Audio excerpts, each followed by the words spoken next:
Greetings. Tonight, let's deep dive into Ableton. Ableton 12.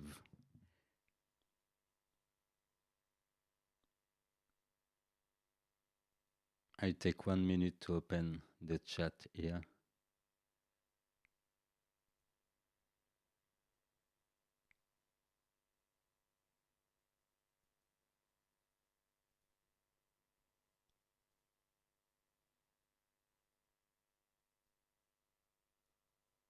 Okay. So, to start, the list is very long about what we have to talk about. So, we will try to start by the most simple news into Ableton, and along the different episode, we will go deeper and deeper in it.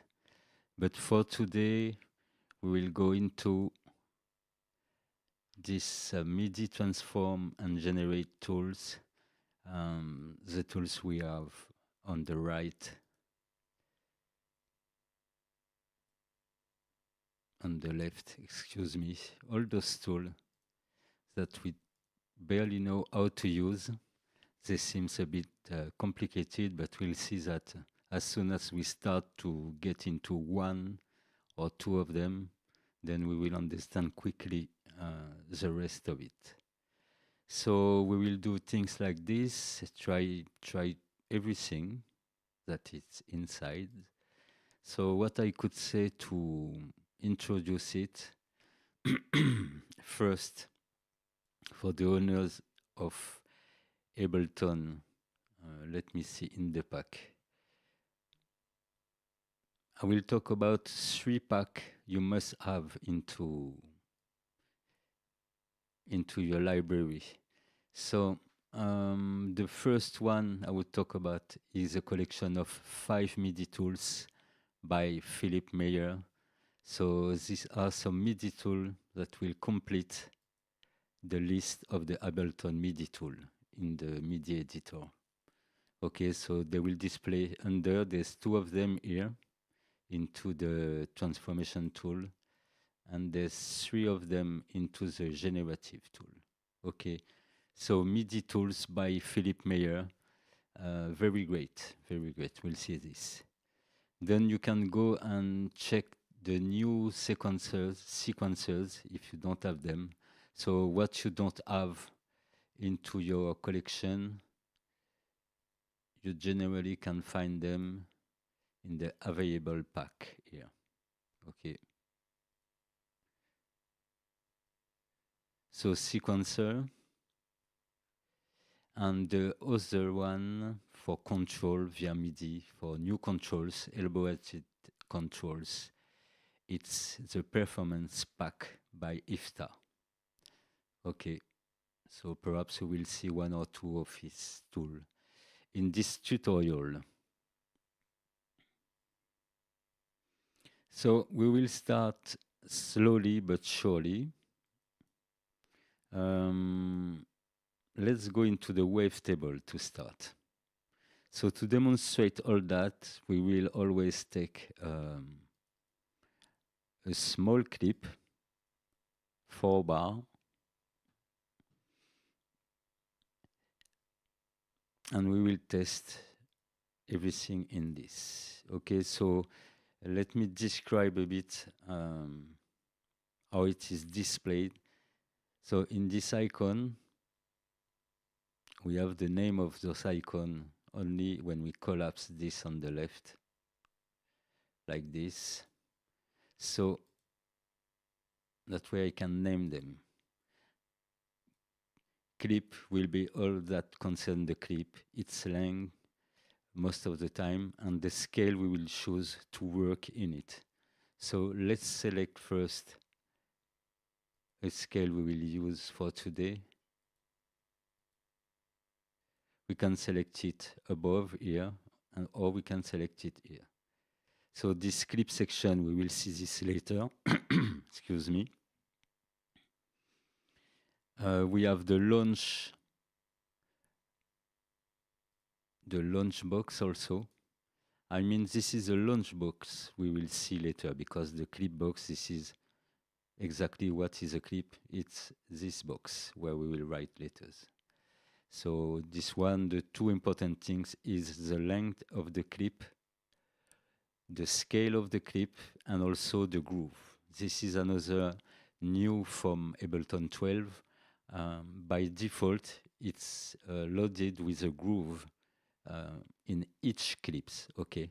Before that, we had no groove, and we had to set a groove in each of the clips we program. So what I recommend to people who are still on Ableton 11 is, when you want to start a project to work in this way, what you can do is to set your tracks, and in each of your tracks you will choose a groove into the groove pool. By clicking here, you can get into the groove pool. So choosing a groove, and you assign this groove in each of the clips you use, okay? That way, through the parameter percentage of groove, you will be able to add groove simultaneously to all your clips, okay? And for Ableton 11, this this groove amount will be into the groove box here. How can I display this groove box? Okay, that way. Okay, so the amount is here into Ableton 11. In the 12, we have it above also. So just those two things to set into the clip box: the scale and the length. Okay, the launch box, this is what we will see later. This is a little box, and in this we will define how each clip will react when we launch them. Simply, but there's a lot of possibility in it. Okay, so this is for the launch, and for today we will go into this one for the first, pitch and time. There's a few things to say here. So first we will go into a tonal instrument like wavetable.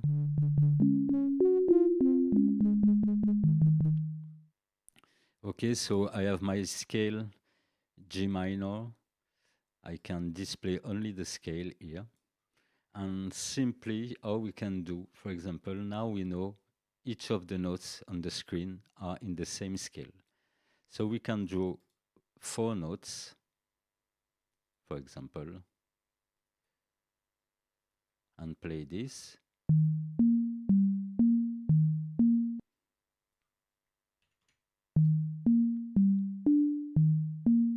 Okay, let's say we will choose that. From there, we can ask in this box pitch and time. So this little box will talk about everything about the pitch and the time, as it is said. So, for example, for the time, we could select all the notes. So this will be for the length of the clip. We can select all the notes, and we can choose to add an interval, meaning some other notes. And we choose this in this box. When you are in scale awareness with this switch, okay, when you are in scale awareness, the unit here is scale degree, meaning if I'm in A, it will be A, B, C, D, A, G, etc. Okay? But if we are not in scale awareness, it changes the scale in ST for semitone. So in this case, we will go all along each note and semitone of the keyboard. Okay, so let's get back to it. So I want to add an interval of 2, and then I can add another interval of 2. So first, an interval of 2 when you are in scale mode, it gives this. So this is the start of your chords.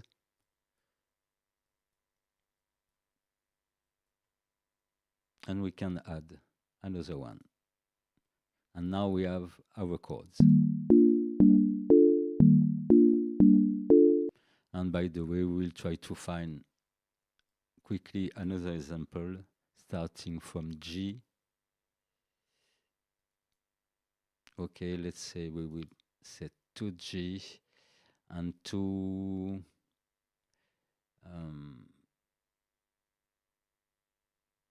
okay, this one.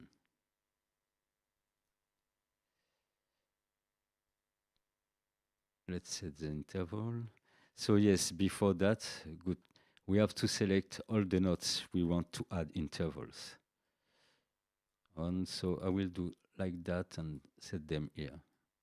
So I want the same interval of 2 and another. Okay. This one are not the best chords, so let me go back to the scale. So also here we see that it don't sound very well. Imagine you have some of the notes which fall out of scale. In the same box you have a fit to scale, so it will select, you can select all the notes and click fit to scale, and it will fit the notes to the nearest good note in the scale. Okay.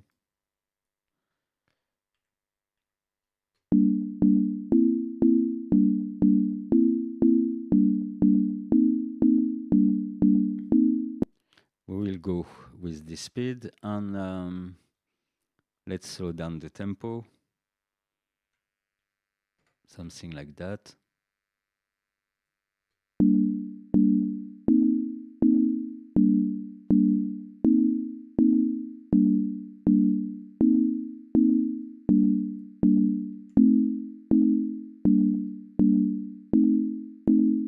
Okay, we will keep the chord. What we can do in this also, we can select, for example, some note. Everything where you will use on this box, we can open it like that also. So anything you will use will be based generally on selection of notes, okay? So let's see if it works like that. Yes, okay. So multiply by 2 will multiply the time of those 2 notes or 4 notes. Okay. And divide by 2 will divide the value of those notes. We have also stretch, which is more progressive. Okay. So it moves the length of the clip and the size of the notes. After that, we have humanize. So wherever you program or write something in it, yes, by the way, greetings in the chat. Give thanks for being there. So first box of this box is to rule the pitch and the time of it. And then under it, we have what we could need to quickly humanize our track. So for example, we could choose a percentage.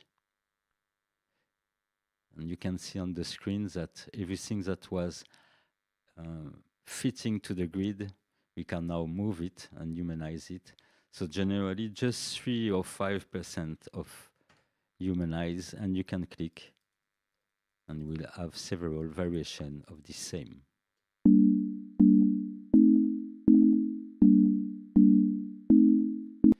Okay, in this we can also legato our note. For example, we can select only this and this, and set legato. It will legato those 2 notes. And we can reverse also.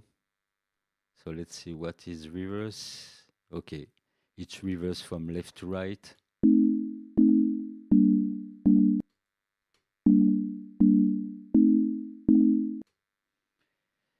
Set length.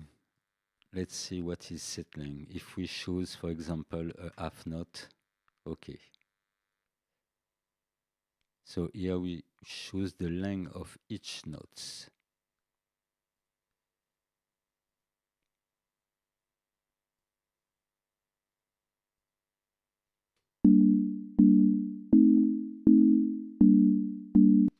Okay, so simple tools, but very useful, whether you are writing or generating some file here.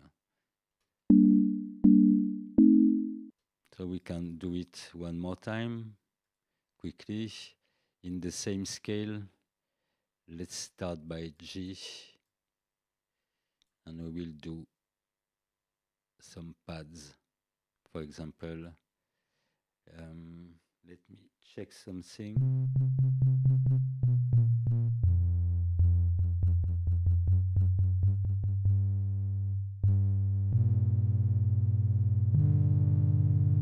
Okay, we will do the second one in D.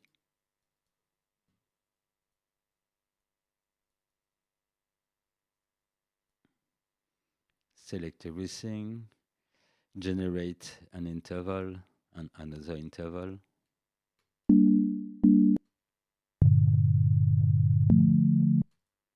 Okay, we can bring up from an octave by pressing Shift and the upper row.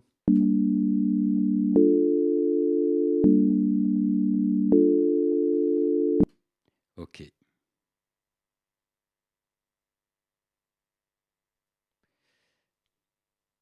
So we can start this in the right order. So by what we will start?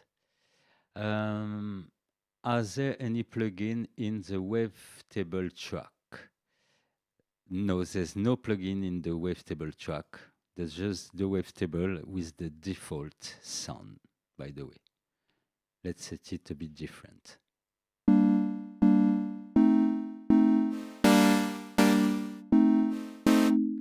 For the moment, there's no effect.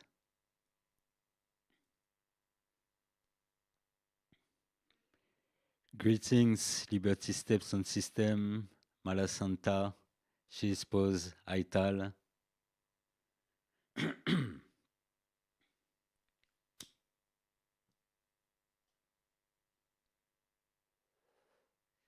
So I choose the wavetable for the example and also a sampler I made, we will see later, because those instruments are MPE capable, okay? And we will see that some of the MIDI facilities we have can go and automate the MPE parameters, which is great when we don't have some MPE controller.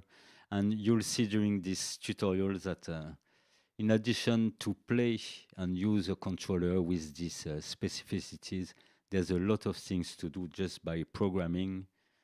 And the idea tonight is to see if this thing can bring something new to us. Okay, so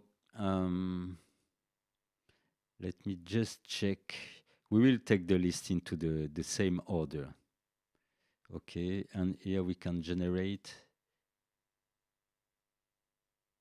Okay, we will start by the generators.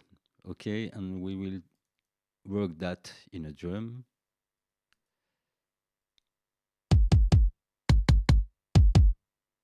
Okay, so the first module is rhythm. Let me just move a few cells.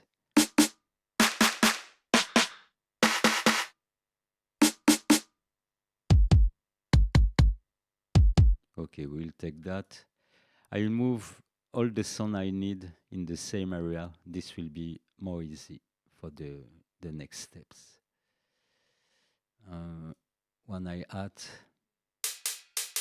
and a second snare or a bell.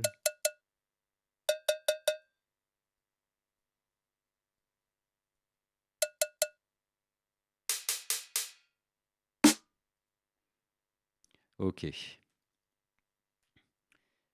So this thing is there to generate some pattern. And the way we work with that is first we have to select which sound we want to generate a pattern with, okay? And you can see when I click each sound, it appears here as the main sound we will tune. So we have a number of steps, we have several patterns and density. So let's just try to generate something. So you just have to click this. Okay, so when we set it like that, one step, let's go solo on this.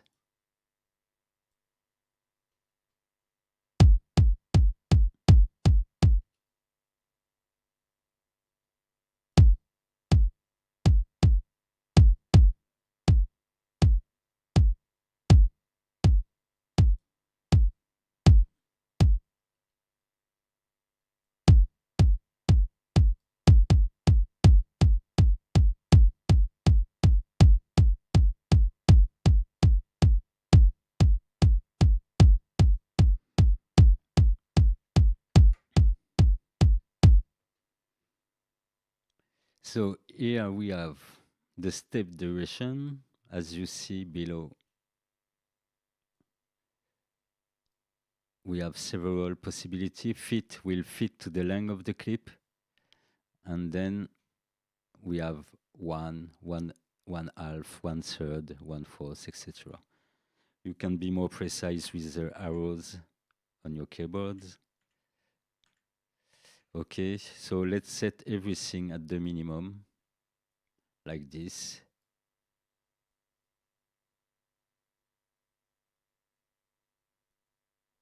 Okay.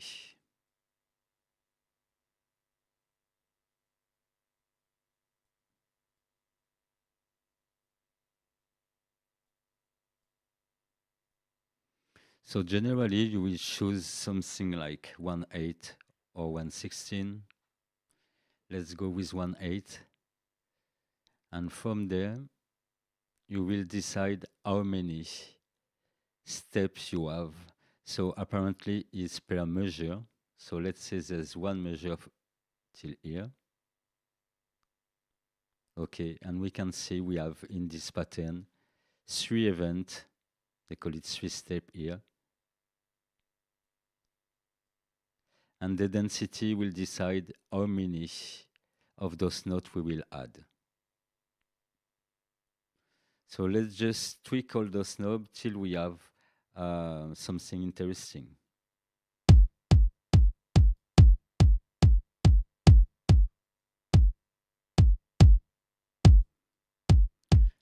And the pattern knob, depending on how many events you have, will give you several possibilities where to place everything.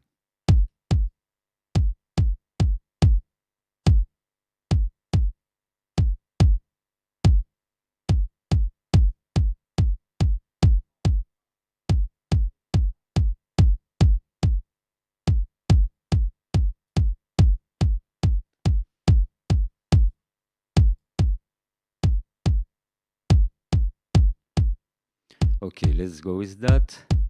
After that, we have a split parameter.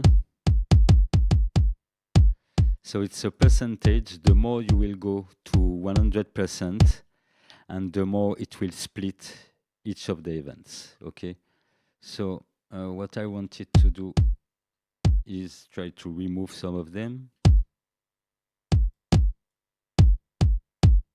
Okay, let's keep it like that. So split.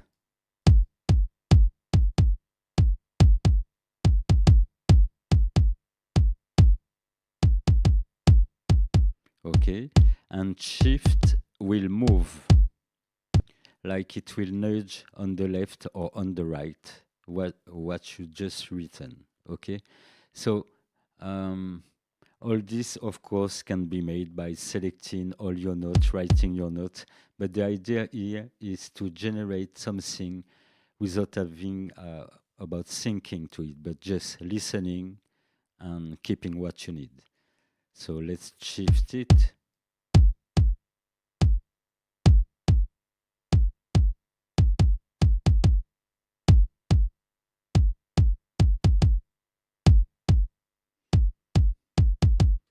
Okay, and here we have the velocity. So you will define here the maximum and the minimum velocity. And in this little box, you will decide of the accent. Every how many notes, this will be like this. At which frequency we will have an accent. Okay. I'm enjoying the stream from home. Greetings from Honduras. Greetings. Give thanks.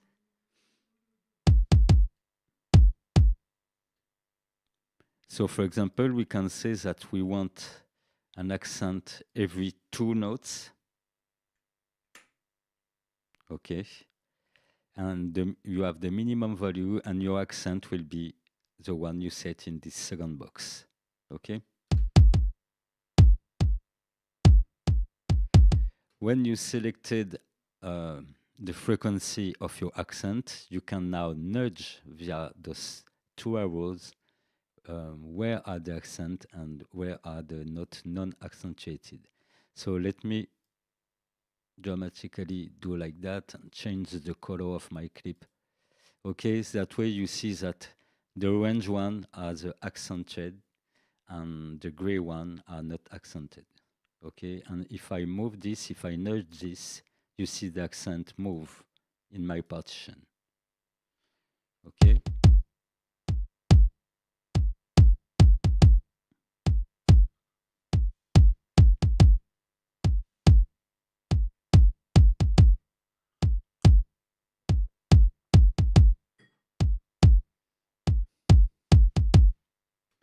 So now I explained this. I will just add a snare, a hi-hat. I will not talk that much. If you have some question, some points you want I to precise, don't hesitate to ask into the chat room. And when I say this, I will answer if I can. So now we will try to find something with the hi-hat.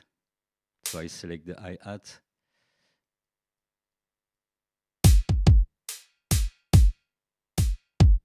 And we will go on more small steps.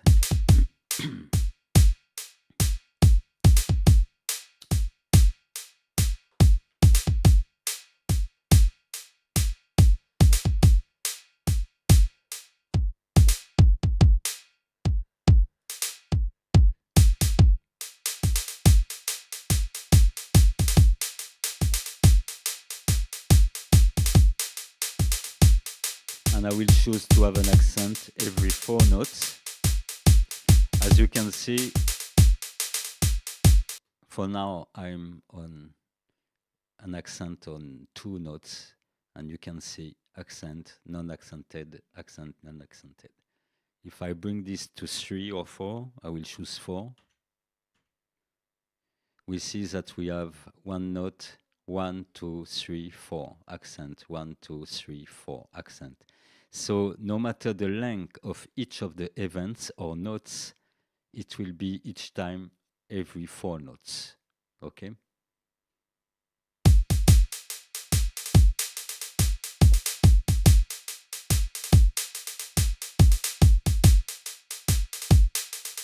So I will keep it like that. And I will go into the drum sampler to tune a bit this hi-hat.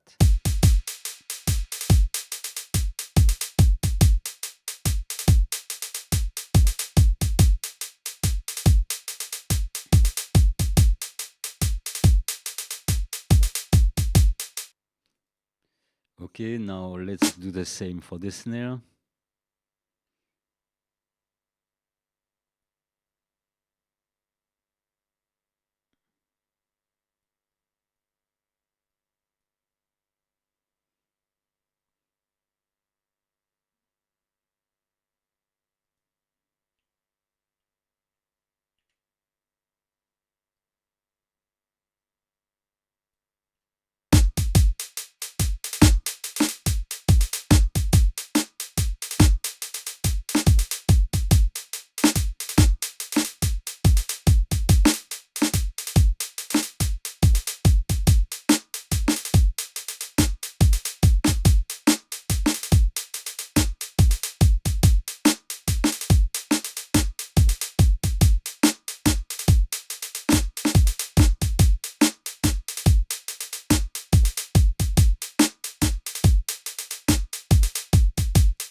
And for the last example, um,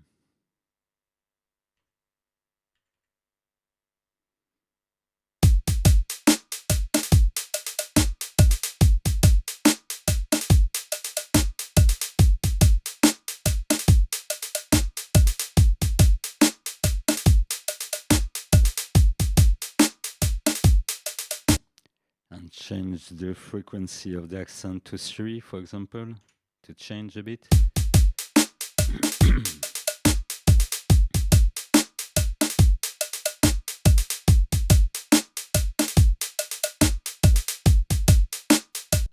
Okay, so you got the idea. 10 minutes on this, that's okay. So let's go into the next one called seed. Okay, so to work for seed, we will go with another instrument. Let's set it in blue, that way we know where we are.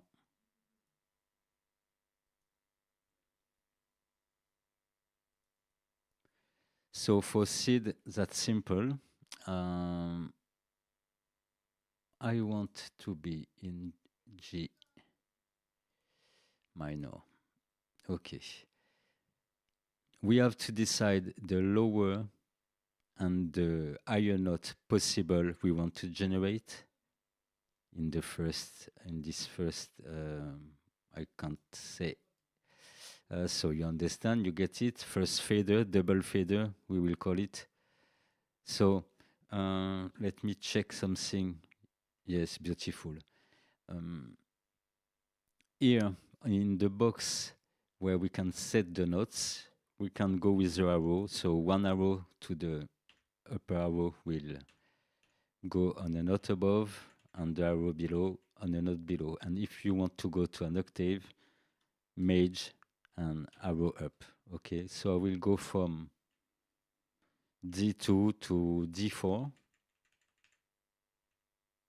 Okay, something like that. In the second box, we will choose the minimum length and the maximum length of that melody. Okay, then we will choose the minimum velocity and the maximum velocity of what will happen here. And we will choose how many voices and how many notes we want in it. Voices is the same of saying simultaneous notes. Okay, if I bring voices to 1, you see that I have a melody, just 1 note per time. If I bring it to 4, some of the notes play at the same time of the others. So let's solo this hang track, and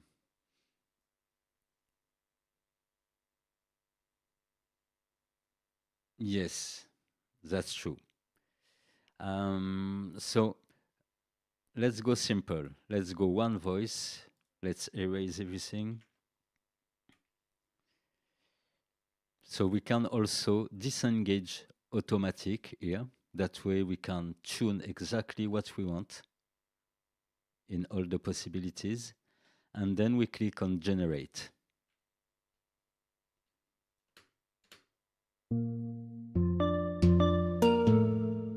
And we can generate several times different.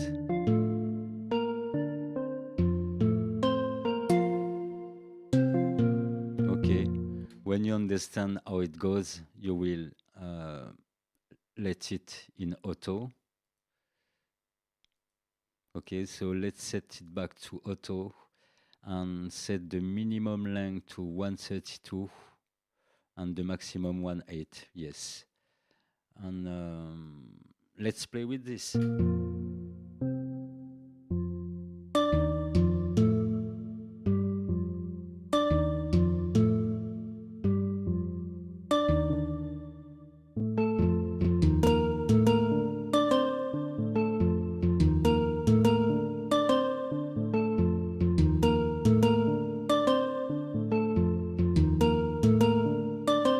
So for example, we can keep this example and duplicate this. Then we go into the second one. And we will generate another one, and I will reduce this one, shift down arrow to make it less spread in terms of pitch.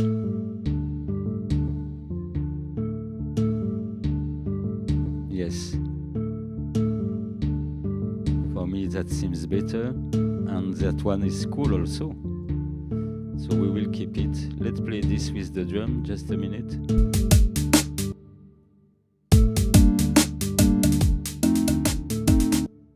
We will cut the wavetable things because we will come back on this.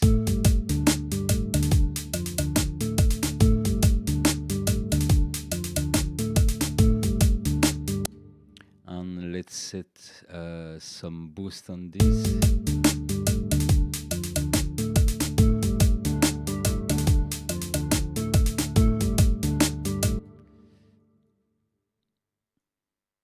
Okay, so I think for this one, we can try a last one, but this is all the idea behind this plugin. So for example, we can generate another melody, but an octave above.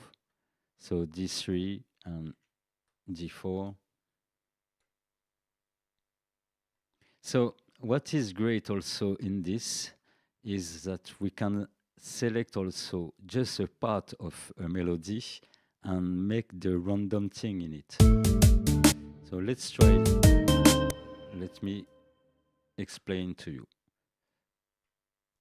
So until now we were selecting everything and apply the effect. But what we can do is duplicate one good melody. So our good melody is this one. So I duplicate it. And we will select just the end. And from there we can generate another thing.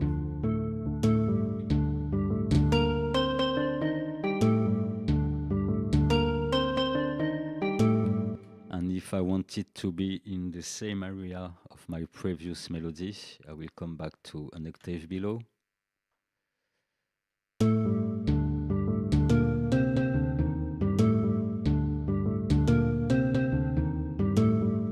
Okay, and that way I have two melodies.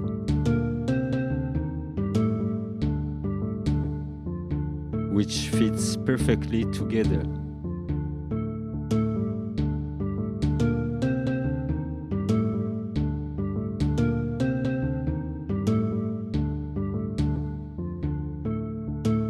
Okay, so you get the idea. This possibility of selecting just a portion of note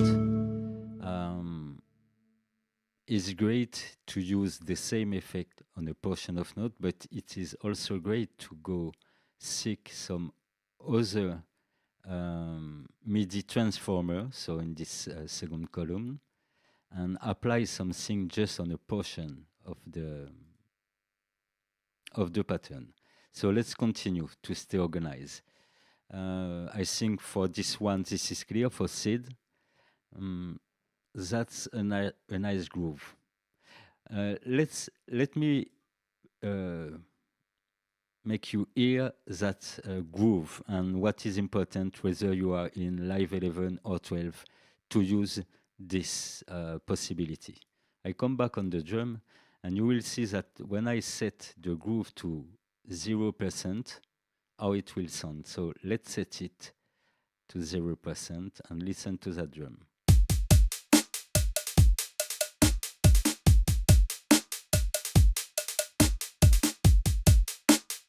And then I bring up the groove. So already at 50% you hear it change.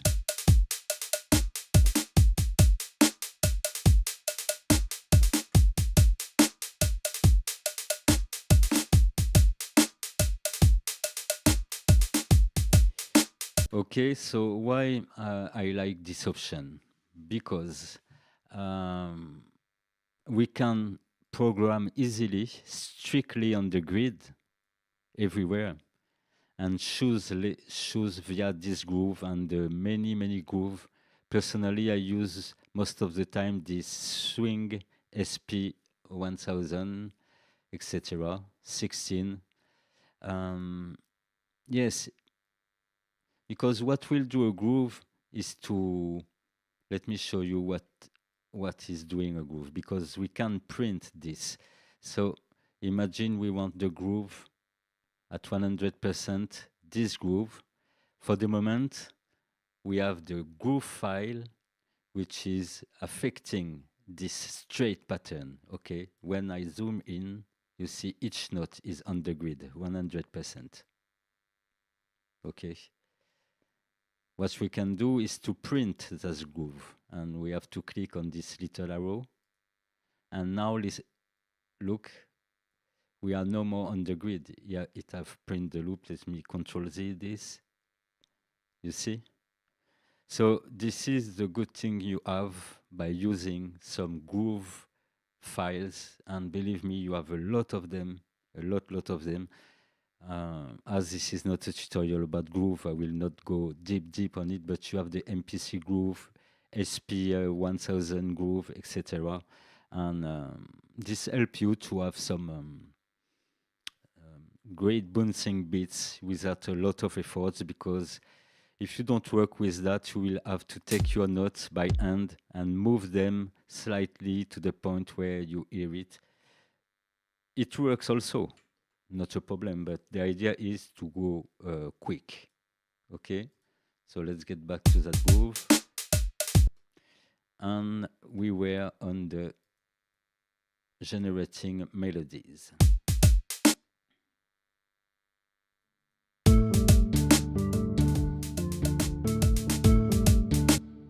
So let's see the next now. It is called shape. So shape is another generator. We are still in the generators column on the third one. So we will have some shape and some preset shape also. And what will be drawn here in this box will be reflected in the clip. So let's select a new clip, empty clip, and just no, not just. We will first, as in other plugins, set the minimum note we want and the maximum note we want, excuse me. So I know I'm in G minor, so I will take G something, and a G or a E. Okay. E bemol. So the first, let's just listen this simple thing.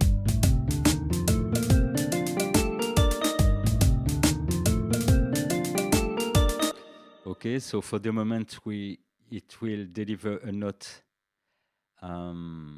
according to the grid, because the rate knob is set on grid, and we can so grid first. Grid mean it corresponds to the note value set here. Okay, if I change the note value of this editor to 1/8, for example, you see directly it will set a note every 8th note.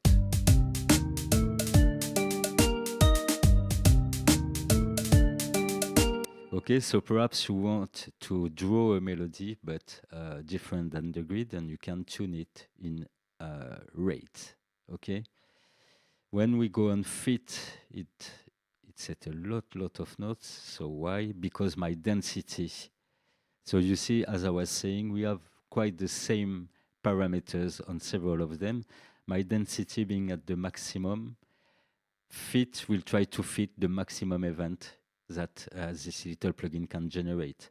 So if I draw down density, at 0%, we have one note. Okay, so let's go, for example, to 116 classic, and a density of 50% to see how many it puts. Listen. And I will set the minimum note to G2 because it's too low for me.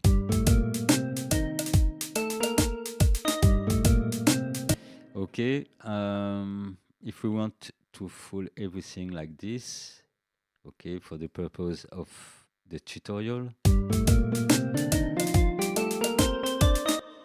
So after the two last parameter we have are tie, it will add, according to this percentage, one or several tied notes. So they will be close together. So look at it, okay? So just one, we have this.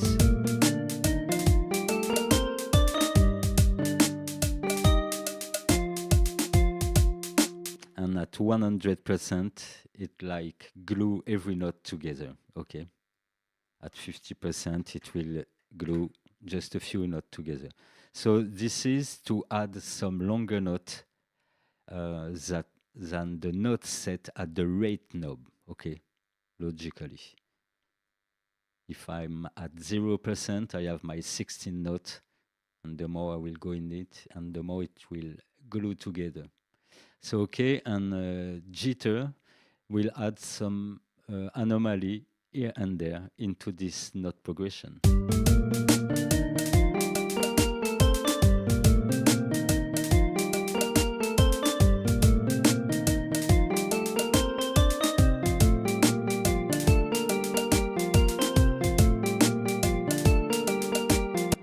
Okay, so to do this coolly, like to compose with this, don't forget always to set a scale, okay? That way it will be agreeable to the ear to hear what is happening. So I explained the shape module. Now we will try to generate a few melody from it. We have the presets. We can set it flat. If I set it flat like that, I would use it to build a drum, for example.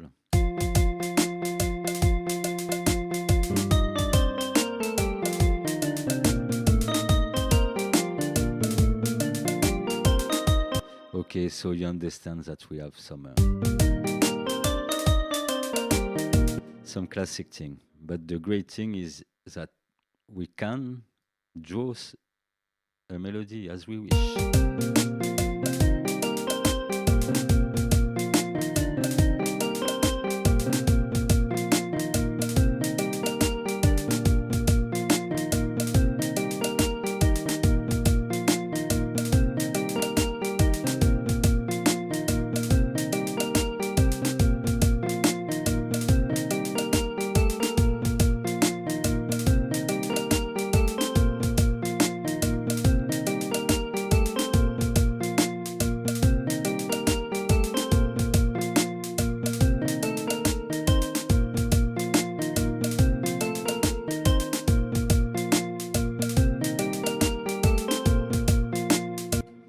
Okay, one first agreeable melody. Let's generate another one. Set things differently. A bit of that, of this.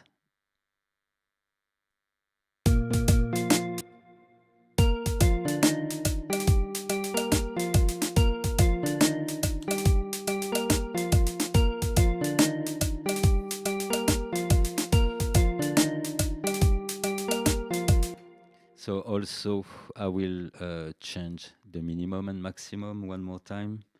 So what I would like is a G.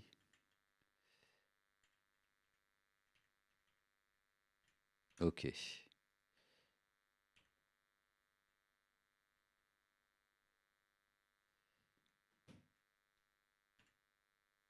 You don't want to give me G2. Ah, okay. So I discover with you now. As I'm set to fold, I wanted to fold my display. It will just take in consideration what is in the display. You see here, if I want to set the minimum note and I go with the down arrow, it will stop at B bemol, okay? So what I have to do, just I remove this fold. I know that I can keep the scale on, okay, but remove the fold. This is why my melody was not going where I wanted it to go. Okay, let's generate several times. Go.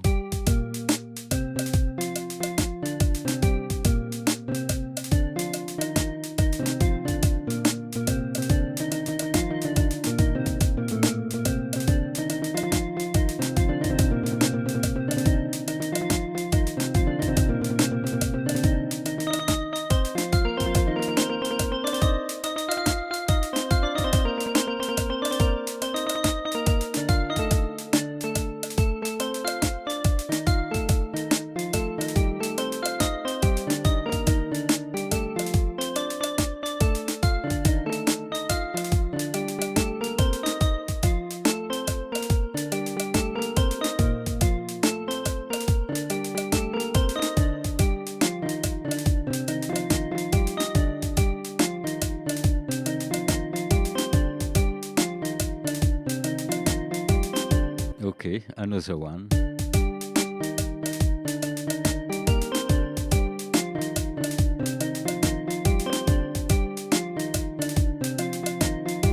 Okay, so this was for shape.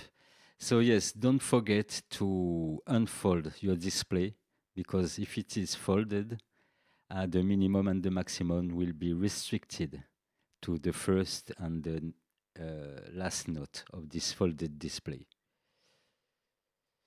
Okay, let's go now on the next one, which is called stacks. Stacks is very great, built to make some chords. So let's go now in the wavetable, and we'll try to stay G minor as we were. So stack. With stack, we will choose a shape of our chord here, and the root note will define the first bottom note of this chord. Okay. You're welcome.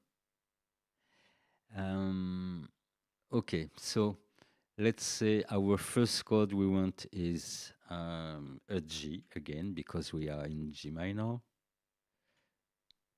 So if we type G, it don't work. So let's go.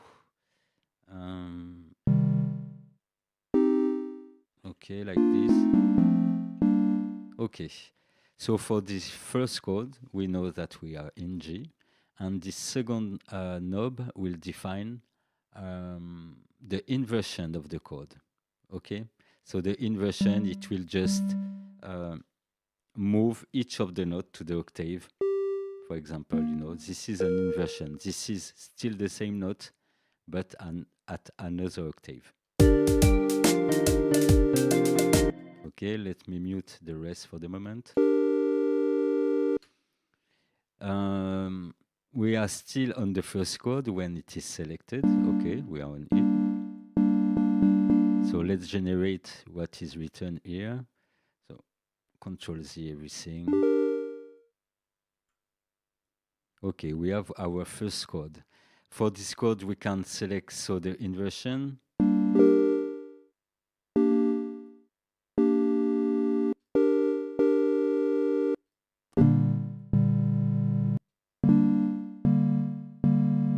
So as I have written only 3 notes, generate a simple chord, I have not that much inversion. If I select another chord with more notes, we can change the chord shape by clicking in this little arrow. Okay. Here, for example, we have 4 notes in the chords, so we will have more inversion. 3 positive and 3 negative, meaning in the lower octaves. Okay.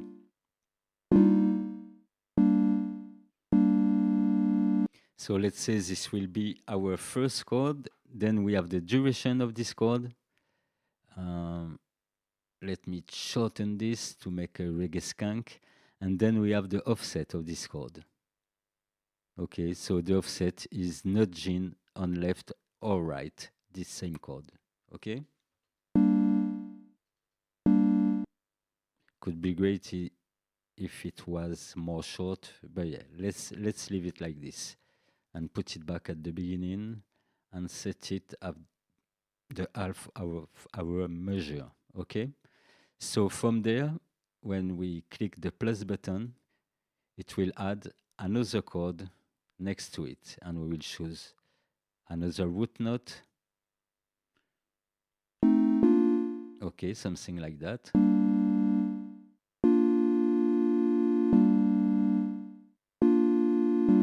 We can go back to our first chord and set it the line we want.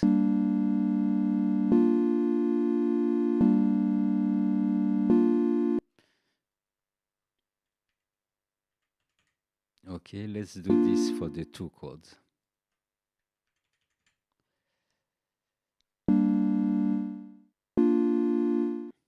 Okay, from there we can add a third chord and choose another root note.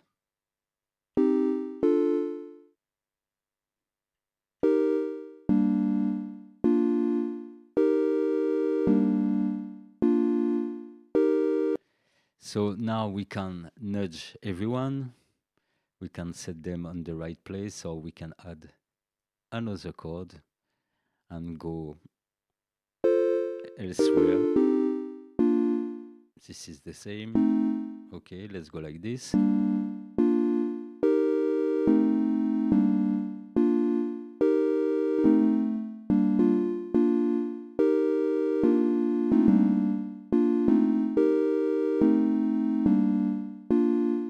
Okay, let's leave it like that.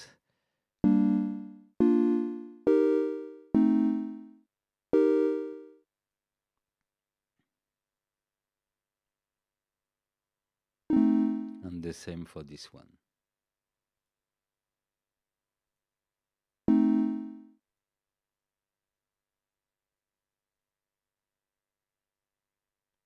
So as you can see, if I select one of the chords, it will display only this chord here. The same here. When none of them are selected, we see the four of them here.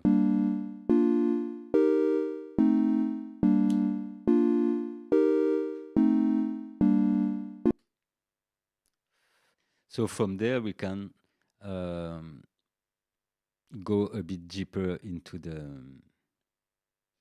rhythm of this part. For example, we can change the offset, the position of each chord. So let's keep the first one at this place.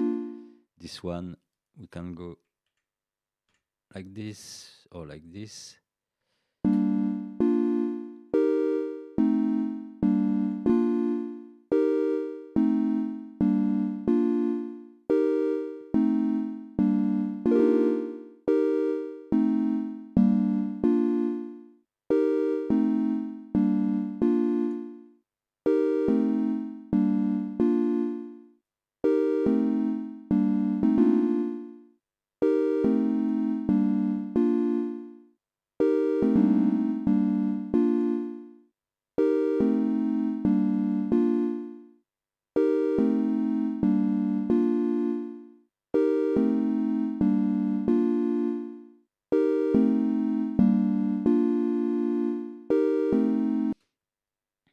So a good tool to build chords. What I would use it for example, let's do another example, is to write some pads, some grid pads. Can I remove everything? Okay, so let's remove everything and let's go. What is great is that we can, as we are in scale awareness, we can also take something in random. I mean, go quickly.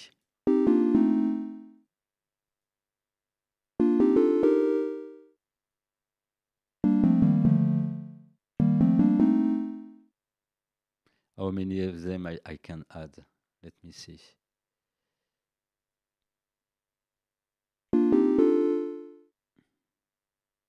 Okay, 4 of them. That's already great. So now let's go on the inversion on each of them. So a tips, by the way, when you work on inversions, you can set the notes, the organization of the notes for all of them, even if they are different chords, but to play the same surrounding note. So we'll try to reverse each of these chords for them to play between these notes and this one, okay, in this octave. So for example, the last chord, okay, we can reverse it here. The second chord, just one, and the first chord, let's revert it. I can't go more down. No, okay, let's keep it here.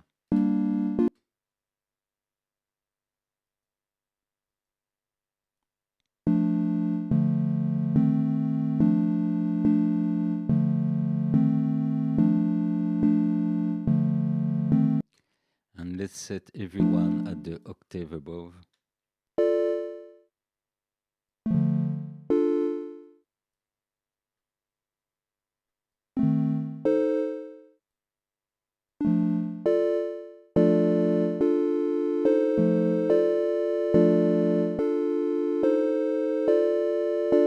Okay, not the best example for this one, but you get also the idea here. Okay, and this is also a possibility for you to experiment some chords you would never use.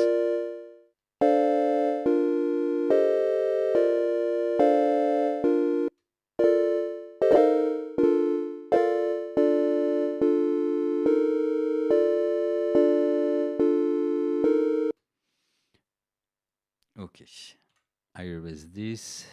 Now, after stack, we have Euclidean. So to work with Euclidean, we will take another MIDI track with some percussion.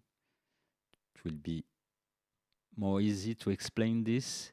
So all of those first one I'm talking about are already with Ableton, okay? All in this section.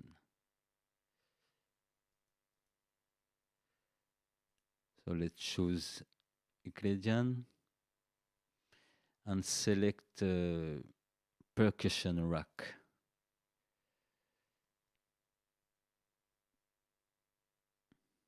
For example, some congas.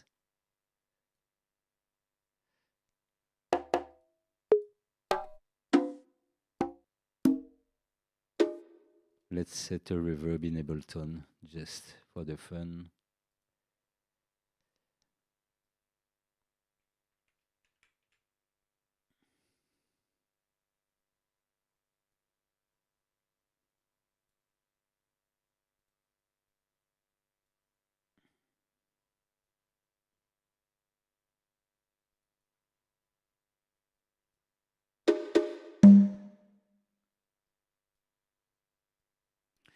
Okay, so Euclidean sequencer. This is a sequencer following what they call a Euclidean algorithm. So what does it mean? It means that for an instrument, we will choose the length of the whole pattern. So the pattern is running like that, okay, in circle. We will choose the length of this pattern and how many events will happen into this length. And what's great in it is that for each note, we can choose completely different number of events. So in this one, let me just verify. In the second page, we can switch on and switch off the several instruments. Okay. And for pattern, now we can select the rotation of each sound. So for the moment, as you see, display into the editor, we have the 4 notes hitting at the same time.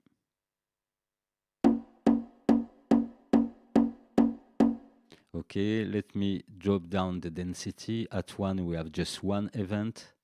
At 2, we have 2 events.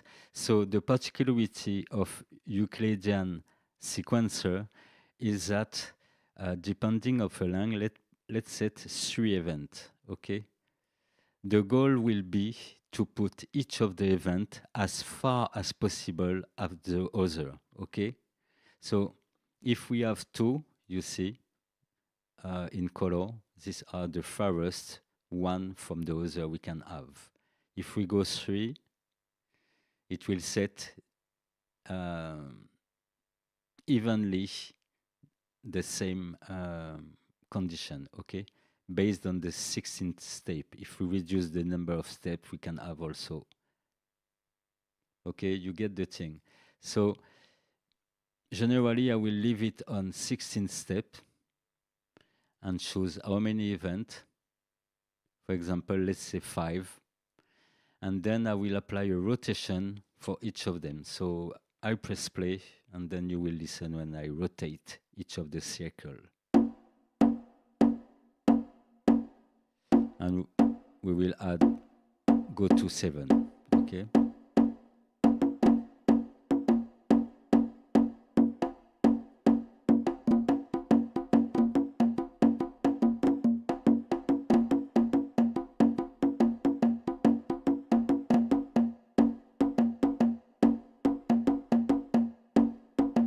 We can change the division of their appearance.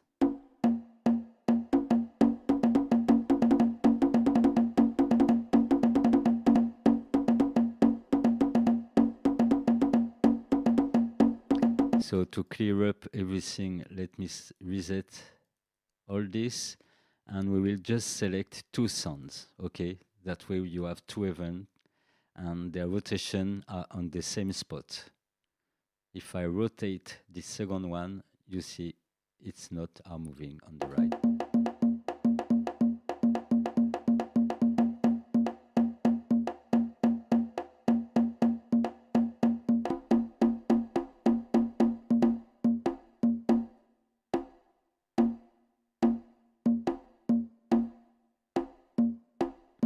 So obviously we have to set a division quite high to have some other possibility.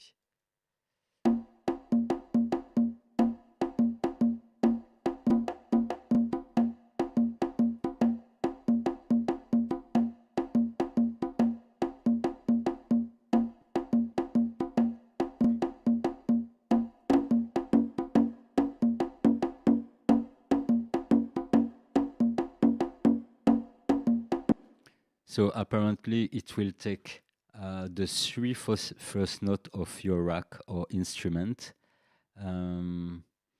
Let's set the density to the maximum.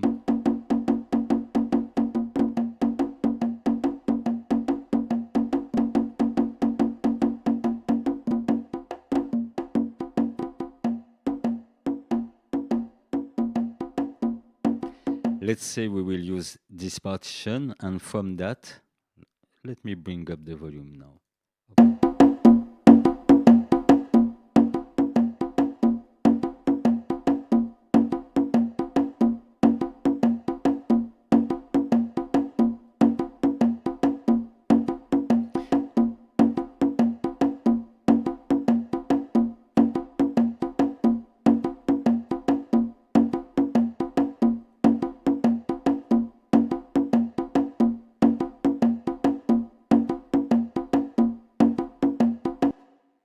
Okay, and now for each sound, we will set a different velocity. This is the place where we can change the velocity. So I will just go randomly.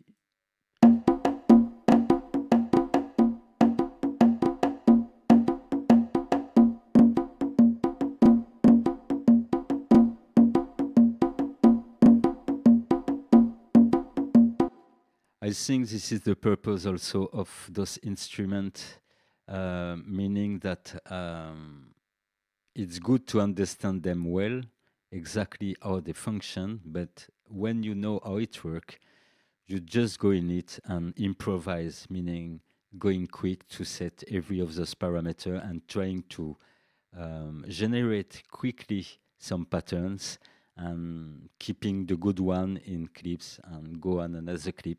Okay.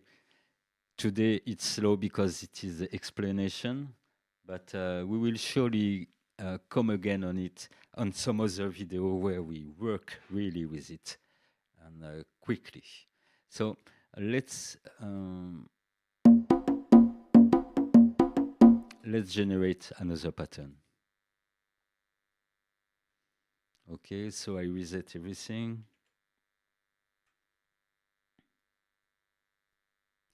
Okay, and that way I can also tell you that I was saying that the Euclidean sequencer would take the first pad of your drum rack or instrument, but in fact, here you can change the several instruments that it will play, okay, by selecting each color and changing their name. Okay, I'm discovering this just now. So let's generate something else, a density of 8. Yes, it's still on 9. Step, let's change the step to 12 and set everything randomly. And if you want, you have the draw to localize exactly what you are doing. Less density. And go to voice to play with the velocity. And I try to get something like opposite of the first one.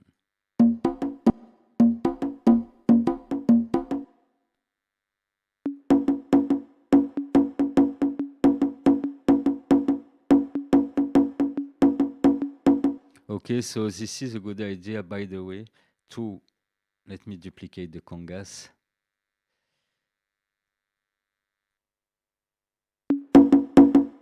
Okay.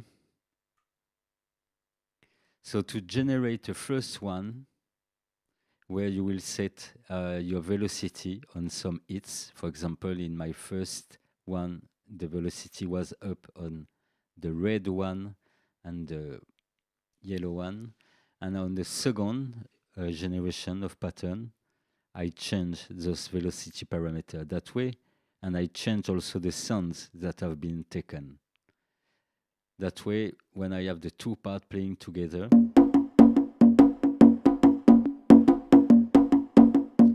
they clash a bit less together. So we could go quickly do something else with Euclidean. This is the last one for this collection of Ableton. So let's go again, and I will take two other clips, empty, and all those generative tools, you can reset them by clicking this little curved arrow.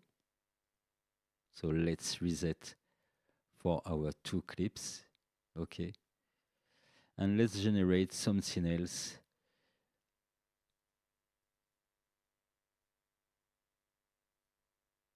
With less instruments, and let's go hit some other conga hits.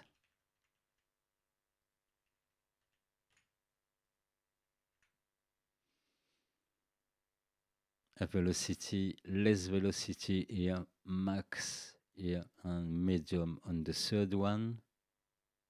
Let's apply some rotation. Okay. And play the right clip, it could be great.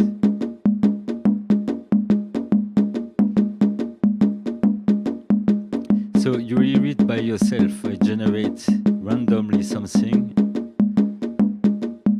and it works perfectly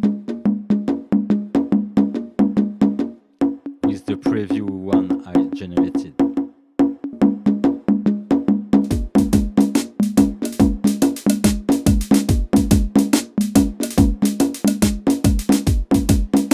Now we arrive at a point where a limiter on the master will be needed for this live in case of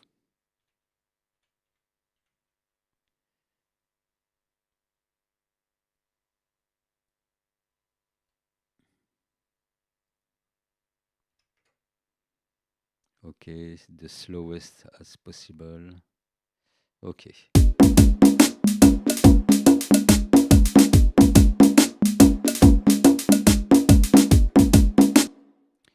let's now generate a second one. So directly I reset everything. This time we'll choose only 2 of them. One with a lot and the other with not that much. Change the sounds.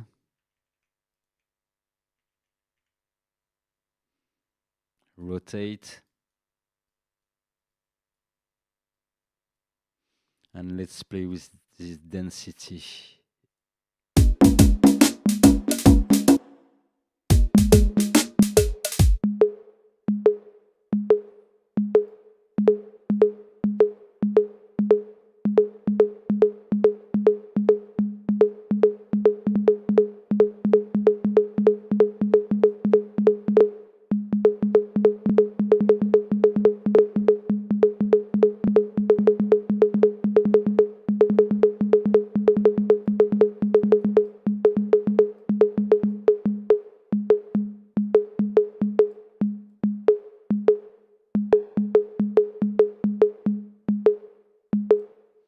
I need the third one.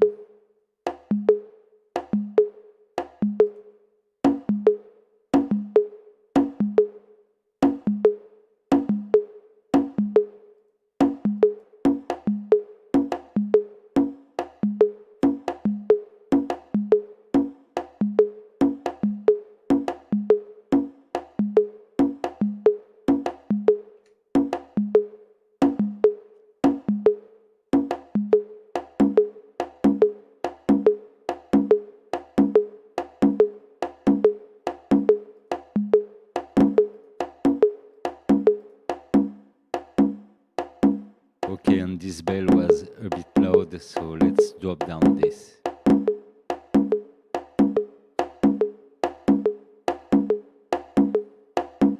So of course, I think this kind of sequencer can also work on melodic instruments. Let's see if what I say is true. Voice, yes, exactly. We have here the notes. We can choose each of the notes. So let's build the triad with G, E,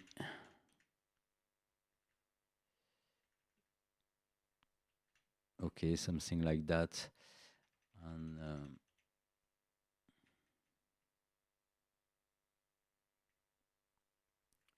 okay, A sharp. Let's bring everything an octave above.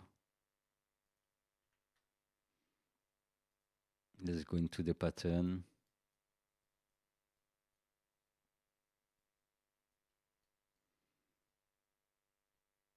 Solo this.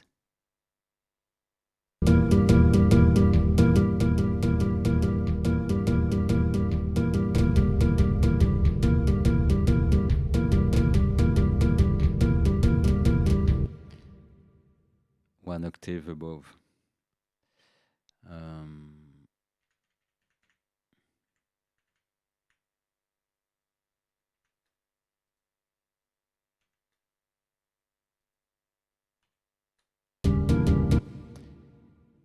You get the idea, okay?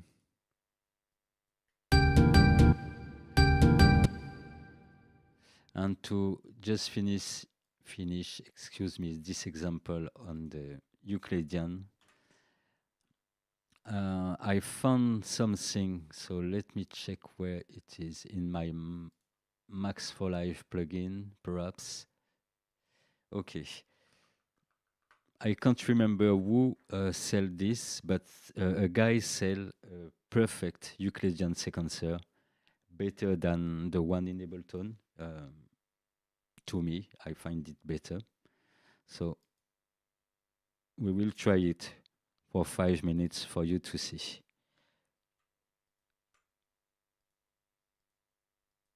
So it's just an in-between for this chapter on Euclidean sequencer. Okay, so a guy made a very, very great Euclidean sequencer. If it wants to open, yes. And we can have it also in big, if I remember well. I have to find this icon. Here. Boom. Okay. So this is the same concept, but more clear. Okay. Meaning in the one from Ableton, we are limited to the same number of steps for each of the events. Okay. And everything go by density and rotation. But in this one, so it is called Euclidean Sequencer Pro. You can find this Max for Live somewhere on internet, on maxforlive.com. And this will link to the website of this man. We can set 1, 2, 3, 4, 5 sounds, and we can choose the notes of each sound. We can also set a number of events per cycle and a number of steps per cycle. Okay.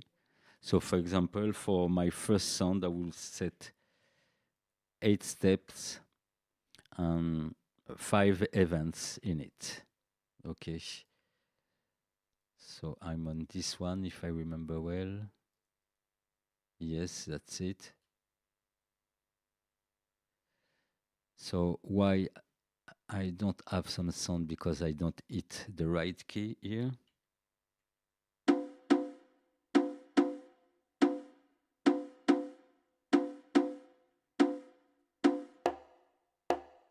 Okay. This is my first sound. For the second sound, I will choose a different number of steps, like 9 steps, and 4 events in this 9 step, for example. And choose a note for it also.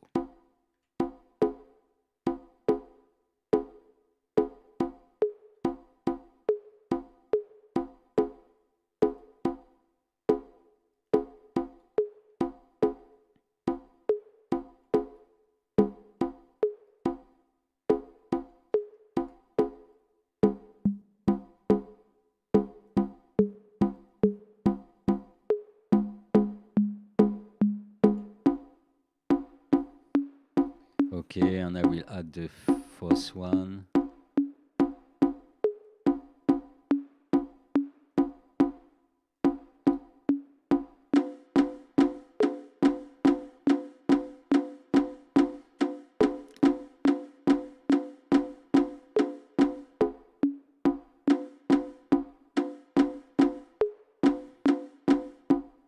So I find with this one it's more quick to achieve something, and there's a lot of other options like building some of your own presets for each note, meaning cycle of note. You can speed up, you can swing the note, you can do a lot of things. You can make it run in the opposite direction.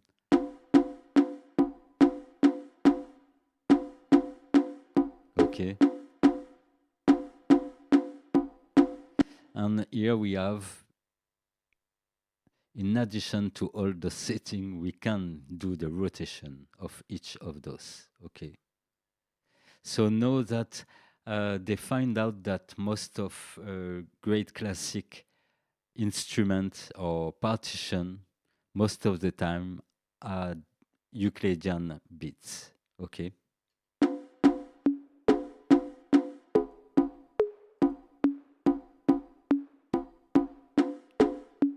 So let's speed up, everyone.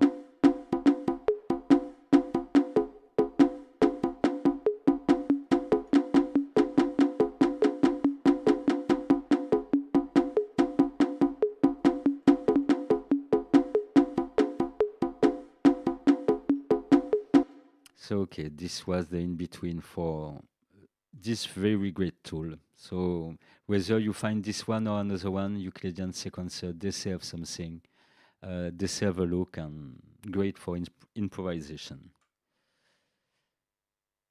Okay.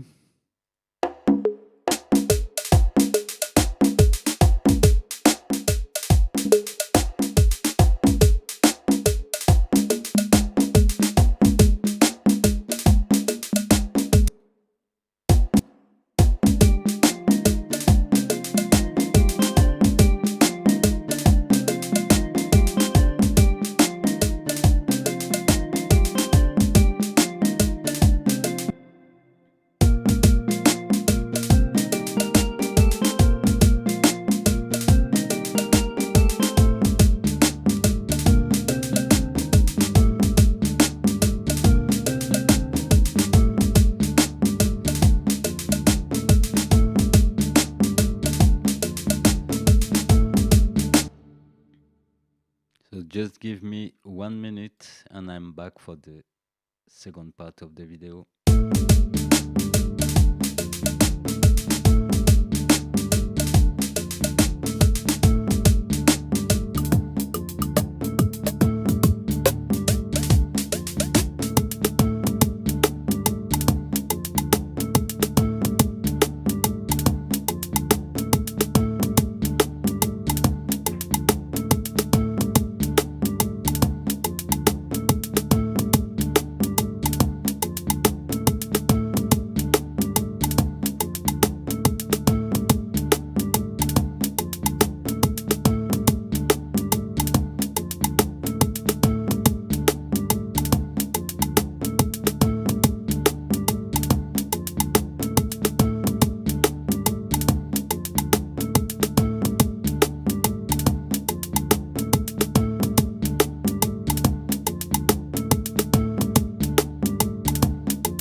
Okay, so let's go for the next. So concerning those tools of creation, I can also introduce the one from the man called Philip Meyer. So this 3-1 phase pattern, polyrhythm, and stage are made by Philip Meyer. So this kind of new addition to this. So what we can do, we'll go back onto the drum and we will build a second pattern of drum with the Philip Meyer tool. So we are still in MIDI generators and we go onto the, let's go into phase pattern. Okay. And I will try to remember what I learned from his tutorial. So phase pattern,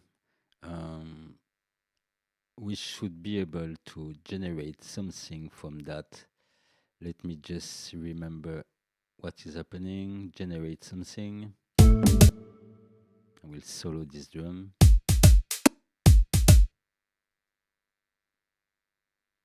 Okay, so first we will have to find where we set our first note. And the pitch is here, and we have a curve. And this curve, we can modify it via this parameter or by clicking onto this curve. Okay. So in the pitch window, we will set up the lowest pitch and the highest pitch of what we want to be drawn as a pattern.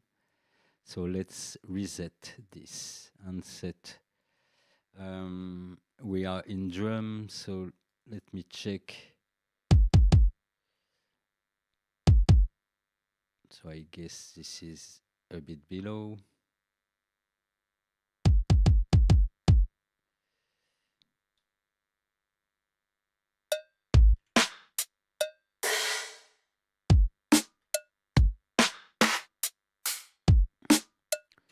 Okay, so you see that what displaying here correspond to this pitch curve. So if I move this curve, it will move what is happening on the window.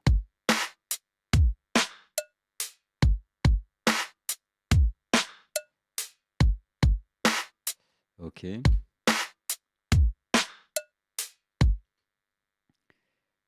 Then we have this little box. Perhaps we got some information on this. Iteration, number of times the pitch function will loop over the stretch of the generated note. Wow. Okay. So at the minimum, we have exactly the shape of this draw on the whole pattern. Okay. We can guess the same shape. And if we move this, it will repeat this same shape. You see small sinusoidal here, okay?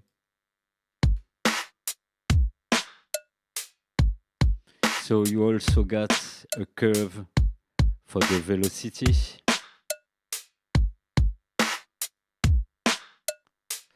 And you set the minimum and the maximum velocity you can get with this curve here.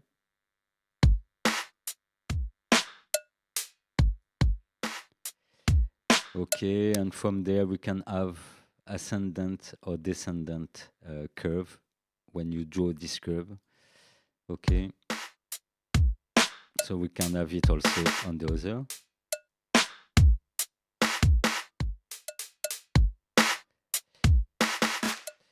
And the first, so the pattern window will change the time between each of these events, okay?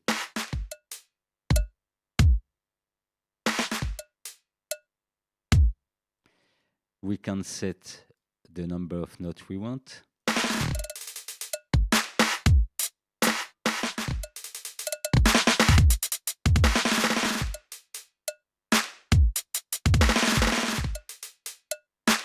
And we can also quantize these notes.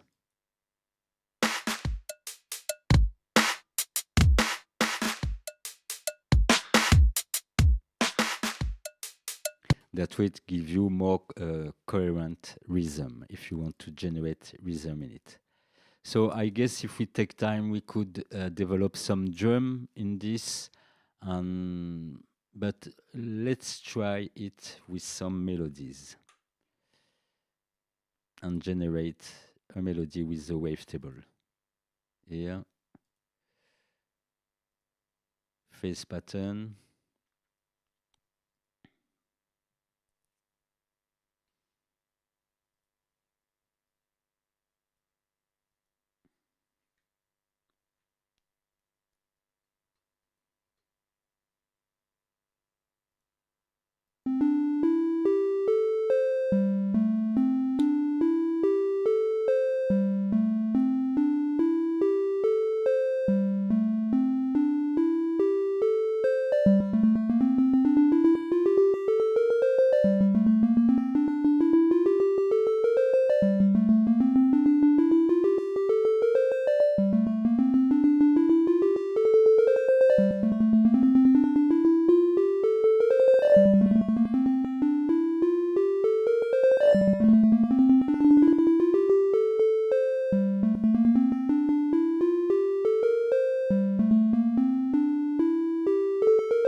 So apparently this parameter iteration also change the order of the accent.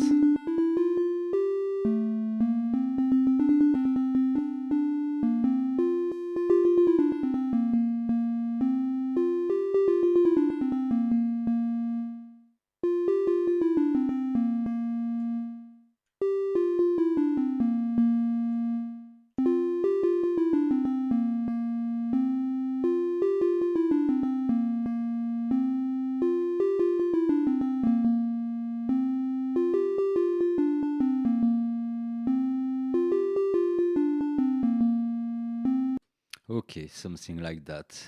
Seems audible.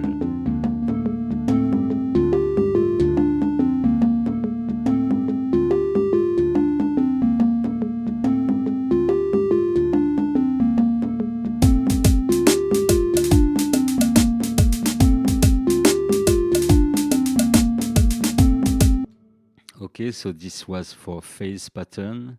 Now let's go into polyrhythm. This time we go back into the drum.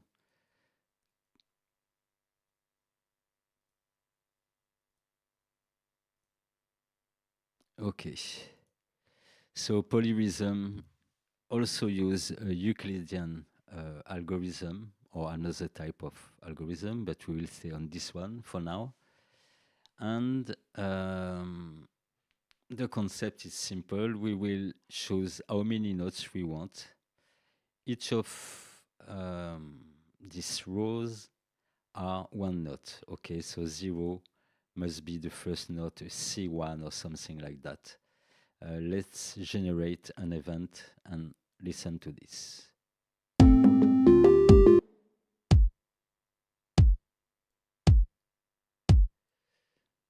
Okay, so that's it. On the left, we will choose in semitone for ST. In semitone, we choose which note we want to hit into our drum sampler or instrument. So we will leave the same as set. And for each of them, depending on the length, we can change from 16th to 0. We will choose how many notes we want on each length and try to build another drum pattern with this.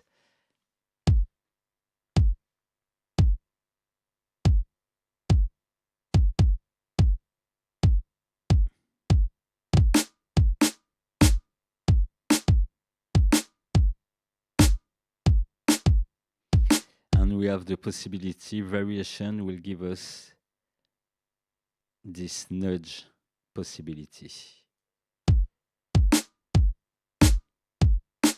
Same as rotation parameter in the Euclidean sequencer.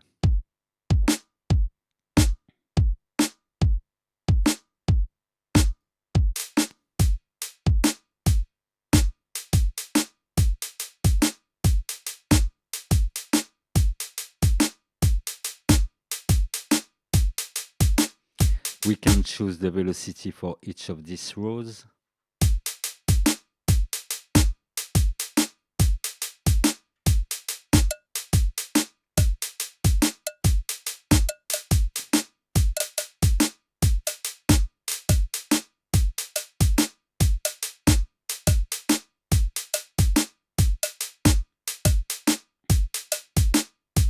Okay, under we see that the base note, foundation note of this 0, 1, 2, 3, 4, 5 is C1. Okay, you can change so the root note of all of this. In this box, you can change the sound also.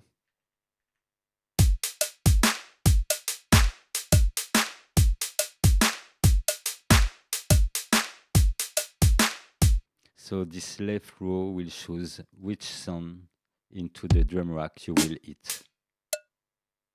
Okay. So you see it go pretty quick with this polyrhythm.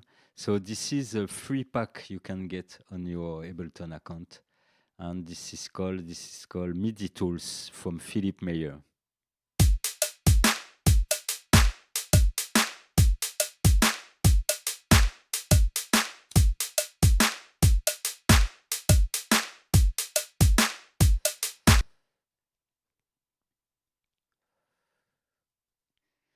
So for the moment we were in the Euclidean algo, and on the second we can test the Omni algo for algorithm. Okay, and in the Omni it will behave differently. So let's erase everything, reset the machine, and set it to Omni. And we will add event one by one to see how it reacts. So one event here. Okay, so we add an event and we can move it. We can move its place, nudge its place, okay? 2 event, 3 event, 4 event, 6, 7, 8. Okay, so you see that it will fill the space differently than with the Euclidean algorithm.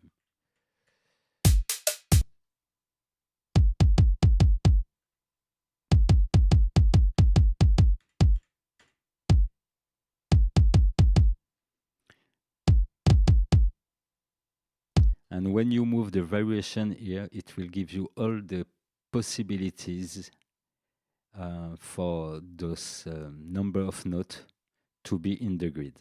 Okay. Every position possible.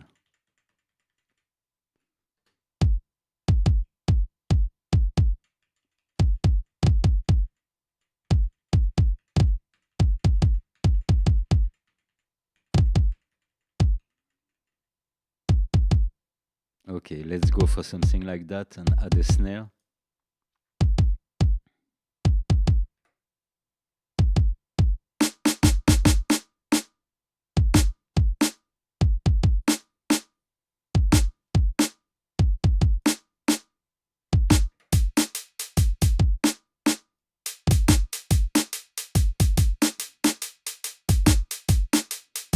So as you can see, it's pretty quick to draw something in this.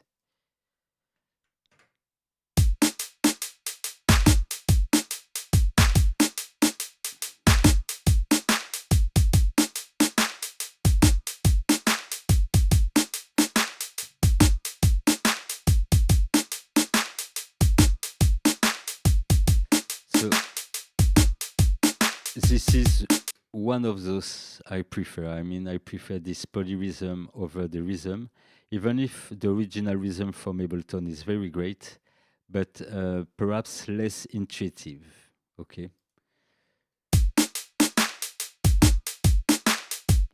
So this is the Omni example and the Euclidean example.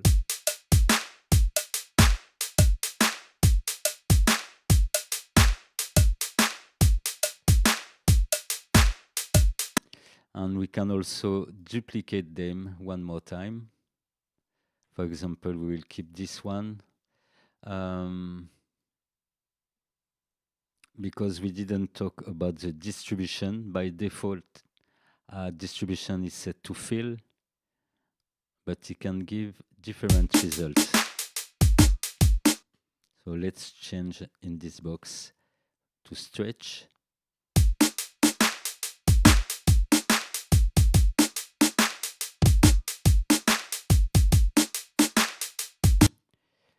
And it will be perhaps more obvious on the other one.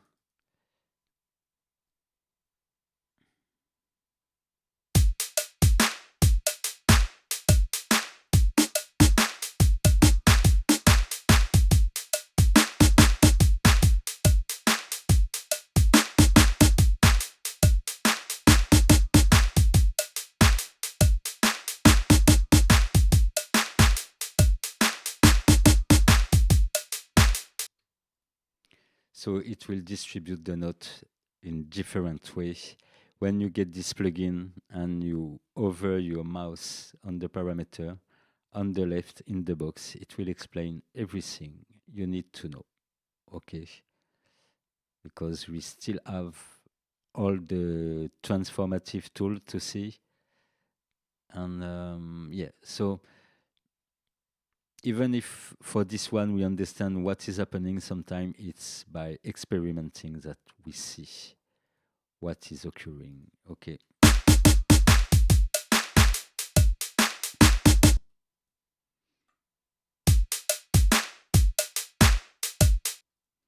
But that's great. We have another great pattern here.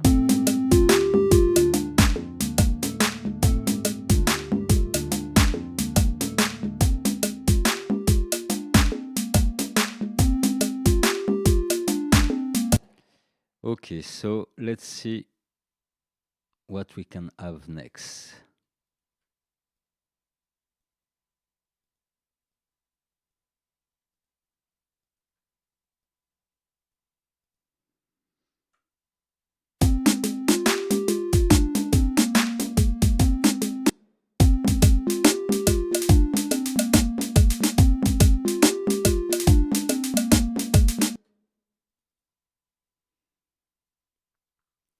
Polyrhythm, and we have for the last one a one called stage.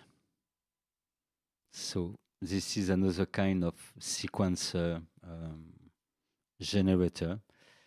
Let me just overview everything. So the concept here is to have a number of sliders representing the whole part. So if we set one slider, we have only one note. Okay. This is stage. Pitch, we can change the pitch of that note. Pattern, when we have one only note, we can't have so many patterns. So let's set, for example, 4 stage. Okay, that way we have 4 notes.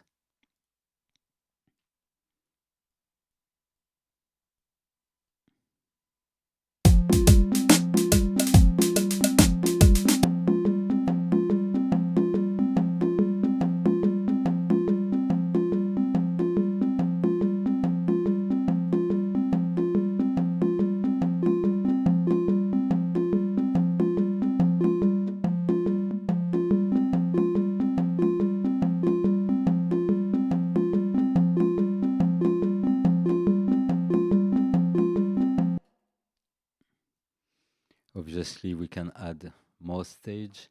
So what can be interesting is to set 12 stage over 16.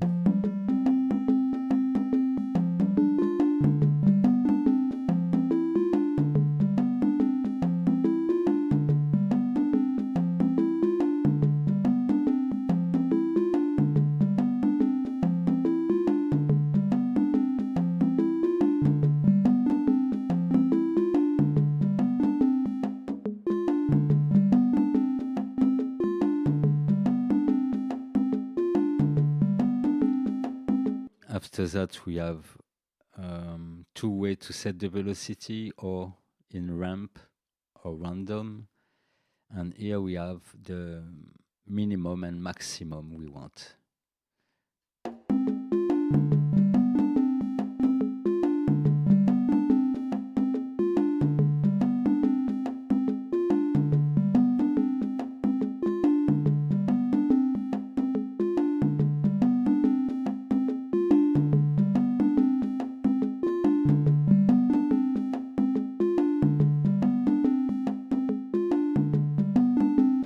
By pressing on calc, we can change the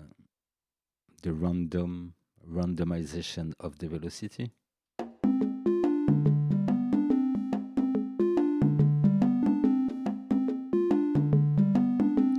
Okay, so apparently quite quick to generate a melody in it.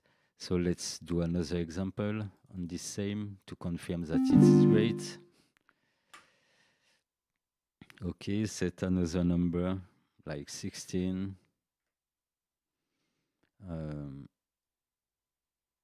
Do something randomly, some pitch randomly.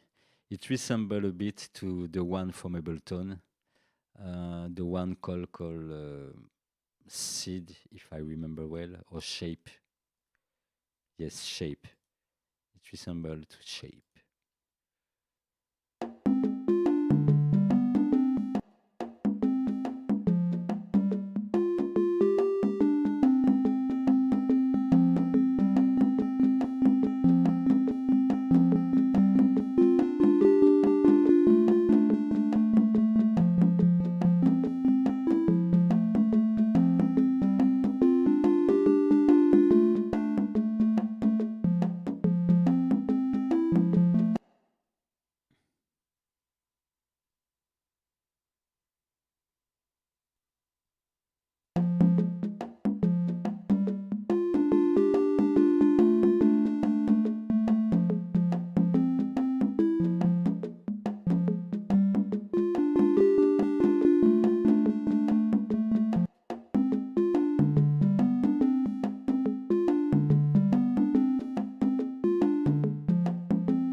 Okay, so this one for stage, that's okay.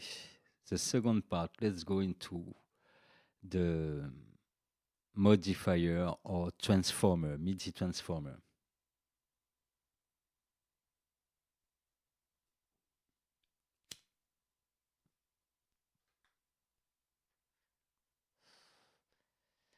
So to transform MIDI, we must have some source of it. So let's write something.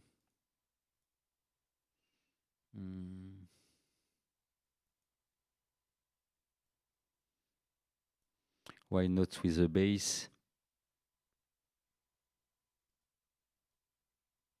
We'll take another wavetable for that.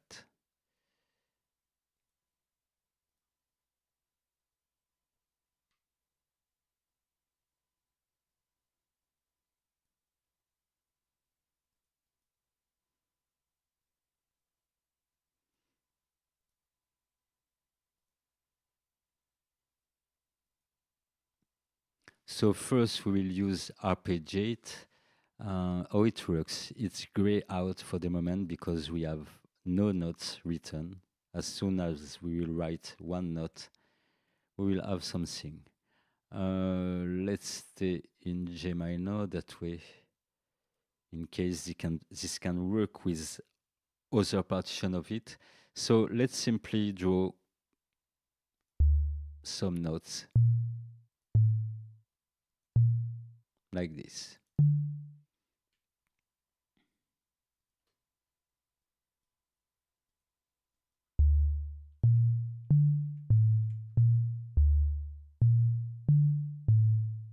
Okay, from there we can just select something in the drop down menu.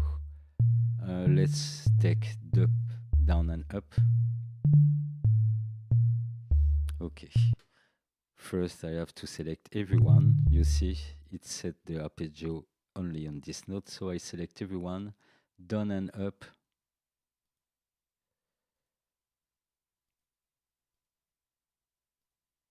Here we will choose how many notes we have at each steps. Let's go the distance. You see it's illustrated by itself.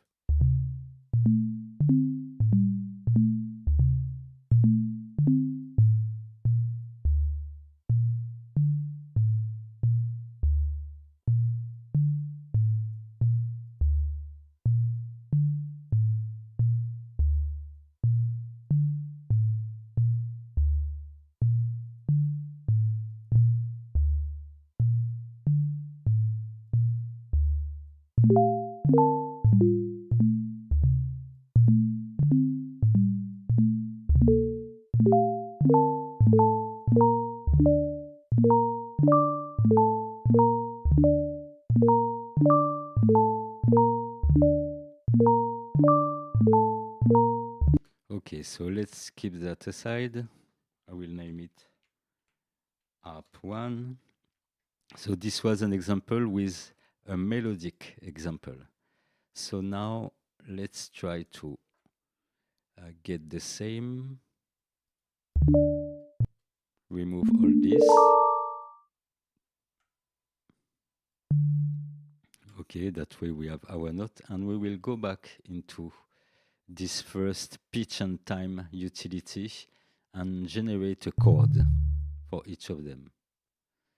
So 2 semitone above, and generate again. Okay.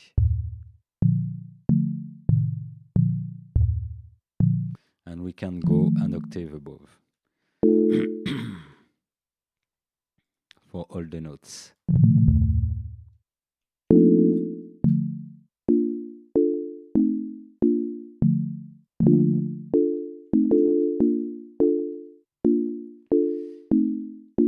Okay, and normally it should react differently when we have chords. Let's go back to our arpeggio, reset it, set the distance. You see already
Okay, pretty explanatory.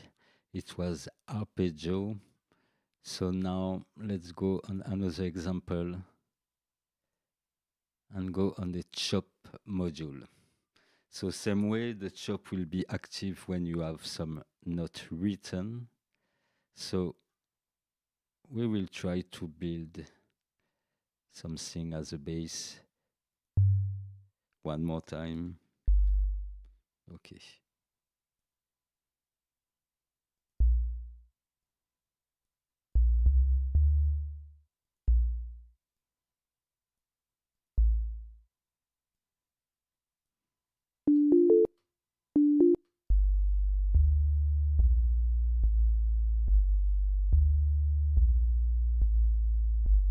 And we will add a bit of drive on this bass. That way we can hear it even of small speakers.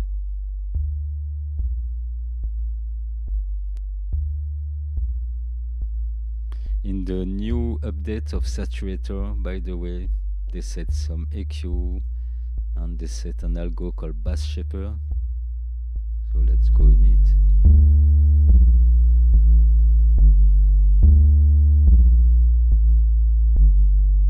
It's savage.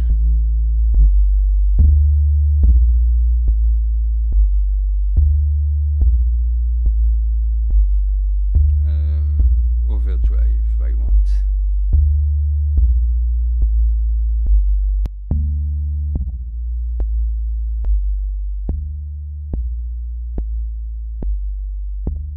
And simply we can. Okay.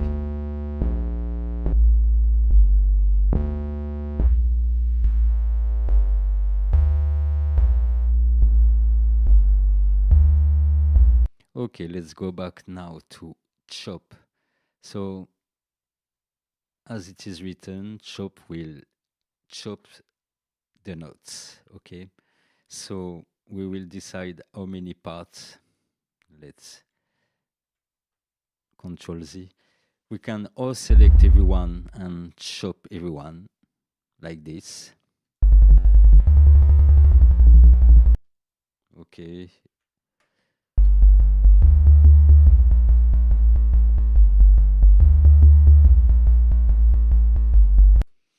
The number of parts is the number in how many pieces it will split each notes.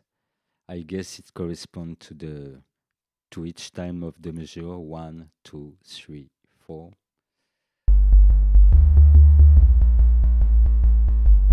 Okay, and you can hear the effect of the groove also. Without the groove, it gives this.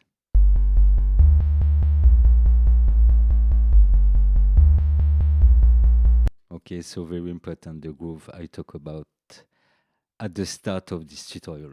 So let's Control Z everything. Okay, and now what we will just select one note and apply this thing.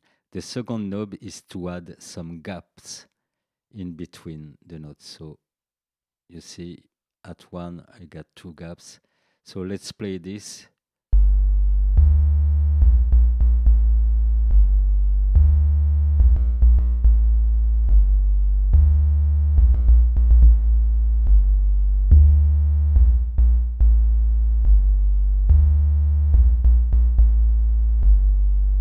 Select the first one and do another type of slicing.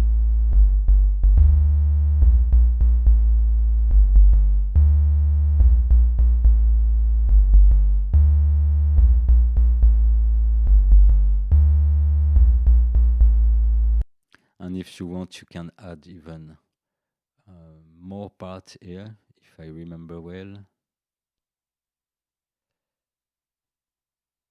If I select nothing, it will consider the wool. Okay. So let's go back to 4. So the gap are switched off here because we can make the gaps by hand.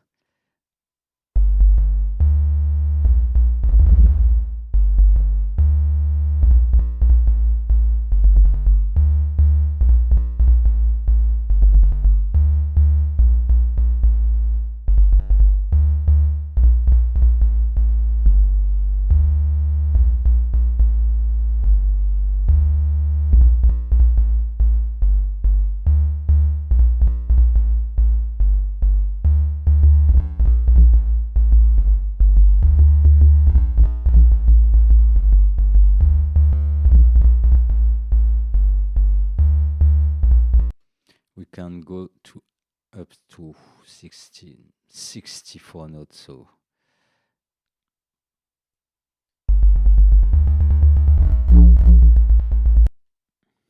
okay, so let's get back to where we were.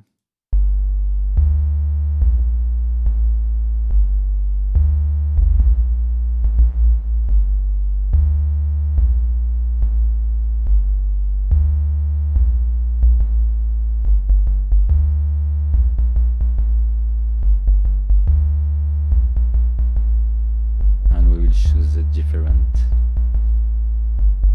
set of accents for this last note.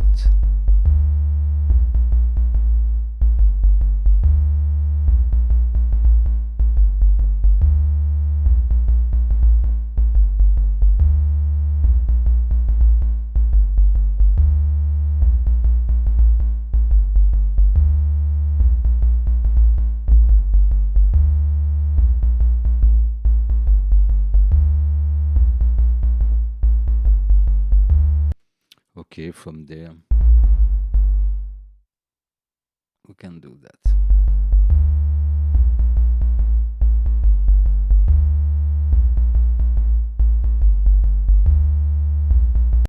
So I will repeat an example from a blank.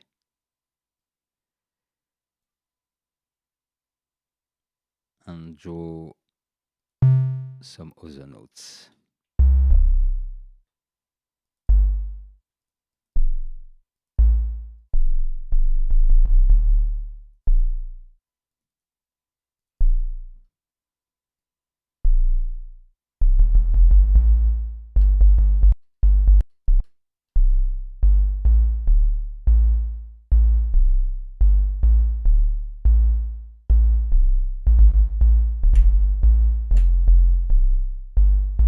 Okay, for example, I can go back in this and legato all those notes.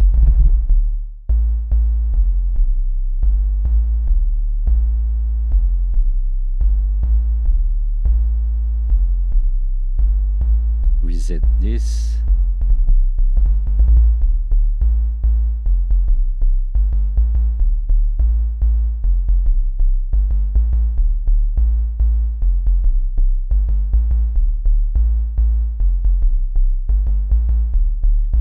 So you see, even without mastering every aspect of the module, with just a few moves, you can generate an infinite amount of audible and workable loops. So I want to understand it really, so I will draw just one note here and set the part to 0. 2 is the minimum.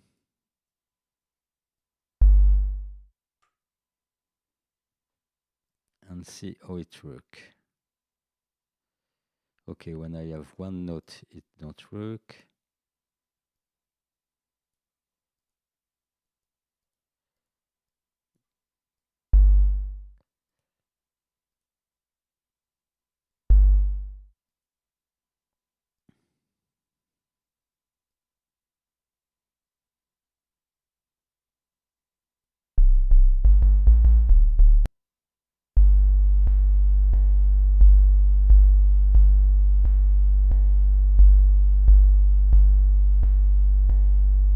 So yes, for a given note,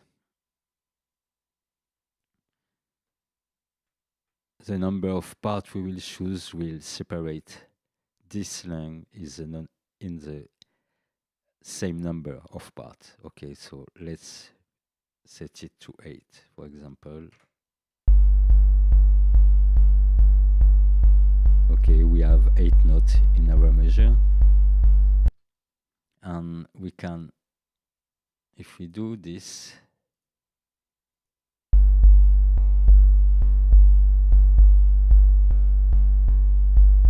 okay, in this second row, it will concern everywhere where there is a gap. And you see when I move the variation option, the places of the notes are moving. Okay, you see.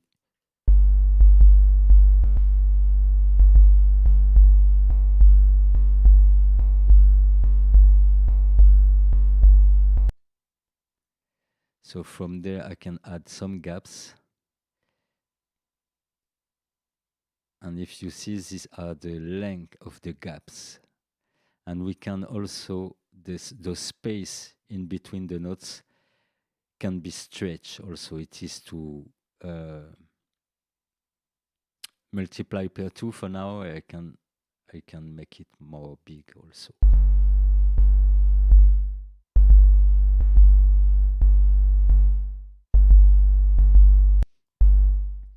So we can also go back into something else to continue. So chop, you understand?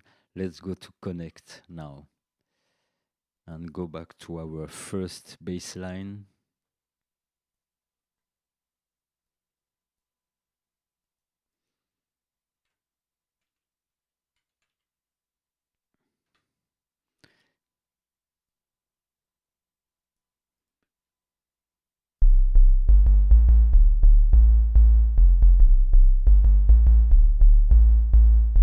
I will take this one for connect. So connect will connect the dot between two notes. Okay.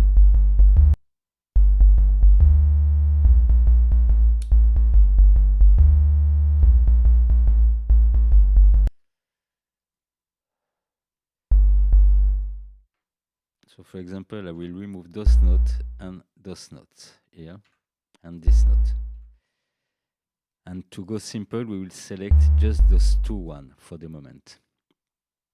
And what this little effect will do, it will find some possible note that can exist on this first and this second note I have here. Okay, and here we have spread will choose how many notes we want. Not how many, but more how wide in the pitch spectrum they will be evenly set. This is the better word I find now.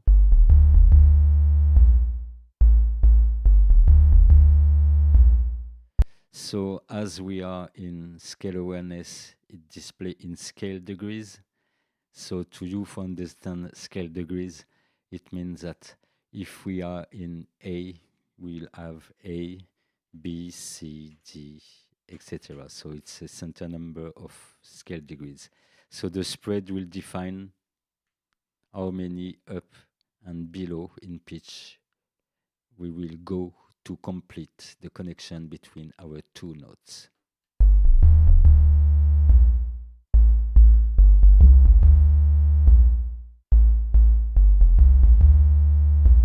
So for example, I can keep that. We have the same parameter density to add more or less notes.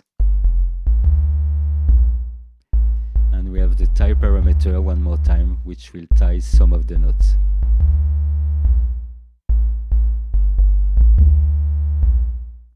Okay, so let's reset and show you how I will use it. So for example, I will set it back to the origin. So I erase this, and I will erase this also. Let's say it's our base.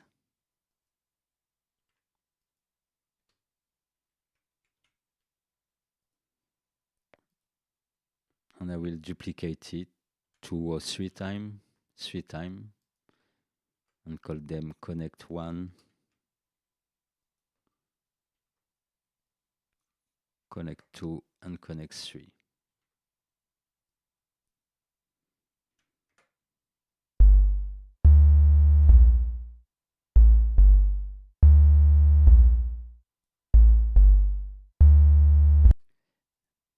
And in connect 1, we will do some transition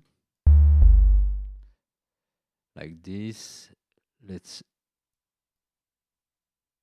We can change the rate also. I didn't say that. Tie a few notes, not necessarily. Spread it a bit more.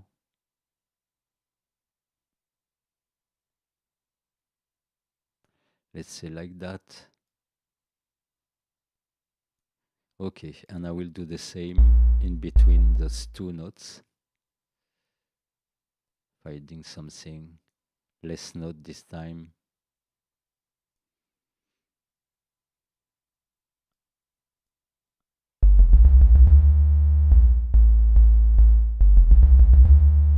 It's a bit too much in this area.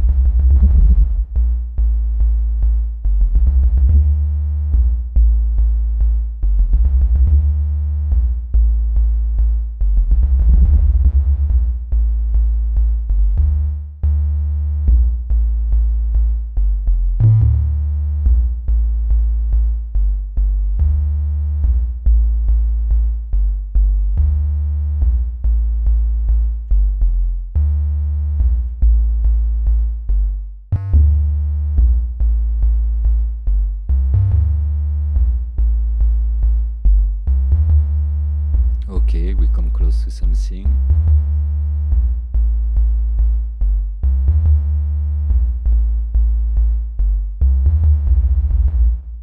Let's try something in between those two notes here.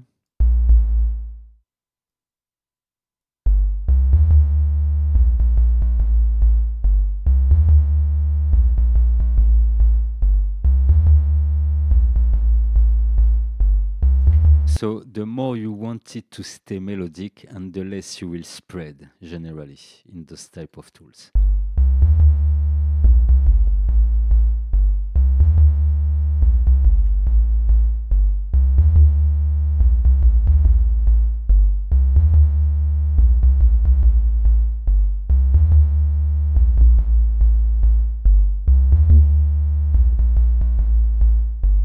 For example. And from there, I've got my idea.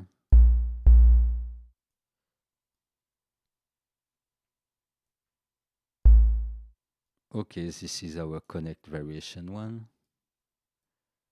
So now we can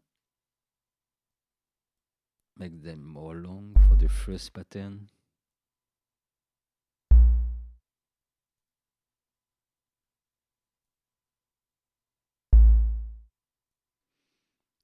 Let's put a bit of drum with that.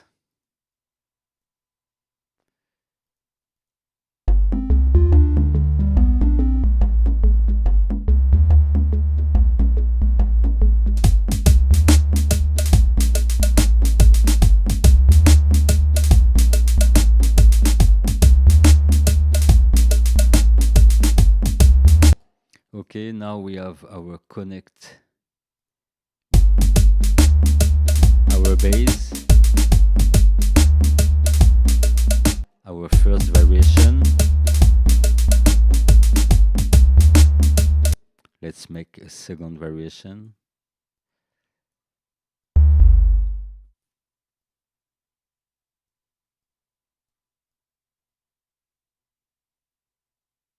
Not too much, a bit tight.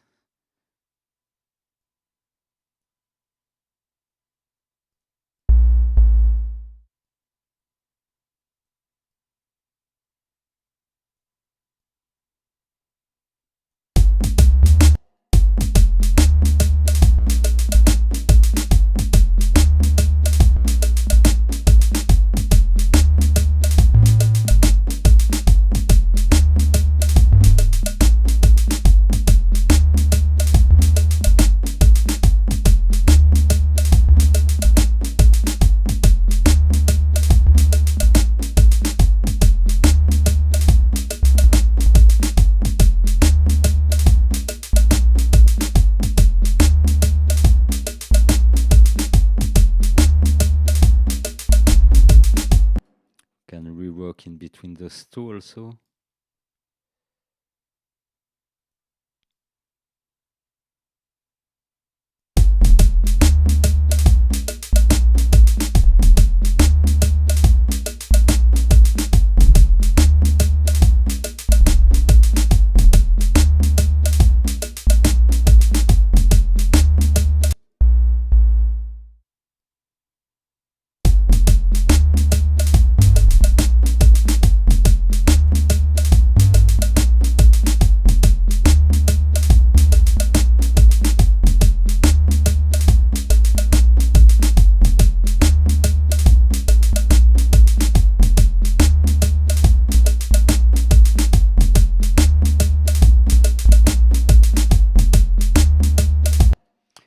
this could be our second variation, and I will make a third variation on this. And yes, let's go again, experimenting.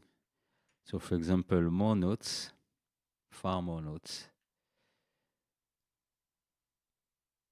and use the tie option to tie them a bit.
Okay, we close to something audible.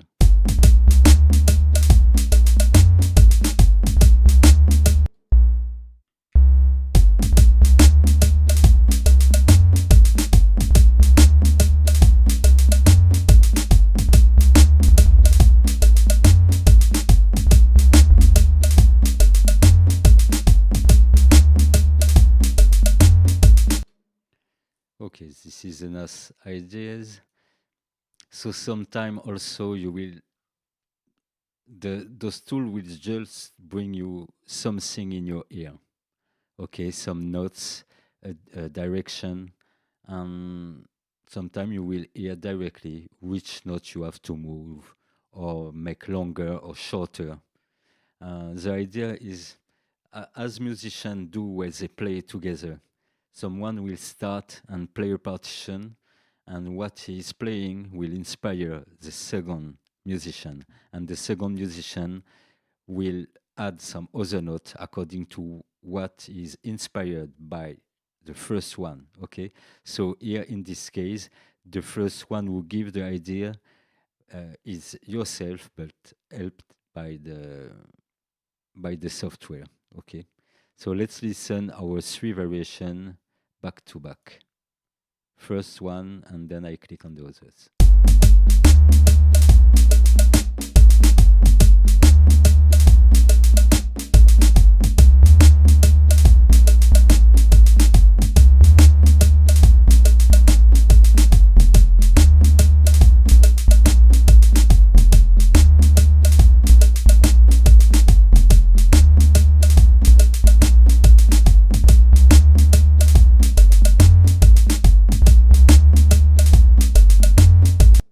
So very, very interesting, this Connect instrument. If you want even more randomization in it, you can erase most of the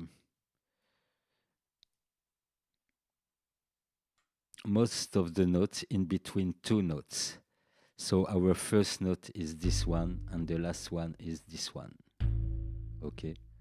So first, let's check all this. Okay, around that octave, and we will erase the two in between. And we will keep this one at the same place of the bass line. Okay, and for the first one, we could go on the third of this chord. So the third is here. Let's go into connect, and yes, select the two notes and let's go.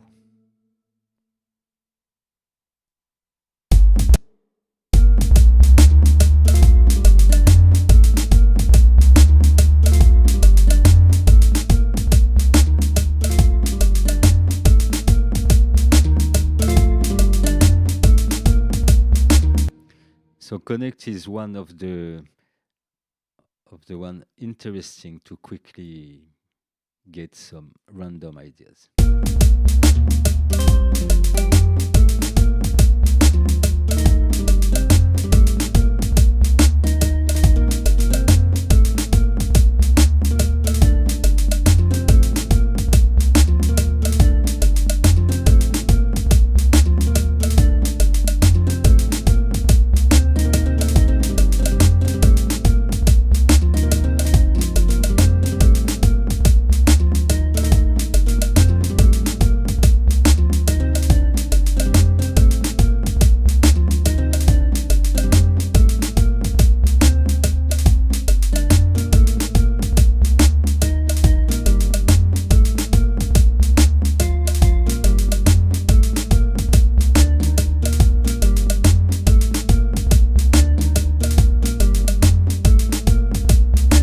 Same way we can duplicate the same, erase one more time the note in between. If you want the improvisation to start earlier, you set some short notes. This one we can make it end like that. And we can also bring this one to the fundamental, which is this one, I guess. No, this one. I could, okay. Let's select the two.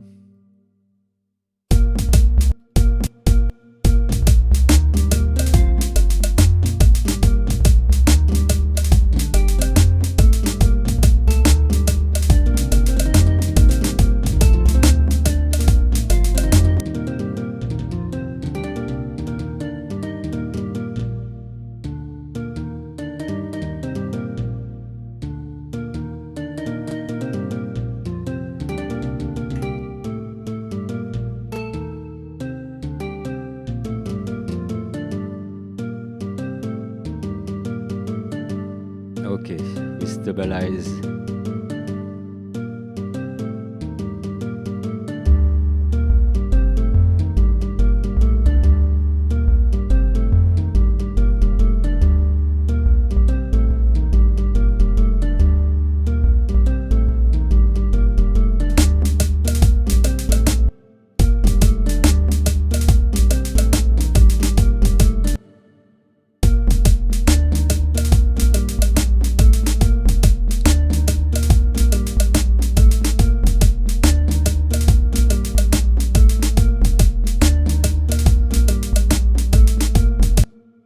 Okay, so this was for connect. It can go deeper, but yes, I guess it's 20 minutes I'm on it. 2.5 hours we were in connect. Let's go into glissando now. So glissando use the MPE parameter from Ableton, and it is set to make the transition between the notes. So let's draw chord, mute all this, reduce a bit.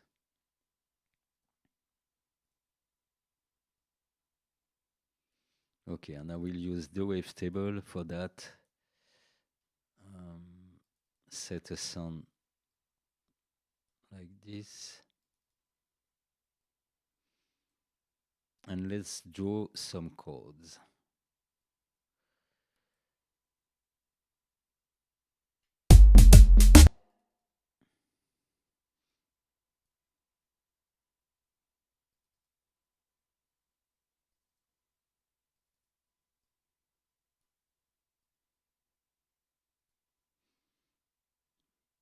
Okay, generate intervals.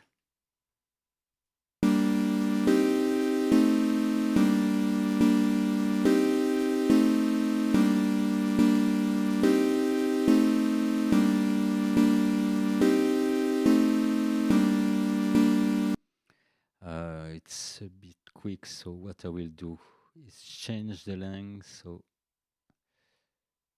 everything, something like that. Okay. Because I generate things, but I hear something precise in my mind. And this one is there. So as I was saying, sometimes it's just some notes that drop into your ears and you hear exactly what to write as it happens here.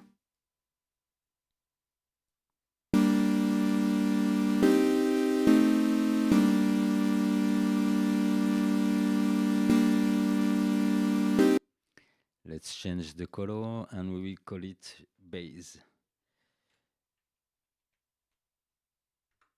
For what again? For glissando. Okay.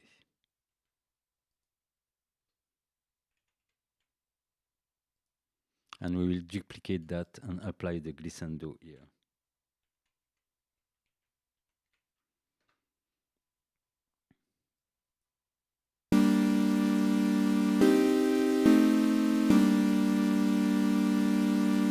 And we can add another chord here. If I remember well, when you click on E, you can split a note or selected note. And if you click on Alt, it will quantize the place where you cut your note. So I want to cut it here. Okay.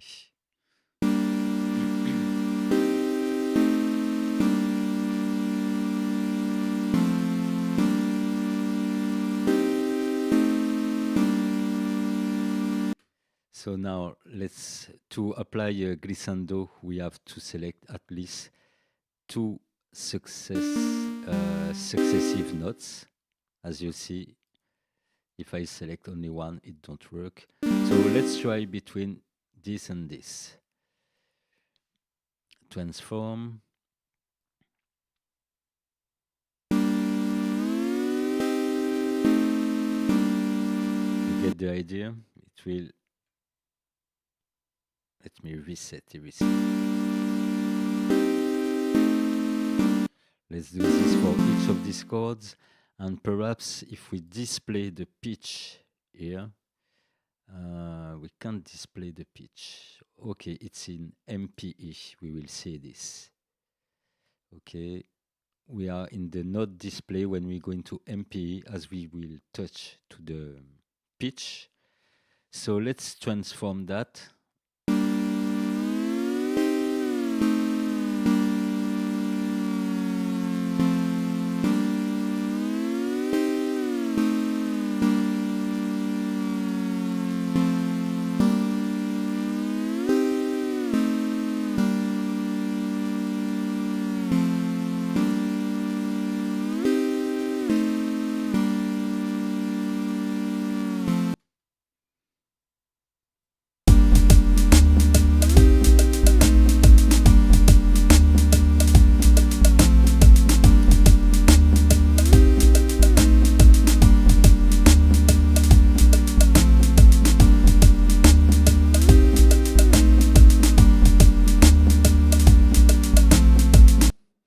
Yes, something I'm just come to remember to display what is happening with this curve. One more time, scale or fold must not be selected. Okay, we must see all the notes. You can highlight the scale to see where you are, but yes, that way we will see in between each notes how the glissando is applied.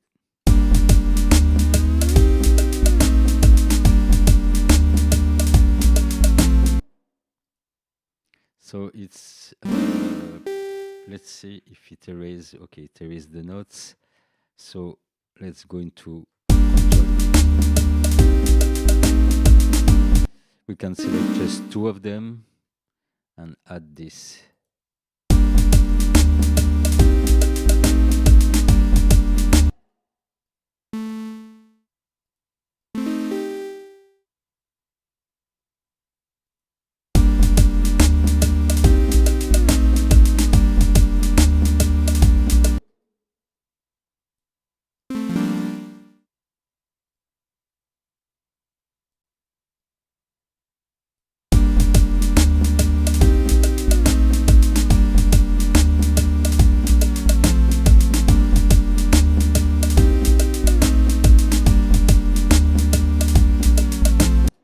So very useful. We can also try this on the bass.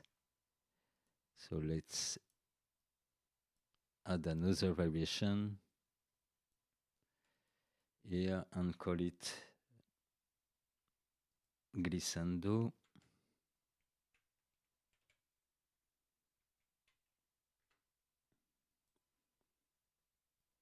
And we will choose a few notes to, for example, those two.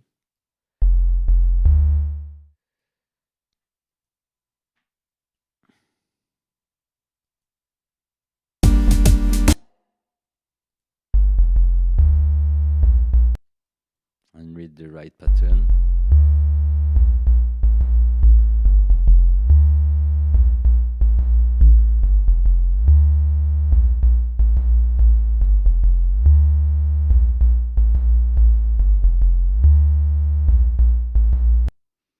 And we can change that one for a higher note.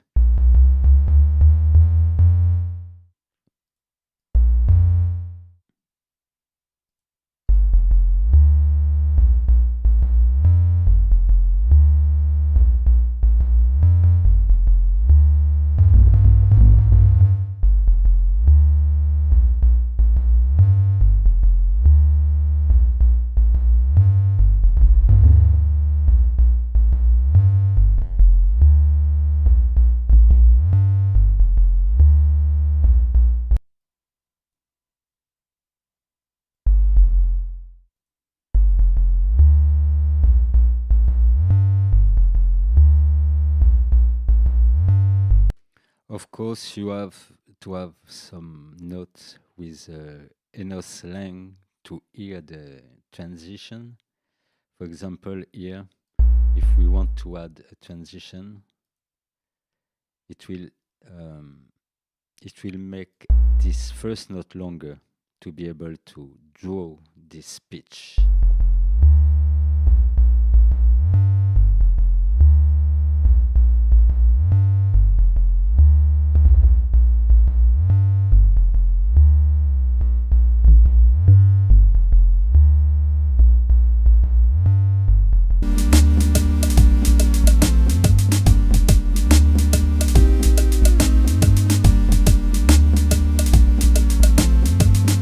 So it will work with all instruments capable of MPE. Okay, this is a new MIDI for polyphonic pressure, polyphonic, how they call this, aftertouch, and polyphonic pitch, etc., etc. This can go pretty crazy. We can do just an example of this. Call this MPE example.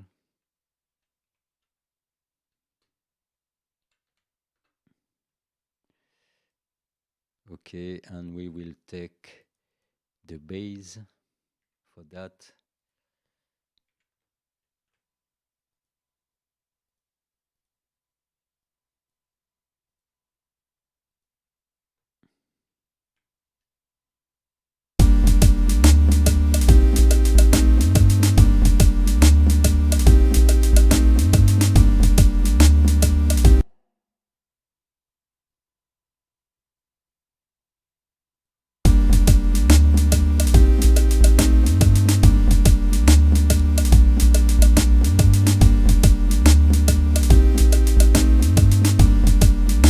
So for the MPE, you must go into this, and normally if I select pitch, I'm on the pitch band, slide, pressure, let me, okay, I just have to click on it. So for example, this is the first one. You make a dot here, for example.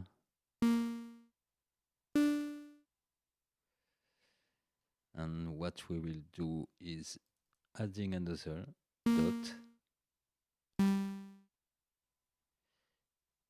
And we can make all those notes coming from the same note. For example, we will go search for another G here.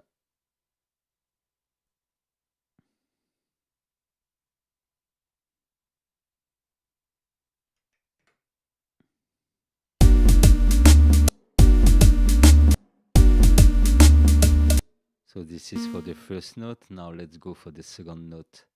We can make it come from the below here.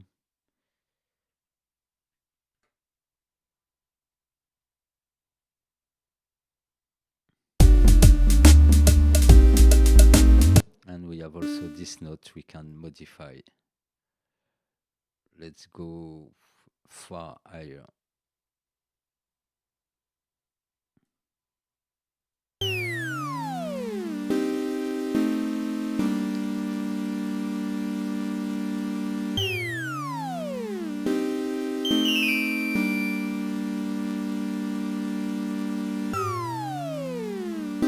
So this is what I call, or they call, a polyphonic pitch bend.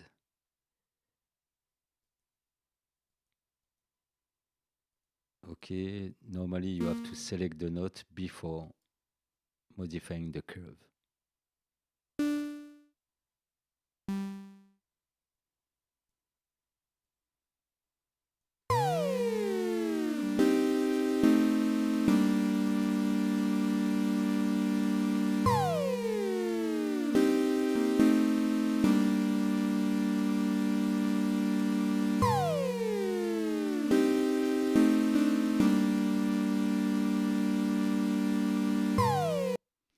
So you get the idea behind that also.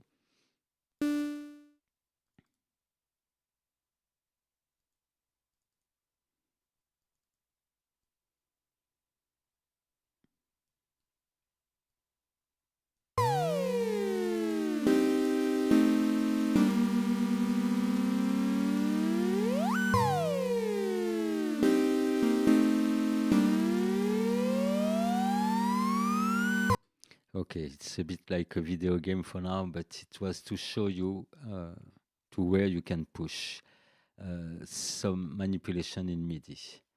So let's follow now the LFO. It's the neighbor effect from this. So for this example,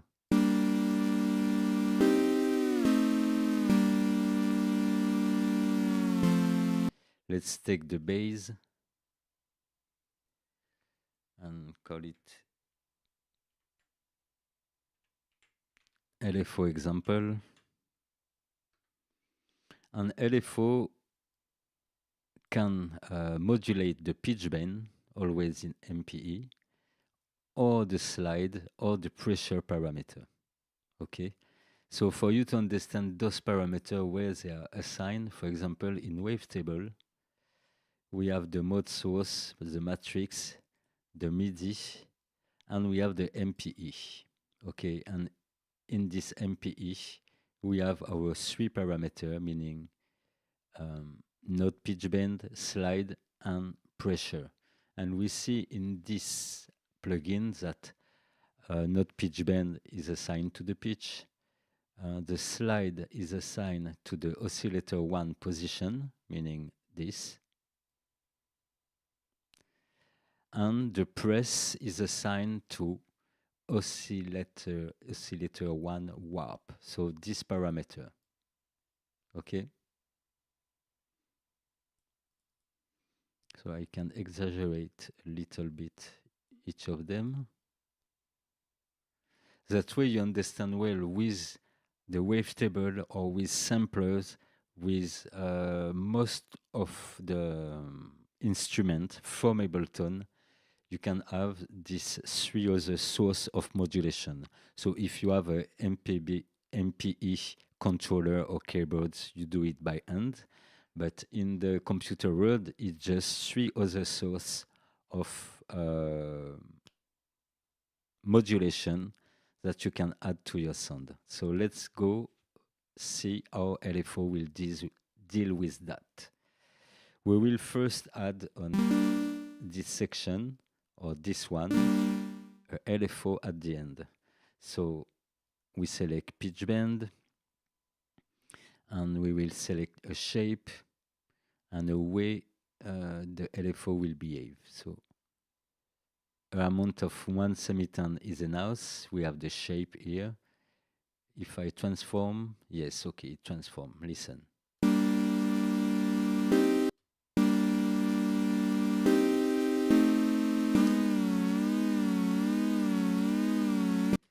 So to make it audible and useful, let's do something like that. We can also choose the LFO, for the LFO to start to be triggered later via this little box in percentage. So what I do generally, I will set here like that. And in the envelope, we have the attack and decay of this shape. So we can smooth the attack for the LFO to come smoothly.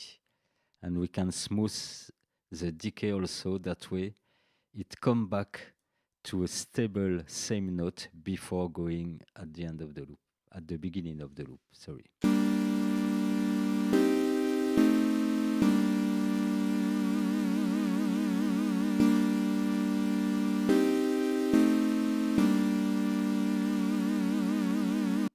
Okay, I see that I lose my last chord.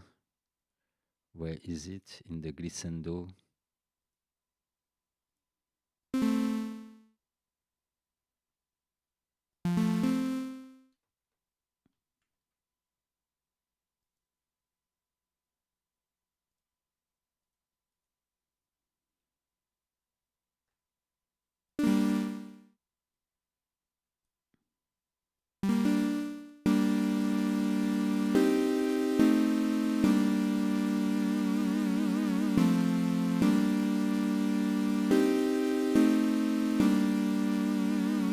So this is on the pitch bend. If I try the same example here, but with more semitone, it will be like crazy. We can also do the opposite, meaning starting with the LFO and using the decay to shorten it at the end.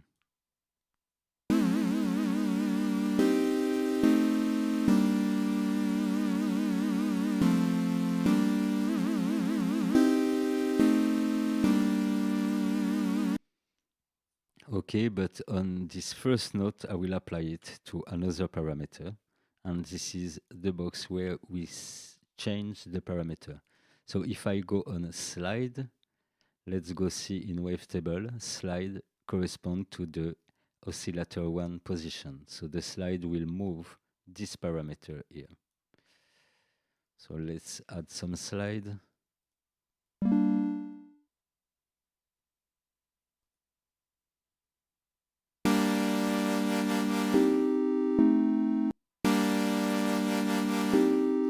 And you will see it move. Okay. So this is where they say that it's very expressive tool, the tool with the MPE capability. Okay, I like this one. I will add the same to each of the notes.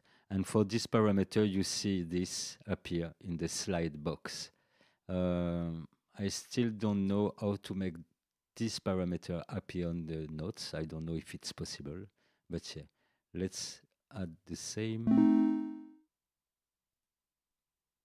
Okay, and let's see if we can add a different modulation source on a group of notes who have already a modulation on the pitch.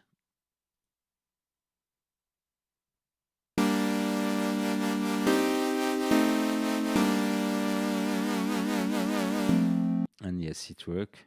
It's a bit messy, but it works.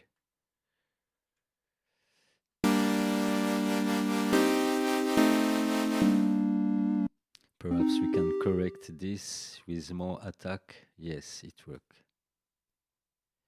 Or even this.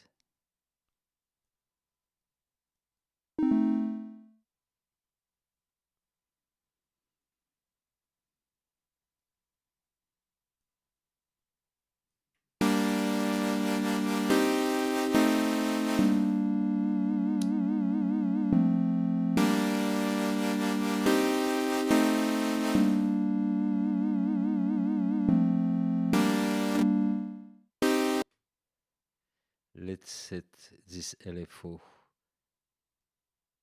flat. Okay, this is a way you can use to reach the same amount. Here the middle sound is like this, and here the middle sound is like this. Okay. But before that, before I set it to flat, it was not the case. Okay.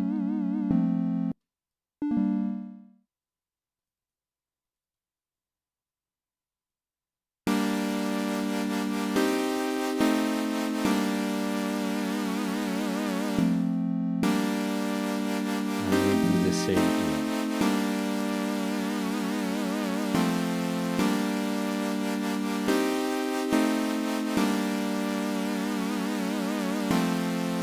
And of course, we can go back to the pitch bend option,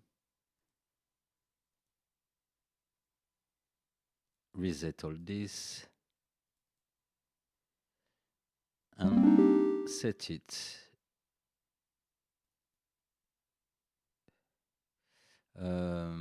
Not with this effect, sorry. I wanted to say going back to glissando and add some glissando in between those notes.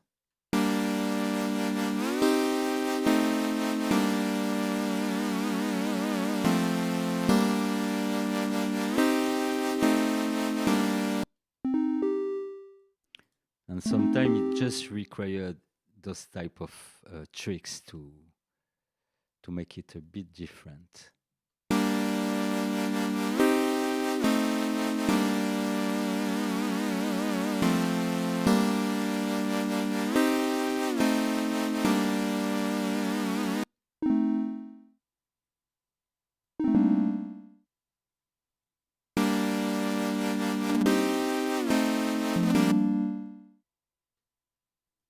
And that's done.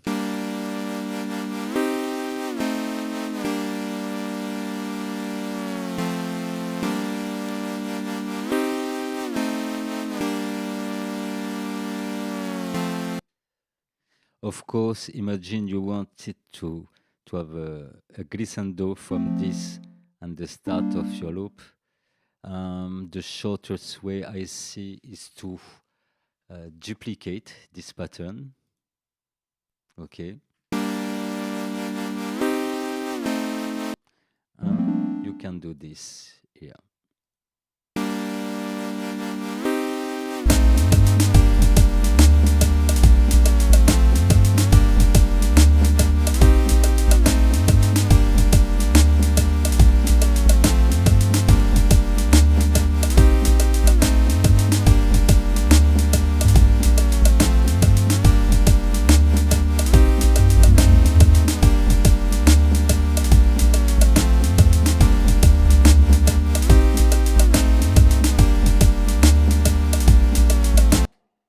Okay, so very great LFO also.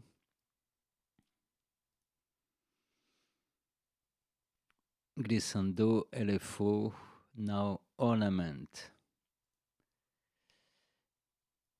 So to work with the ornament, we will choose a percussion line we made earlier. Something with not a lot of events.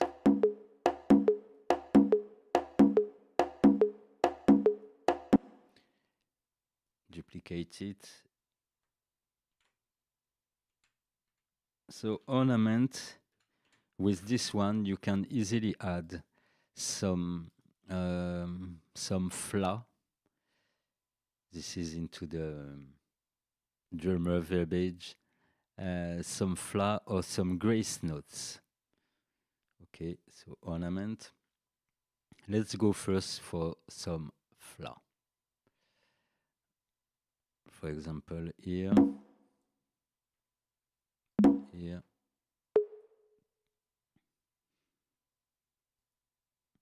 So it will add a note in front of the note you choose and with less velocity. This is the original pattern. And now the one with the fly add.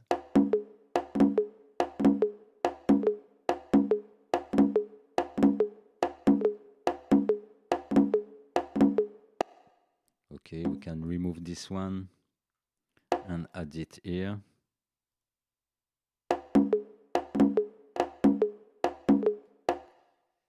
And from there, I will try to do this work on the selection. If we have a floor, we can move the position and add several notes. And we can change the velocity of those flower note, ornament note.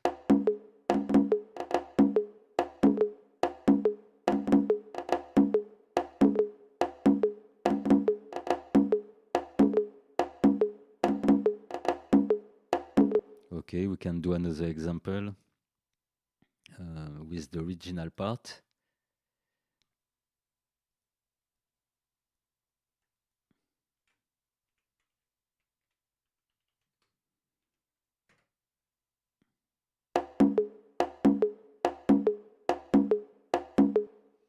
Choosing different notes.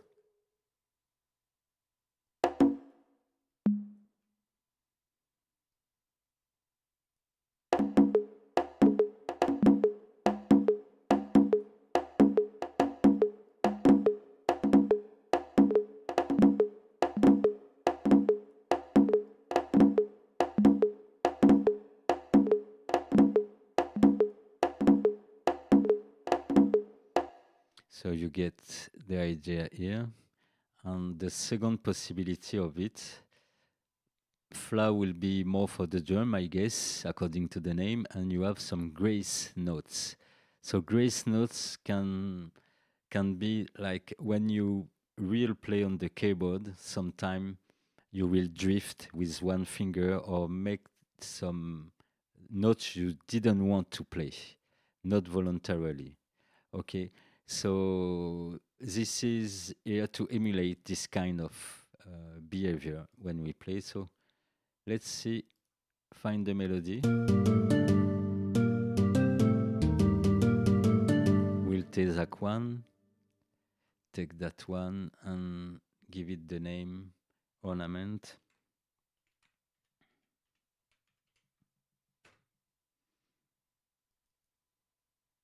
And let's go into ornament in this. And we will use the grace note. So for the grace note, so note we don't play voluntarily, voluntarily, perhaps that's that word. So accidental notes. Yes, it's better said like that. So we can choose that those accidental notes are the same pitch of each note or higher or lower. So one more time, good to have the scale awareness on for this effect.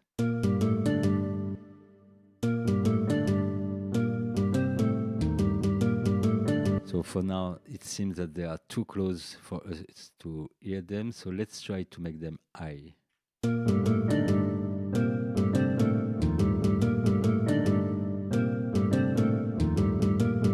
So, and generally, we will not have some grace note everywhere, or we don't know how to play. So we will choose just some notes where we will add this. Okay, for example. So same way we can choose the velocity of this grace note. We can choose the position, excuse me, of this, and we can also set the chance of them happening or not, which is really, really great. I don't know if this chance, and I don't think it's available for Flame, but yeah, here it's great. And we got the amount of note we want as accidental notes. And they change their color with this little triangle in the corner, meaning that the chance parameter have been activated for those notes. Okay.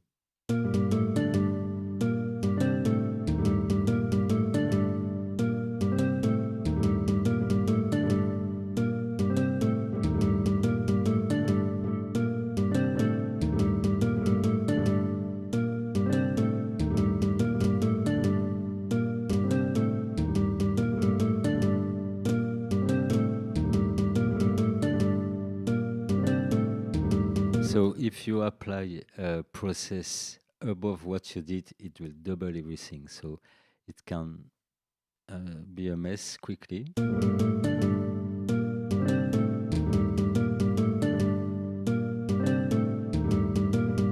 We can try this concept of grace notes on our LFO example.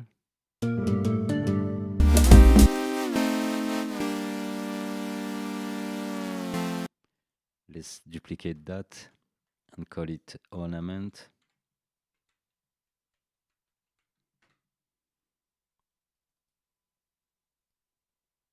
And we will select a few of those notes.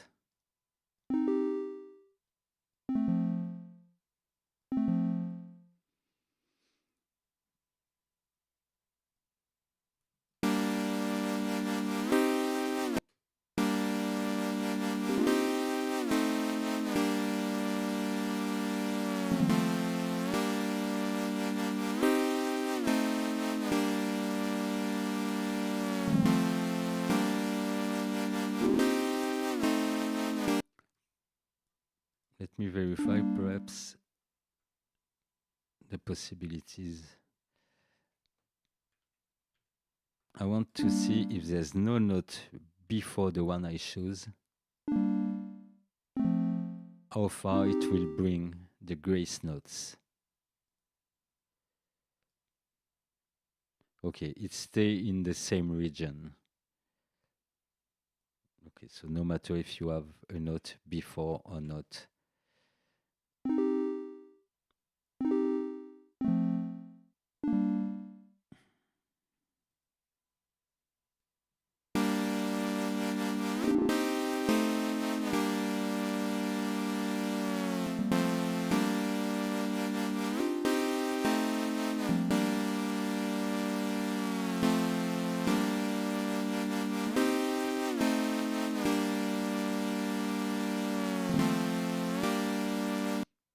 And if you want to be more realistic when you work with chords and you want to do that, you will select just one note per chord. So I abuse of the concept here, but it's just to explain how it works.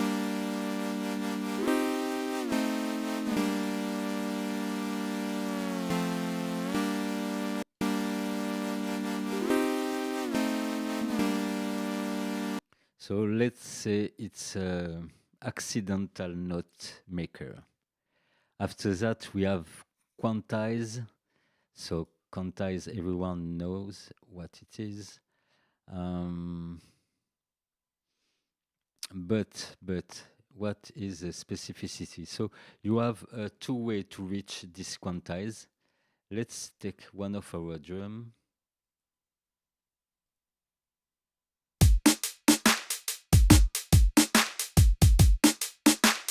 And let's move some of the notes out of the grid. First, select everything and reduce the note.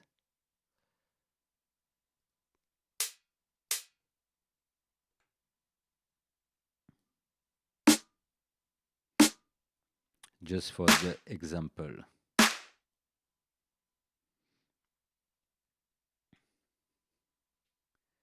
So we got two ways to reach the quantize. First, right click, and as before, we would choose quantize when we know the value we want, or we select it here, Control Shift U, and it will display automatically here. So let's try this. Okay, Control Shift U give this.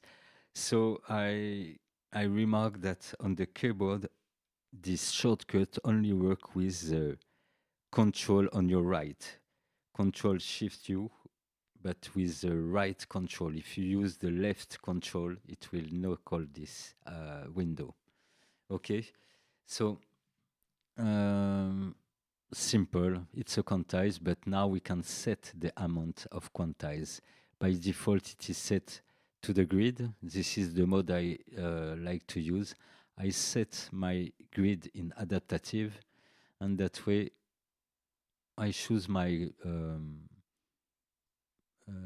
how could I say, quantize setting like this. Okay. So first, I think here it's okay. So quantize to the grid. If I make transform, it will quantize everything at 100.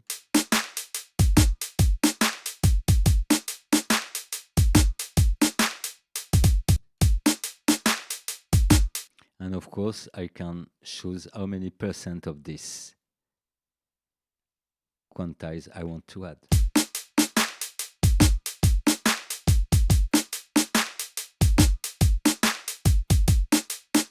Okay, if I remove the groove, you will hear it directly.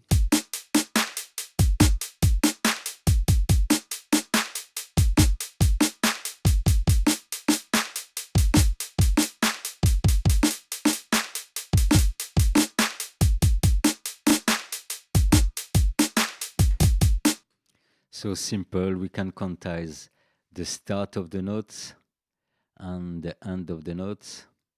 If you want to validate your setting, you will hit transform to be sure it's in. That way, from there, you can remove some parameters and quantize it to another value. Okay. For example, 1/8. It will quantize only the end of my notes, and I can play with the length like this. So let's say it's a elaborated quantize.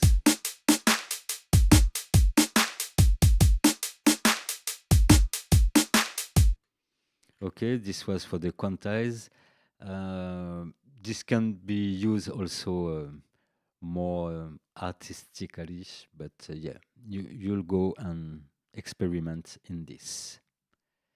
So now the more we go and the more this become complex, let's go into recombine. So recombine, let's read. Rotates the selected properties of the notes based on a specific number of steps. Okay, you can set the rotation steps by dragging the mouse across the column or by using the rotate step down or step up. Okay, so let's just select one part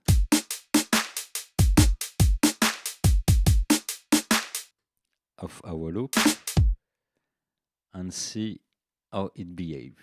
So rotate. Okay, it will rotate the whole pattern we selected.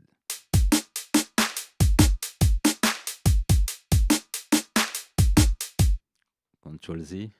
So okay, I see directly how we can work with that. We will take our Omni and call this rotate 1.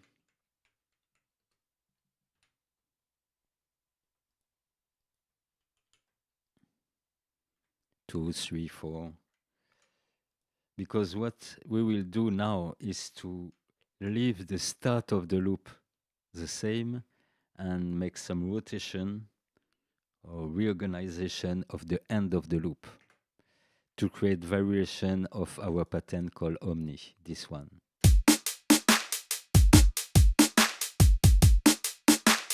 Okay, so let's select our first example.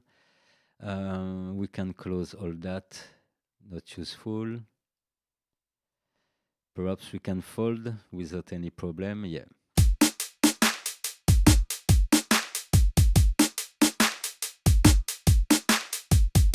Okay, let's select the last part and rotate it. As you can see, if I select only one note, we have not that much possibility and it don't move. If I select two notes, I have a bit more possibilities of rotation. If I select a whole pack of notes, I have more and more possibilities. Okay. 1, 2, 3, 4, 5, 6. Okay. So recombine will display the number of events you select. Number of events. Let's say the number of bar containing some event or MIDI note. If I select 7, I have +7, -7.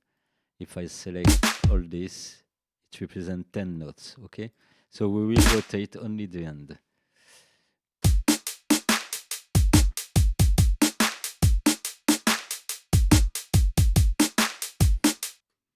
Okay, and it works on the grid. We will leave this like that. We have some shuffle and some mirror. Let's see what it is.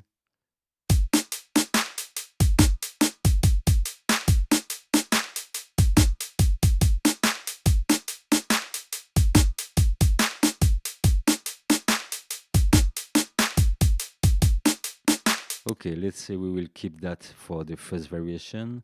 This number rotates the selected property of the note based on a specified number of steps. You can set the rotation step by dragging the mouse across the column or using the rotate step down or up. Okay. Okay, so this is the same that in the graphic, but we can rotate -6 to +6 infinitely. So yes, my first use would be that, selecting the end of a pattern and try to rotate it.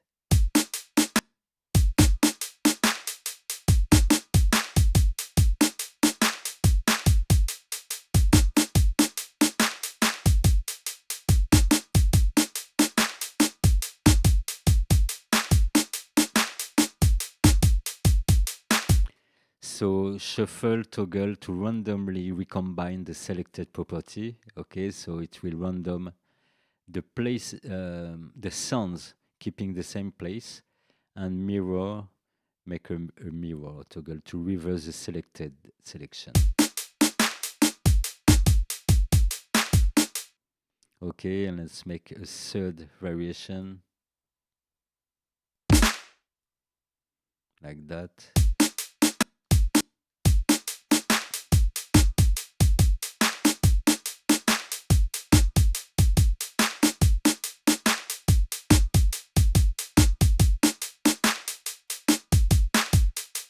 Okay, and now we just have to set our baseline, and we have several variations of our drum.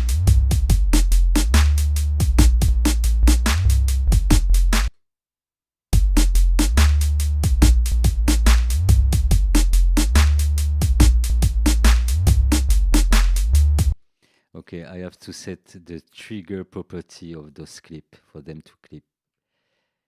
To be triggered in time, so I will go into the clip and say next every watt follow action. No, this is not here, this is on the global launch. It is set to none here, okay? So the quantize of launching the different clip is set to global, and my global is unknown. That's why when I click, if I'm not sharp on timing, it will not trigger at the good time. So let's select something simple like 1/4. Variation 1.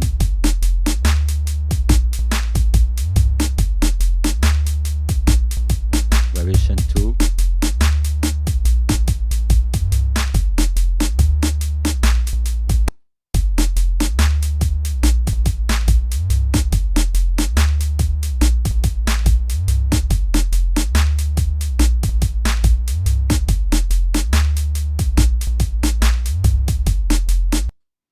So we can also take a whole clip and apply this to all the notes.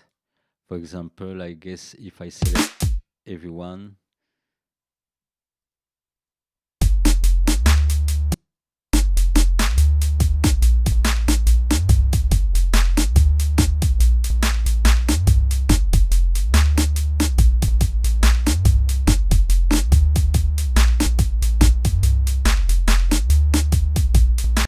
so you get the idea. And for example, if this is our lead pattern, and we choose this one to be the rotation which go with it,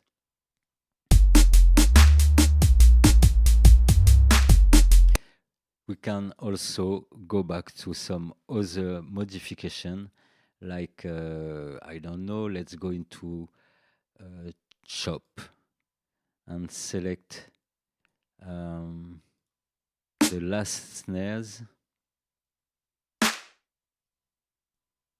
Let's do something like that and try to apply some chop event on this.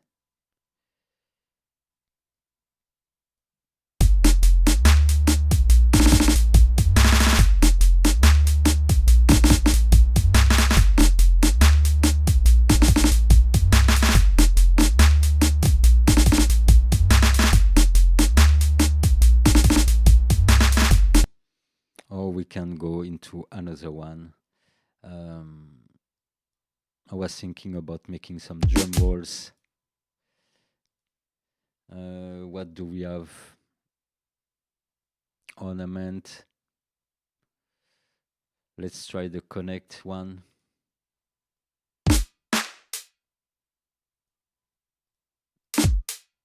Remove all this.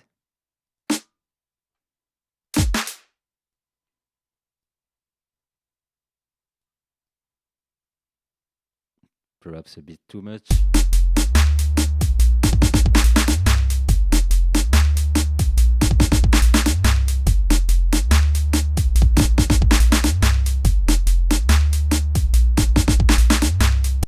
So this is how you will try to generate some drum rolls you have no idea that can exist.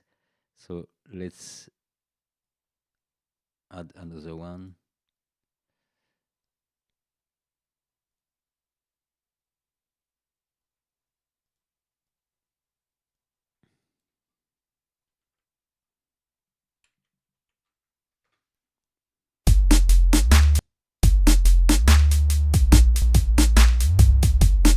And perhaps we can use another effect.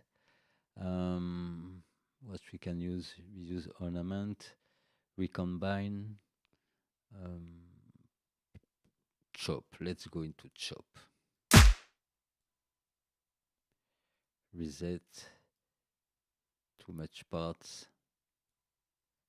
A bit of variation. Some gaps.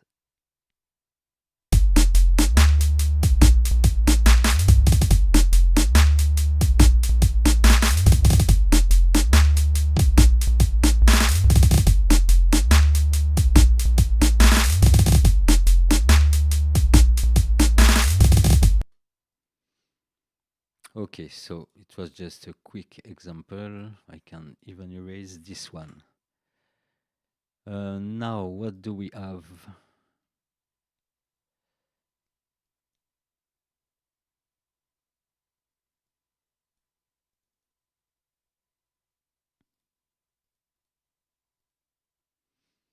Quantize, recombine with just C, span. So let's see what is span. Okay, so span will set several length for notes. So let's build a skank.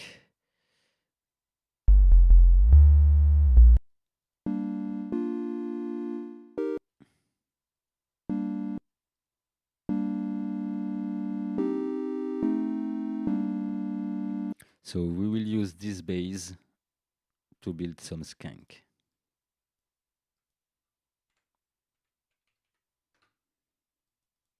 Okay, I will do it by hand.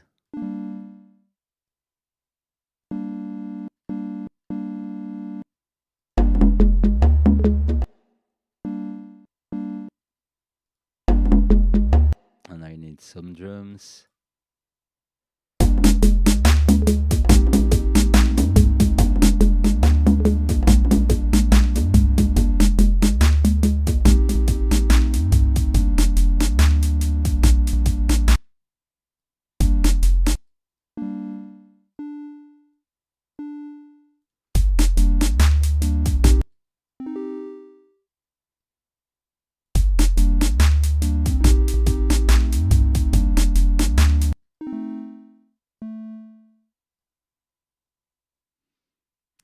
something like that. And for the last,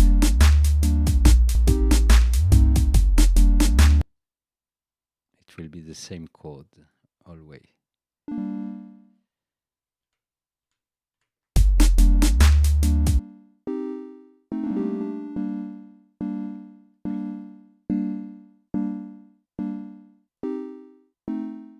And what I will do is create another MIDI track with a wavetable. I can paste that one.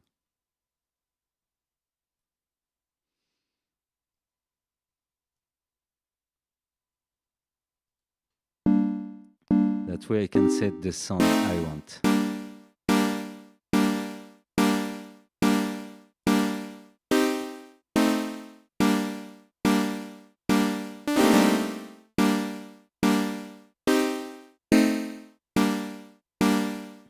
Okay, notes are pretty short, so we will play with the envelope of the sound.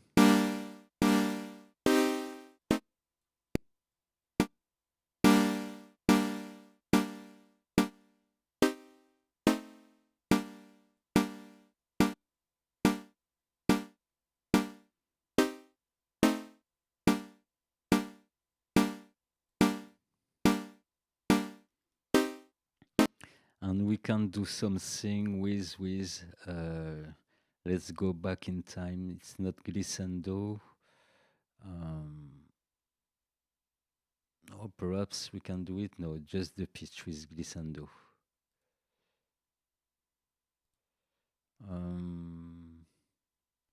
Pressure. Okay.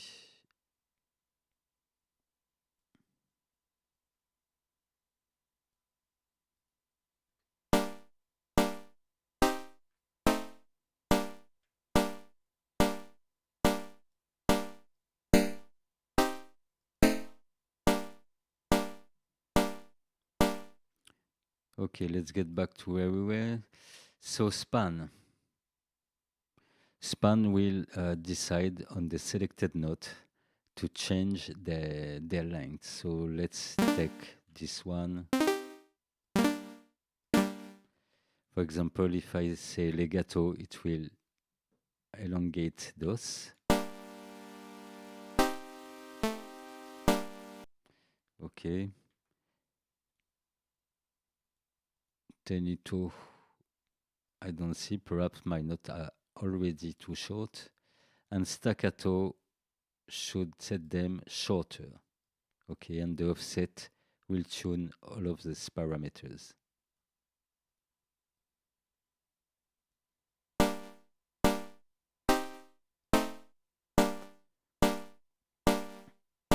And also we can add some variation which will randomize the length of each note.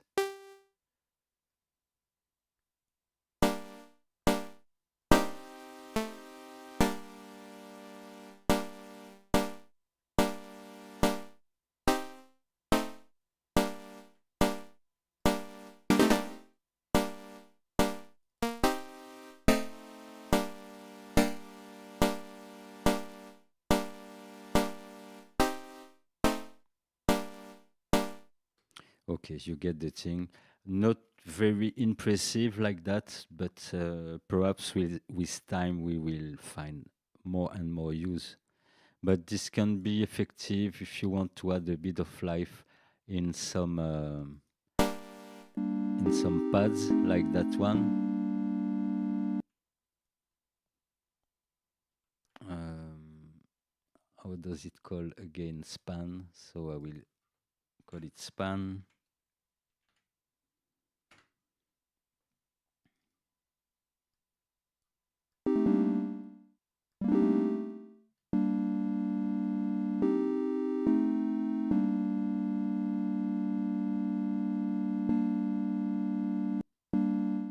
So staccato will shorten each note. Tenuto is like legato. So tenuto preserve the original note and time, which can be adjusted using offset. Okay. So tenuto is the original note time, and we can added. And we can add a bit of variation like that. Okay? So I will take this pattern and play it on the other sound with a bit of sustain. And we will go on the next effect, which is quite great, called strum. So strum is like when you want to play some guitar. So let's first go back to our guitar. Set everyone short.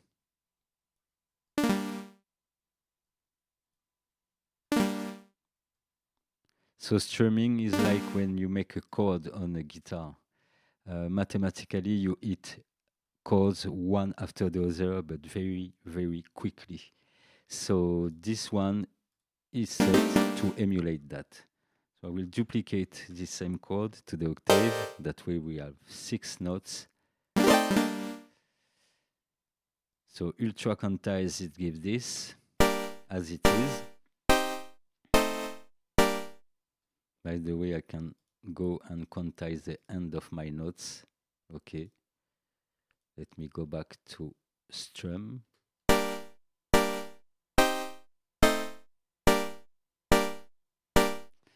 Okay, I try to imitate quickly a guitar. So you select everything. And in this box, you will decide how you are strumming the chord. So to the maximum, we have this.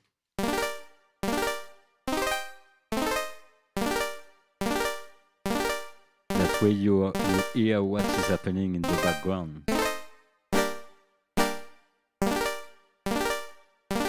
We can change the curve.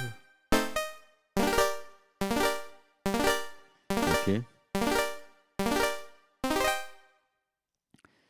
So, very great tool to draw some chords quickly and then make them sound as you wish. So you directly hear the difference.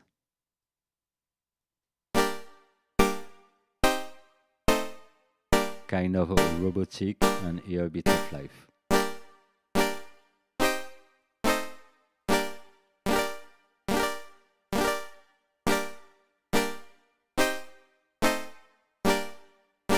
You can reset and double check this little box.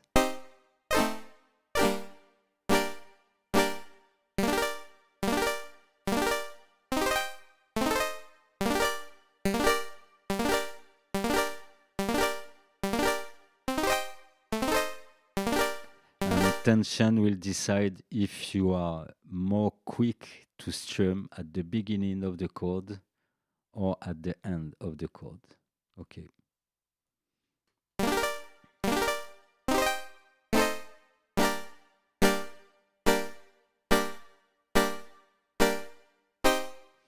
And we can go back to span, for example, and change nothing but the offset, no, but the variation. Okay. Oh, faute.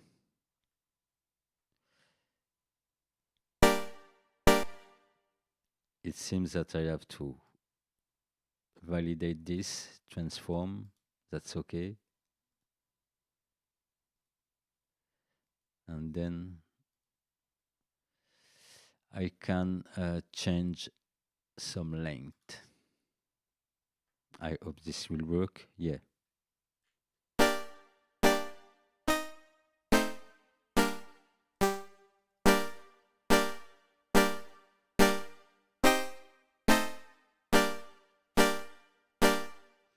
And with the button transform, we can choose several possibilities.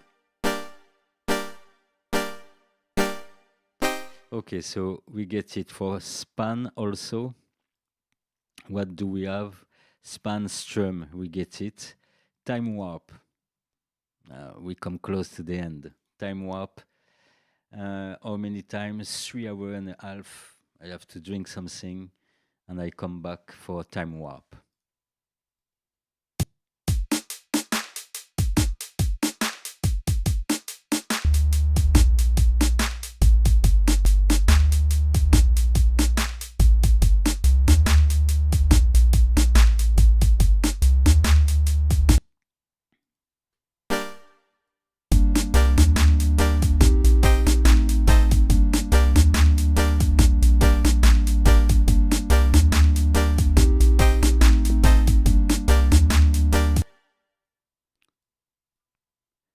for something generated just by tools, it works pretty well.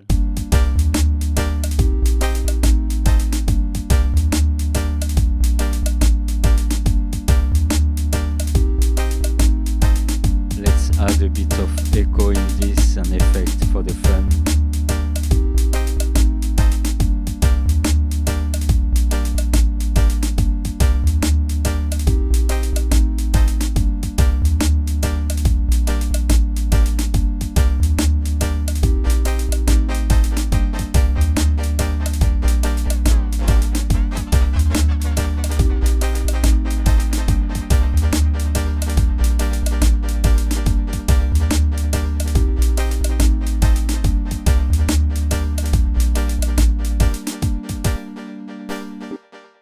Let's organize that the right way.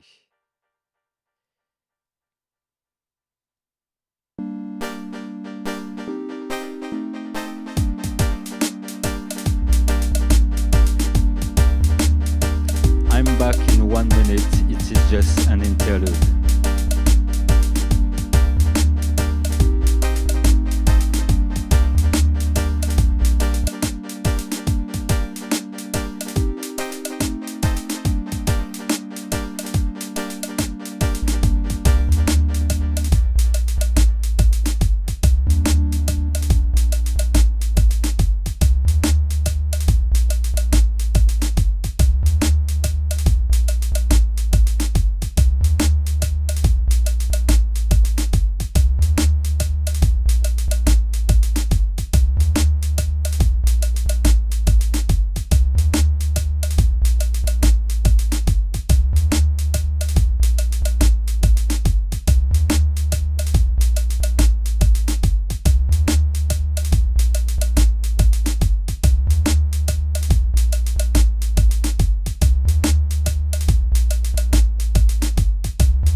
check the chat room.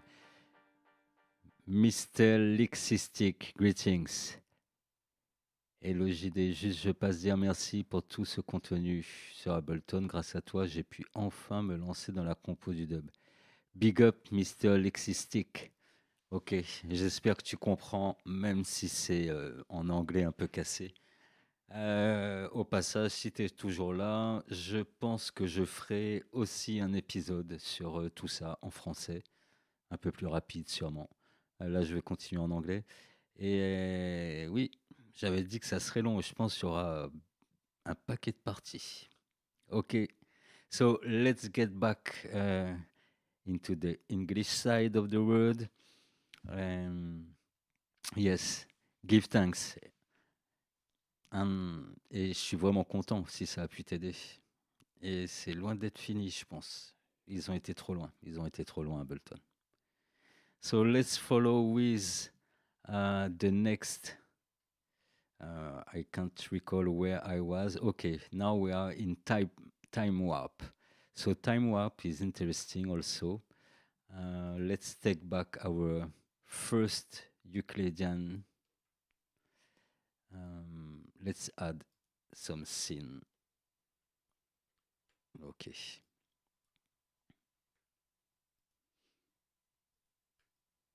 And organize this a bit. Let's take this drum.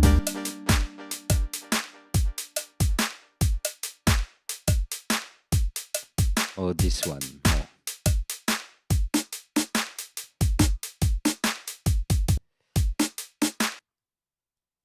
So time warp is pretty simple. We can move the time into a partition. Perhaps the first example would be okay with a simple partition. So let's go into the conga. Select that thing. Time warp. And let's write something. Or why not? Let's generate something quickly with polyrhythm.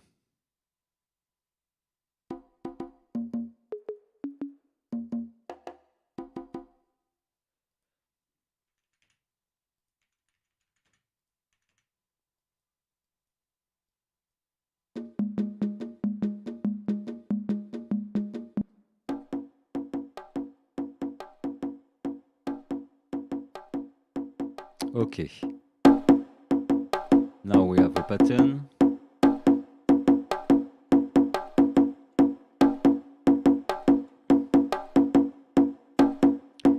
So, by the way, I forget to mention it since the beginning, but for the Patreon supporter, for Shieldrum Record Patreon supporters, I will give this whole project with all the examples for Patreons from level 3. And for the Patreon from level 1 and 2, I will choose one or two instruments from this live set, and you will have a light live set. That way we stay fair to the biggest supporter, okay? But you will have enough, believe me, because all this tutorial is based on knowing how to experiment. And also, as it will go along for 4 hours or more, it will be timestamp into the description of the video. I will try to read it again and timestamp everything. That way you can do whatever you need and see specifically each of the modules you want to understand. And of course, if you have some question, don't hesitate to ask and to comment and to share and everything to make all this school work and live. So time warp, now we have our patterns. We go into transformation tool, time warp. Time warp is simple. We will be able to play with the time inside of one pattern. So let's duplicate this and call the first time base.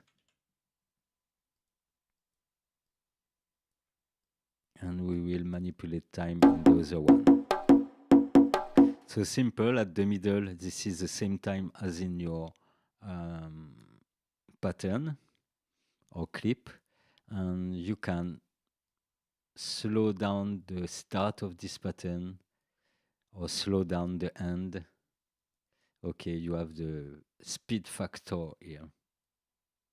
You can go to up to 10 times the speed of the pattern. Of course, as always in this plugin, you have to select everything you want to modulate. So listen.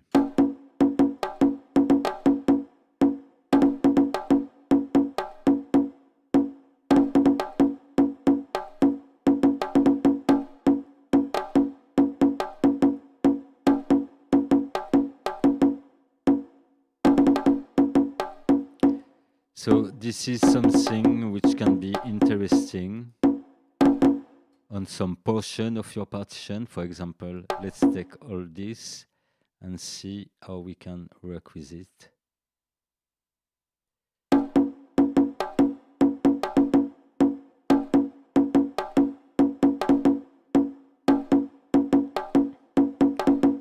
And now also I will add a few other notes like this, and even go in 132.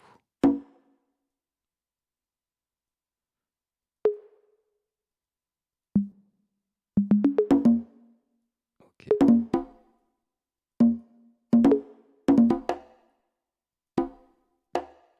Okay. And we can quantize to the grid what we're actually doing, because if I move like that, you see that we go off grid.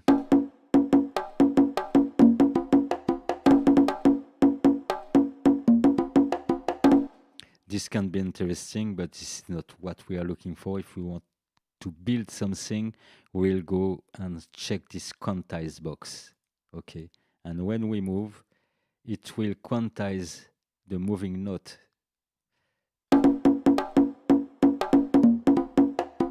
to a musical place.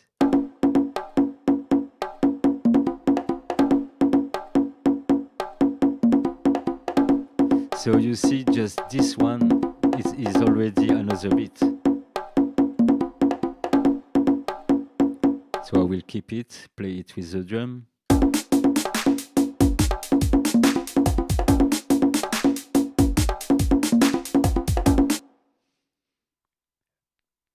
A lot of note, but yeah, you get the idea. And also, let's go on another example. We can add, excuse me, we can add a third point in the middle. So let's select this by clicking the 2, and we can have only one value, even if we want. Okay, so reset this, select everyone. Okay, and this second point on the middle will give us the possibility to keep the pattern at the same speed in the middle.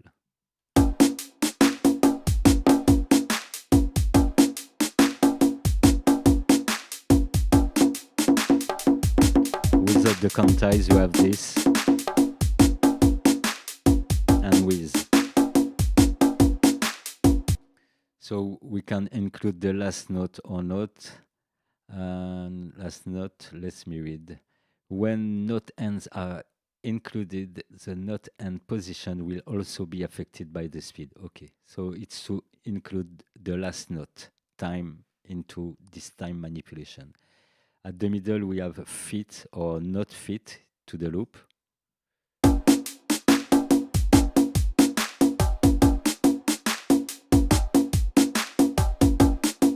Okay. As we will move the event inside the clip, it is possible that it will extend the pattern or reduce it. So we have the choice of having it as how can I tell it? Having it to fit the original length of the pattern or clip, or to not fit it.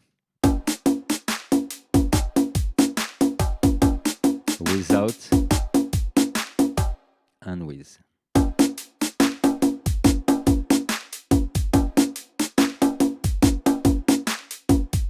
It's like it extends the result when fit is engaged.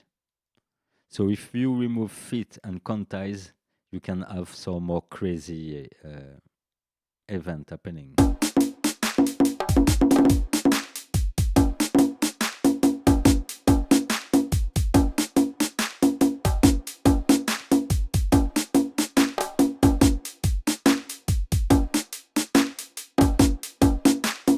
So this is another way, again, to generate several variations from your original pattern. For example, we can perhaps, let's reset this machine. We can also do it just on a portion. Let's see if it's work. So reset, set everyone, okay. So let's go something like that. Can modify this portion and try to modify only this portion also with another shape. And modify everything now with the quantize. No, everything I said with the quantize. Yo.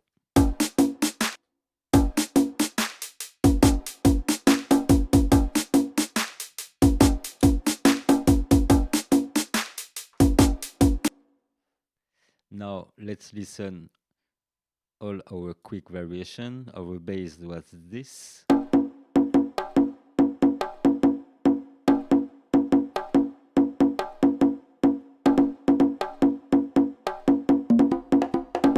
So this one I can erase. It is great, but not very great with the other one. Let's hear the second.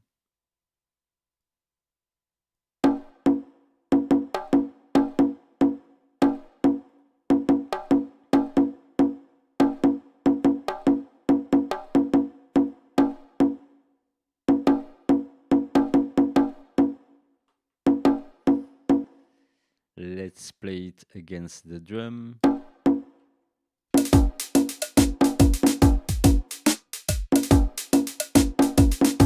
So you see what I mean? It works every time. If you take time to make something audible using the, or I can say the quantize option in some of the module.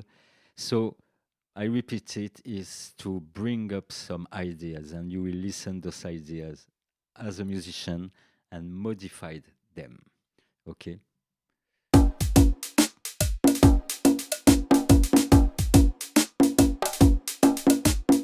And we will use this time warp 2 as example to get into the velocity warp, velocity shaper, excuse me, velocity shaper. I will name the example.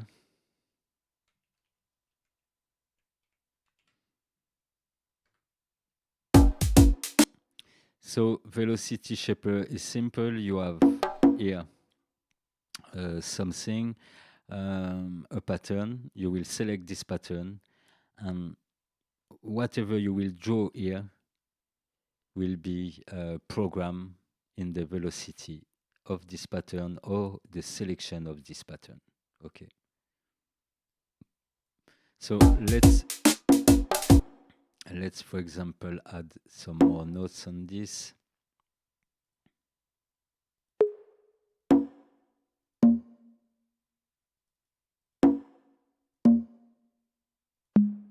And we will go into another one, just a second, which call ornament, and add a few flaws here and there.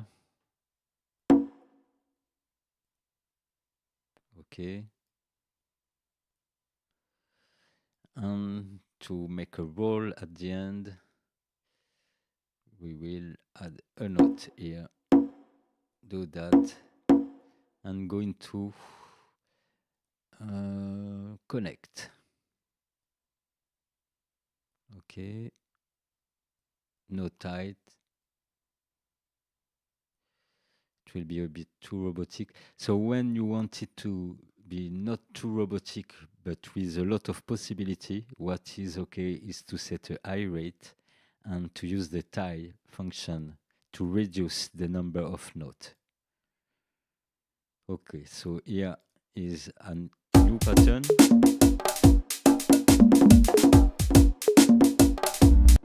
A bit messy.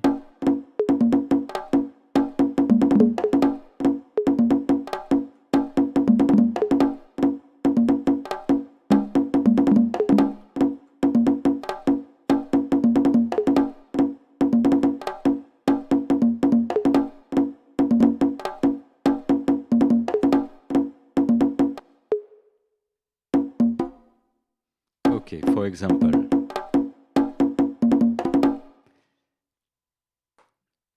it was just to play a bit with this. I didn't dig a lot in it, but it should be simple. Division, let's read what they are saying. Division, this control is coupled. Okay, this control is coupled to the rotation parameter and determines its intensity. Coupled to the rotation parameter. Okay, because we can rotate whatever velocity we will draw. So let's first try to transform like that. Okay, you see that my velocity curve is the same as this draw.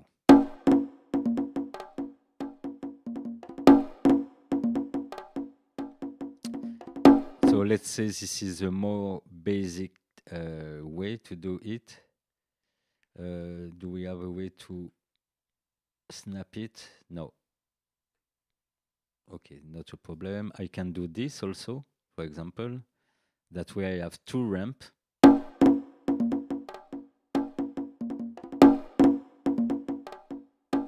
I have to transform it.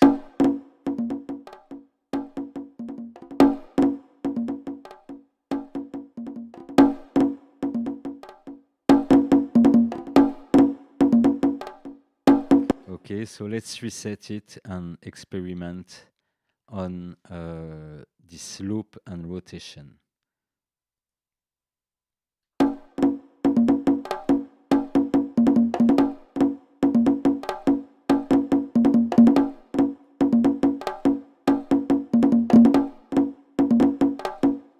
Let's select everything to make it obvious. Okay, so the loop will loop the velocity curve. So this is why the velocity curve by default is just one peak, because when you use the loop, it's like you will repeat this shape and add an accent into your drum. So listen. Here we hear two accents. If I move the loop on 4, normally we will have 4 accents. 1, 2, that's it. So loop will loop exactly that shape, and rotate will displace that shape.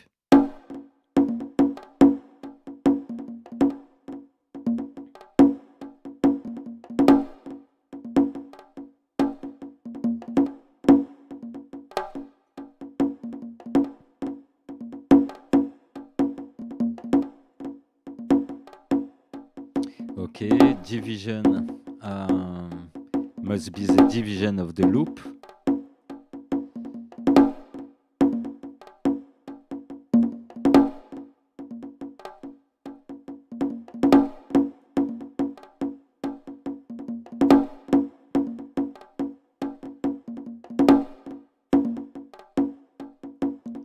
We can set it to grid.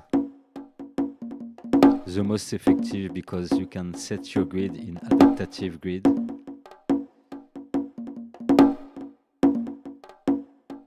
Okay, and when you zoom in and out, it will define this value. Okay, but but I think to start 116 is okay.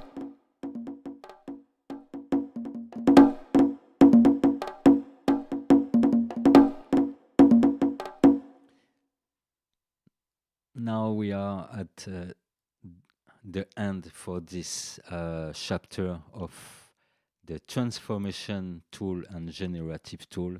So I will stay a bit again because I want to play now. Now that I finish this explanation, I will play and build something else and talk a bit about some other tool. This will be just an introduction to the next chapters I will do, because this was part 1. Okay. If something is not clear to you or you want to get more information, don't hesitate to comment it and to link me.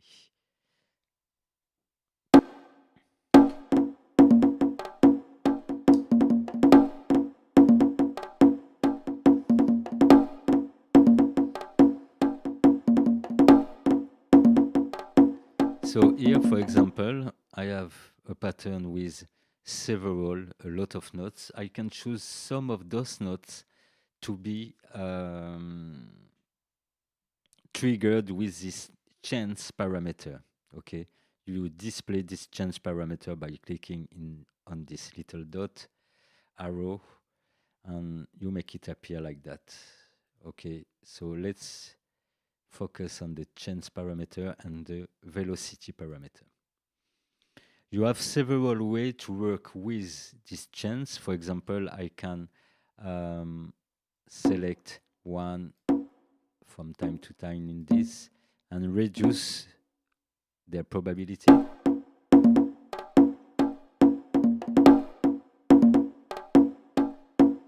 Have a different probability for each of them.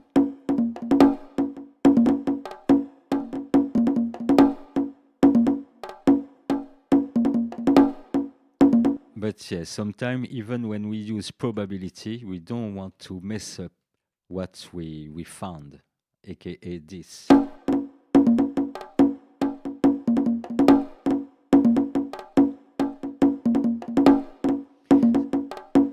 So what we will do is to make a copy of this. Call it chance parameter. Okay, and the way we can do is to select a group of notes. For example, let's take this, like that. And we can, before touching to the chance parameter, we will group them by clicking play them all.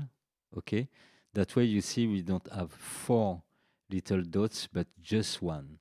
And this one will command all the group.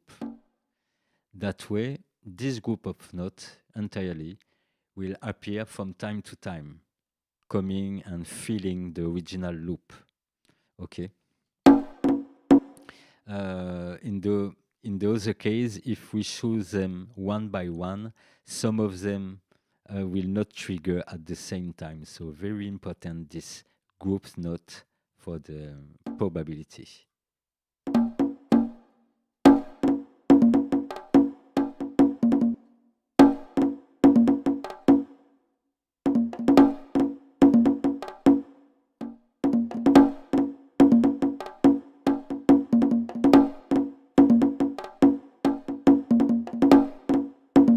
So generally, you will choose the notes that are not very important into your groove. For example, this one, it's important, but not that much. It's not the root bone of your loop. And you will add some chance to this parameter and this one, for example.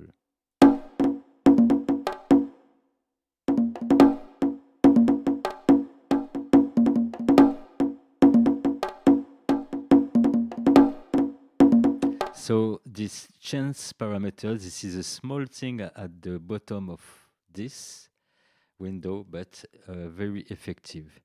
If I remember well, there's one of these transform tool, this is the name, which have the chance possibility. I don't recall if it's a transform tool or a generative tool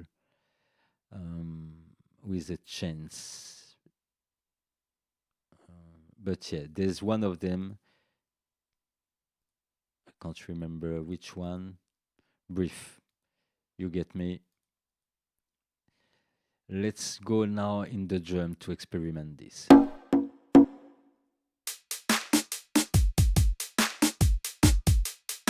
And let's choose a good.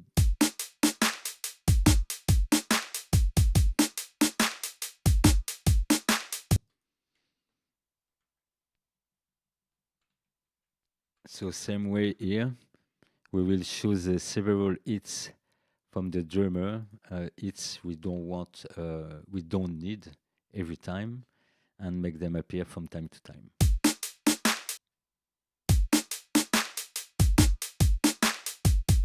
And for example, look at this.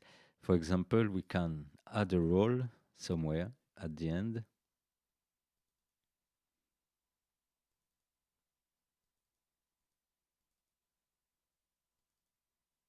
Okay, and add this here. Something more audible. Okay.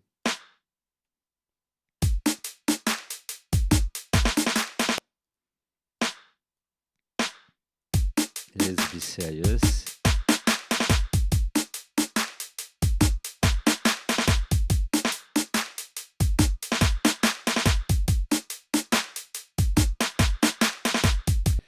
Let's say this will be our thing.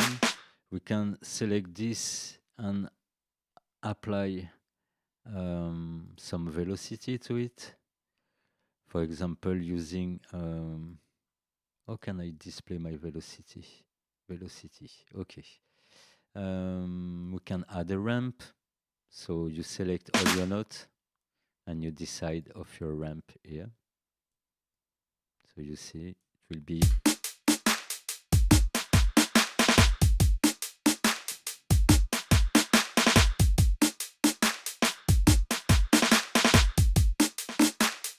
okay, and now let's go back into the chance option.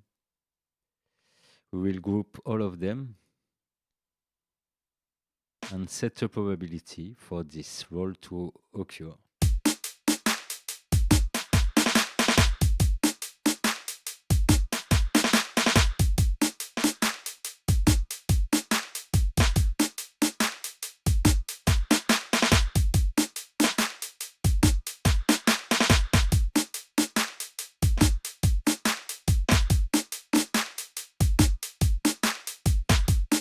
And after that, if you don't want them to be grouped, you just have to select them again and ungroup via this knob.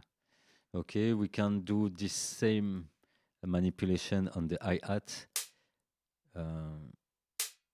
Let's say the one on the time are the most useful. So we will choose, for example, to add a few notes in between.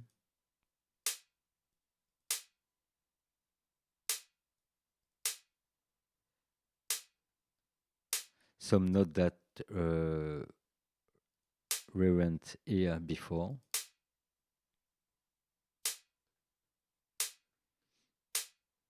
Okay, and without group them, set them to the same chance.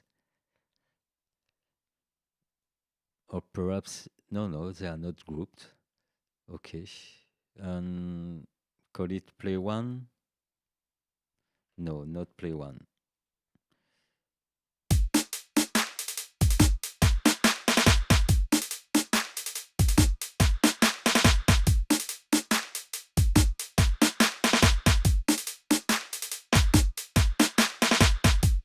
And we can eventually take one only note from a group. No, we can't ungroup just one.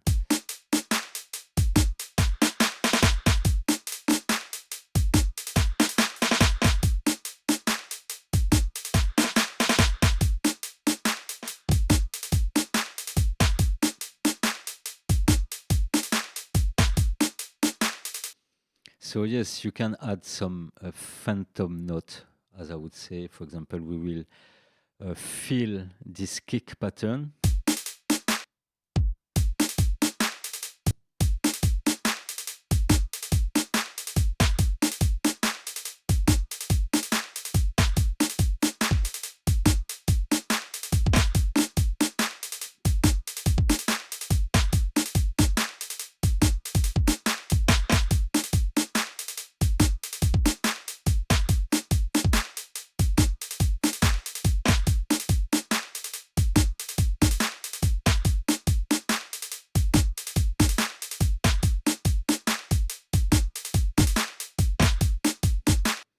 And all those phantom kick, we select them. Why not this one? This one was not there. And this one also was not there. And I saw also that even in the chance, we can randomize the chance when we select several things. So let's randomize several times. That way we will have an evolutive pattern with some of ghost kick appearing from time to time. What we can also do, as we have a little triangle on the upper corner, we can select all of them and reduce their velocity as they are secondary hits.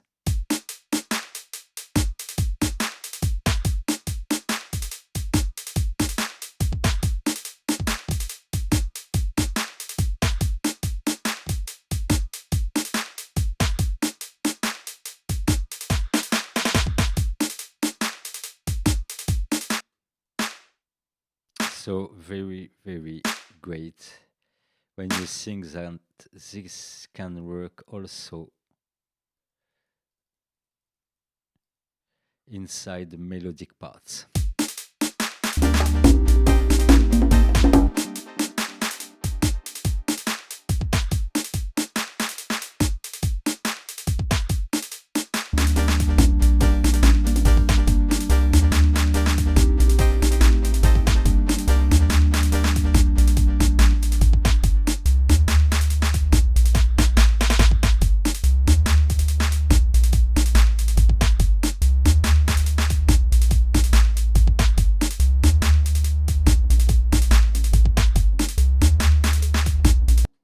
So now we will make a tour of all those tools. I guess some other information will come later in another tutorial about the edition, how to split notes, how to everything. I will have to study it deep before. Okay, so now I will just chill around with some new examples and try to build something else with no talking or less talking for the end of this tutorial.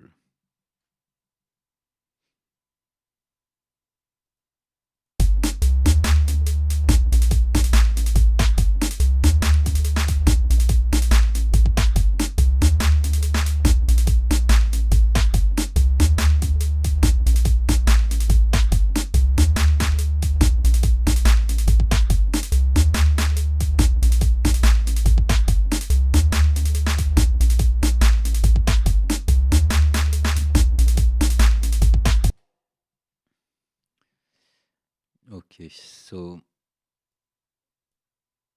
how can I do that? I will drop down everything, or one or two.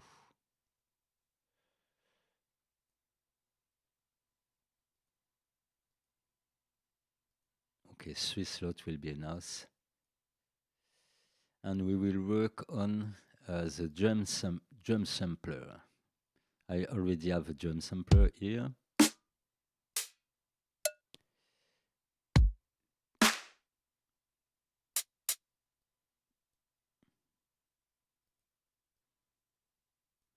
So I'm reorganizing to have each row of 4, I have 1 kick, 1 snare, 1 hi-hat, 1 bell.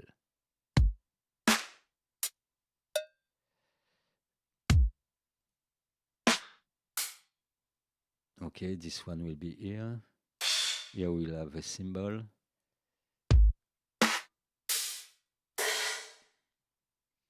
So let me talk about this drum sampler because it will be into the instrument bundle and into the Ableton project, this project for the patrons. Okay, so this is one of the first drum rack I made with the new drum sampler. Okay, and what I did, how can I explain this? To explain this, I will open a single track with a drum sampler. So let's go into instrument or even drum and take a drum sampler. Okay, I will bring a sample in this. So by the way, this new filter side into Ableton is very great also because I can just tell him I want a snare or whatever and it will give me what I need. Let's take this first one. So I have this snare and let's just write a little partition here. Just snare, so perhaps I can generate one here. And let's switch off everything.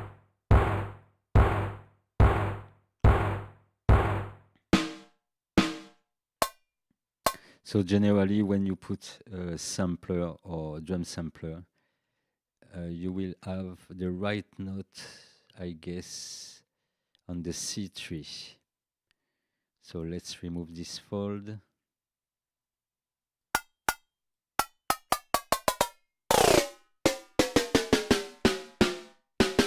Okay, we are here.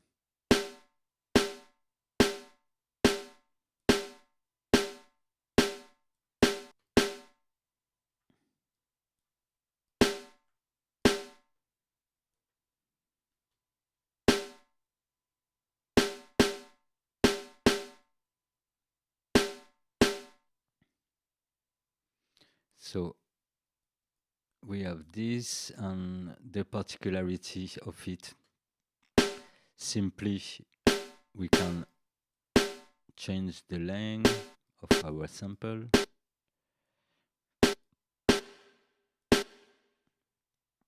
The attack, some simple, the start point,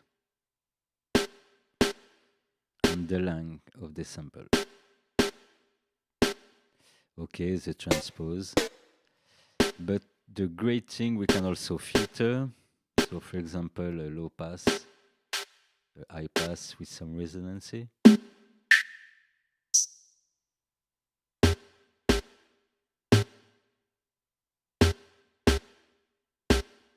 And we have this effect module. And this effect module, we have several effects. And we can add some effects to the partition. So listen to stretch.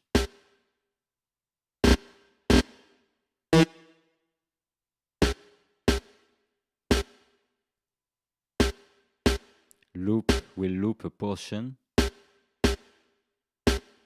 And for you to hear it, you will have to have some decay on it.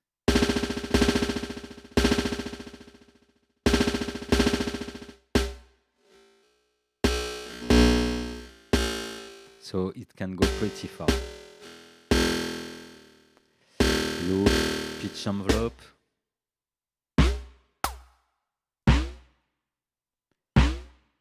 Brief, a lot of effects. I will not go through all of them. It was just to explain what I wanted to control in my rack was the ability to apply one of these effects to the sample. Okay. But the thing was that for the moment in Ableton, for each, let me recall my example, for each effect I could choose, those two knobs change for the assignation, okay? meaning if I assign in my racks offset and length from loop, and if I want to change my effect, the two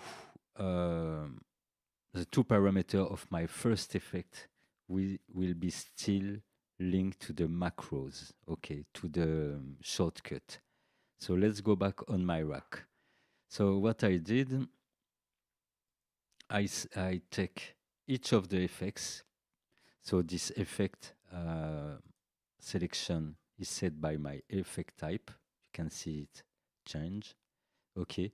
And when I change effect type, the two effects parameter will correspond to the actual effect. Okay. And I did this by selecting each effect one by one and assign the first knob to effects parameter 1 and the second knob to effects parameter 2. That way, no matter which effect I'm on, they will tune this effect. So I have to finish this rack because what I would like to have is to have the default position. So let's open again a blank drum sampler.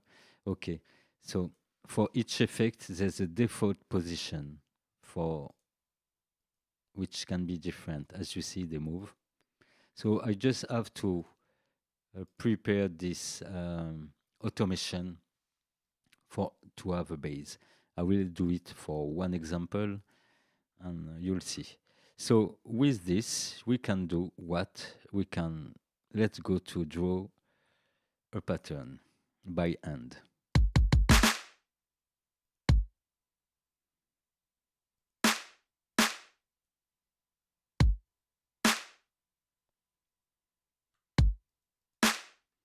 And let's go with something more speed.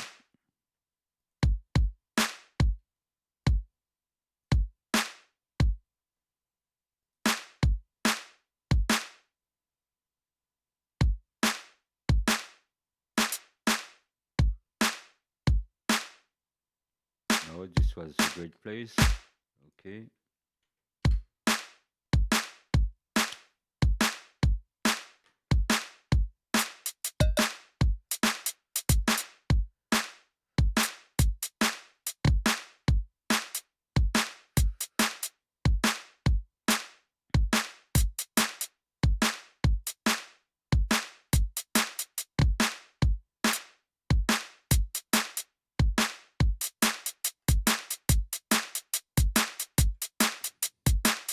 Okay, we can use quickly some transformation tool to change a bit this partition. Let's make it okay, something like that.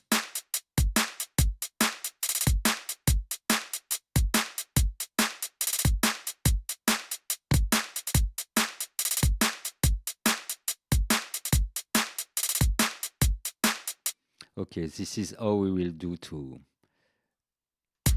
build some new patterns.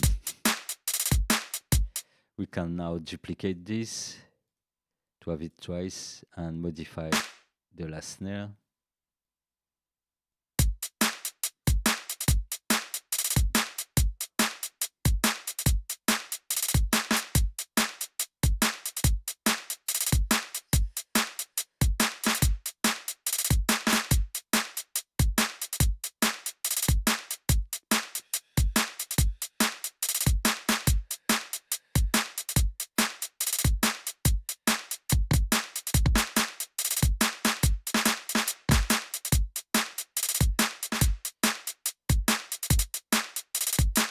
And I will group those two notes into the same chance potentiality. That way they will appear from time to time. And in this group also.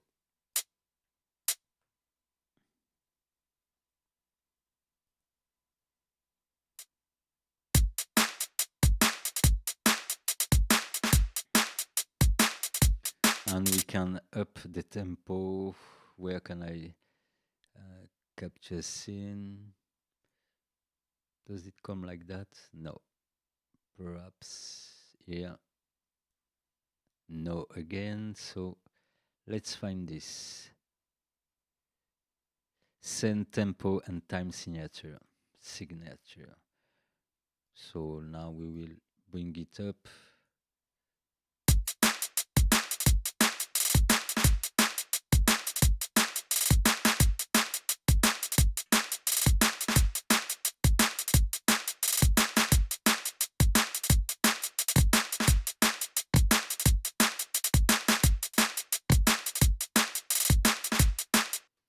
And for the fun, we can add something else with a generative tool. Which one? Oh, by the way, I'm thinking about that. I forget to talk about those two last from Philip Mayer's. Okay, Mayer, excuse me. So let's try one. I want. Okay, I know what I want now. So go to rhythm, select this, and generate whatever pattern in this.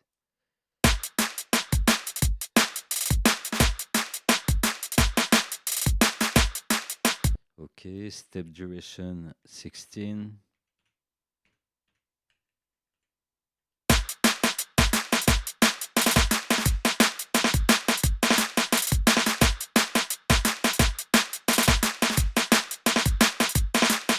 Okay, for example, set a chance for some of them.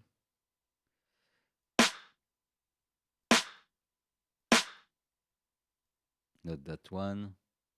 Let's take that one and that one. In the chance parameter, I group them, play them all. Or perhaps I shouldn't group them. Okay, let's select again.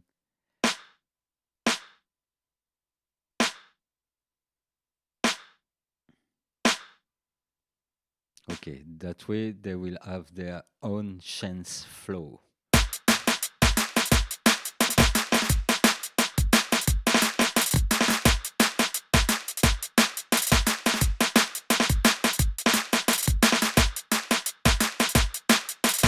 And I will drop their velocity also.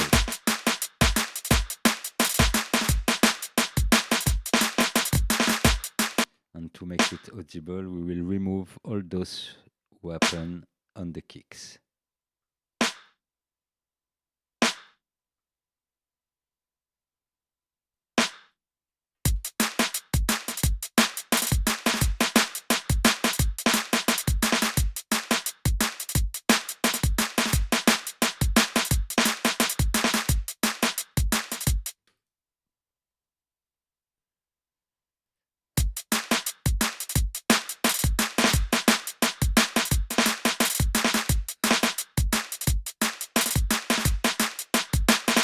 I remove also those who fall at the same time as the first snare.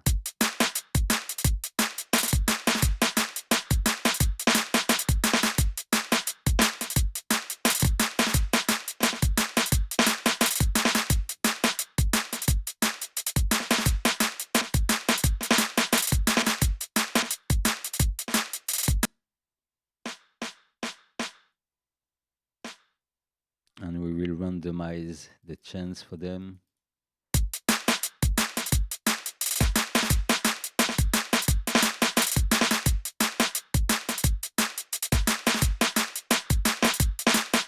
And we can also randomize a bit the snares, the ghost snares.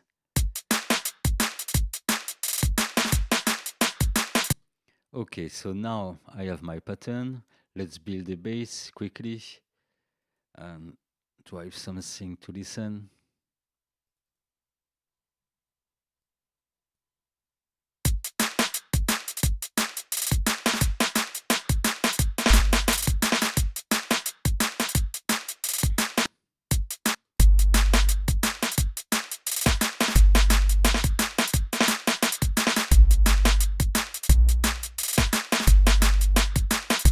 Let's double this.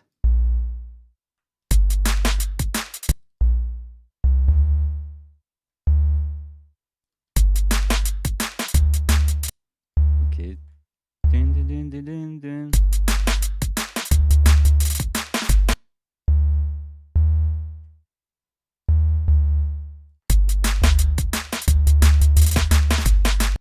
Okay.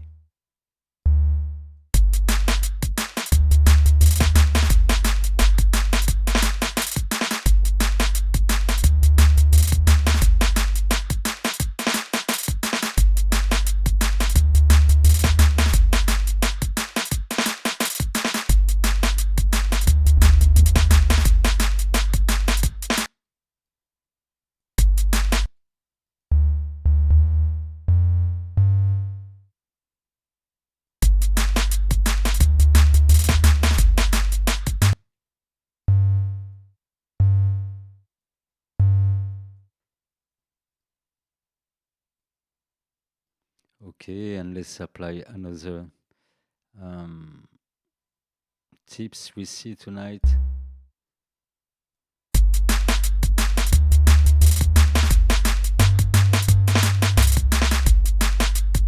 Okay.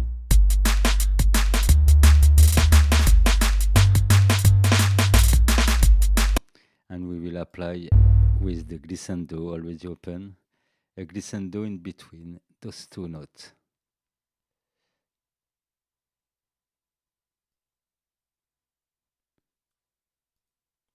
So same way, if we want to see what's happened, we have to remove the fold.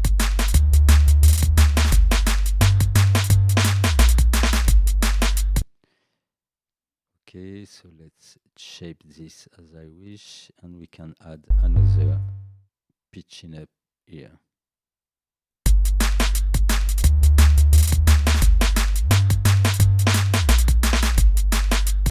Okay, and we can also do that here.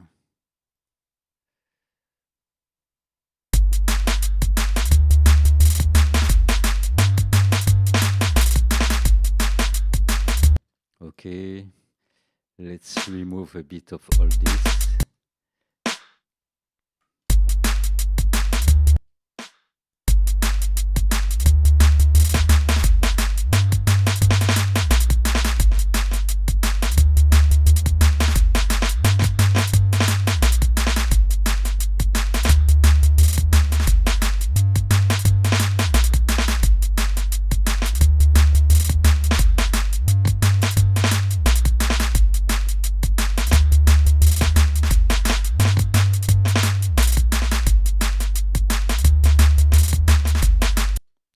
Okay, we have our bass. We can add some other modulation on that bass. No, let's keep it like that. So now let's go back to the drum sampler. Now, let me show you the map. This is the assignation map of all of them. So I will make an example for those who will not have the project in another MIDI track. Okay, let's take a drum rack and we will bring some samplers from here. We'll do an example on 4, for example. 4 sounds. So I hold the pad and Control will paste it. Click, hold, Control, paste.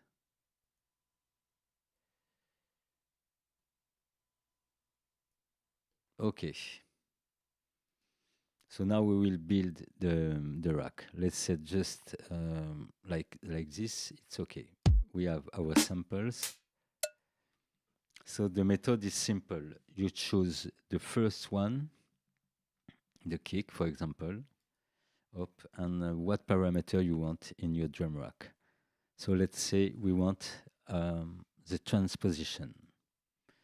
So you select transposition, map to macro 1. You will have to do the same for all of them. And you have a shortcut for that. Right click, map to all siblings. You see there's 3. It means the 3 other pads, okay? But before doing this, if you do this, you will have to be clear, if you do this now, I mean copy assignation to siblings, you will have to set for each of the assignation the new limit you want for the lower limit and upper limit of your pitch, because 48 is a bit too much. So a shorter way to do all this, so I Control Z, you assign the first one, so we are on the kick, assign transpose to the first one, the kick, go to map, and set the value, minimum and maximum value here. And after that, you can go at the same place, right click and map to all sibling. That way you see in the map, everyone is set to the same value, okay? So I have my first,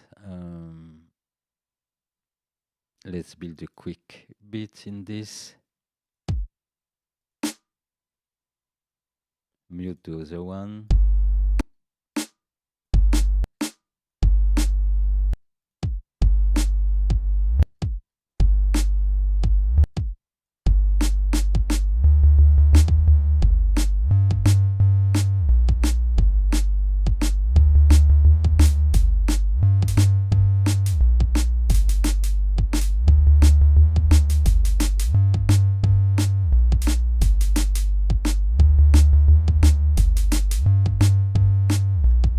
The split function with Alt. Okay.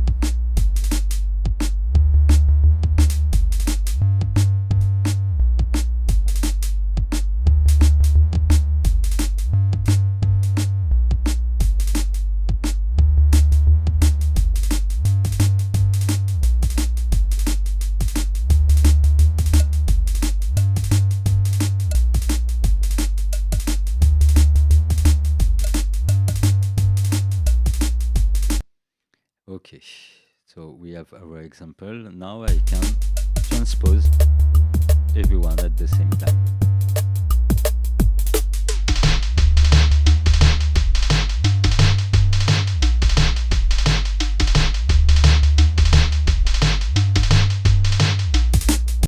So now let's talk about the effect.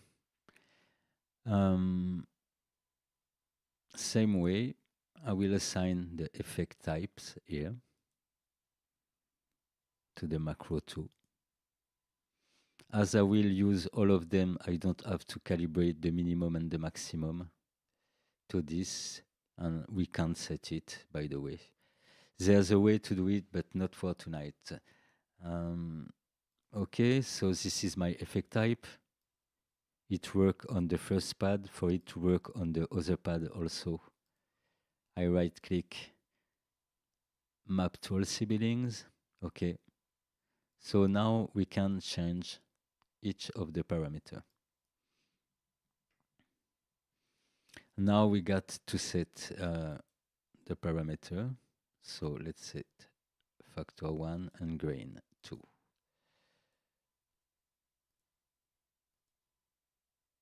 Okay, open the track.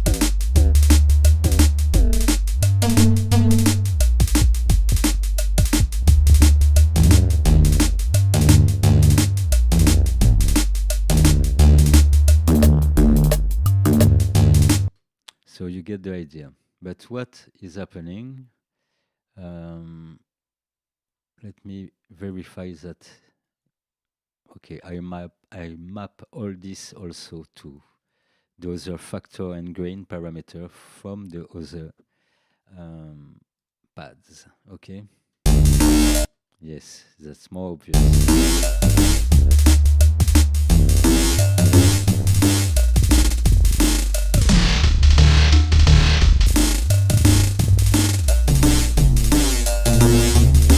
So you get the idea. Now let's say I want to change the effect. I must stretch. I will change the effect to loop. And I will try to move. And as we can see, this does not move those knobs. Okay, we see they are not assigned. The first one of the first effect are well assigned to this and this, but not the others. Okay, so here in this section is like having I don't know how many exactly, but several effects that can be used just one by one, and each of the parameter, the two parameter of each effects are just linked to that particular effect. So if we want to experiment, what we can do is to map, for example, for the second effect, to map the two parameters to the same knob here. Okay, so this is knob 1 and no. Let's first name this param 1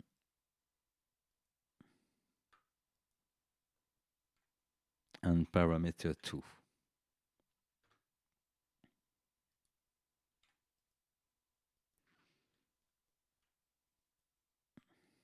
This is the end. Okay, so I will map those two parameters to those two here. And I don't forget also to map to all siblings, meaning I want those parameters from each pad to be assigned here. So now I have effect 1 and effect 2 that I can play with. Let's first reset the effects 1.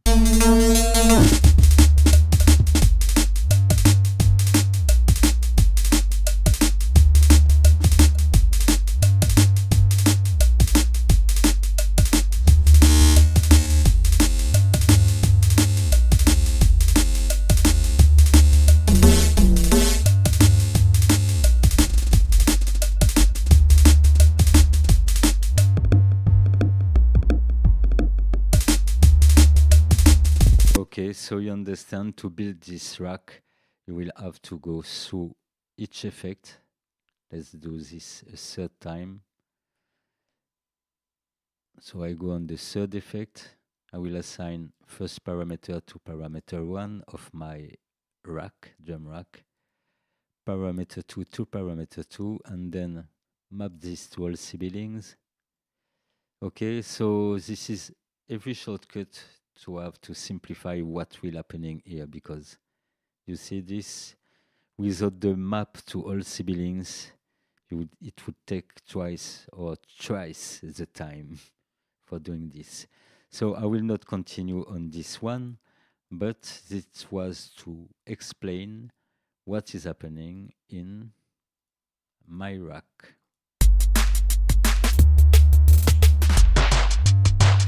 Okay.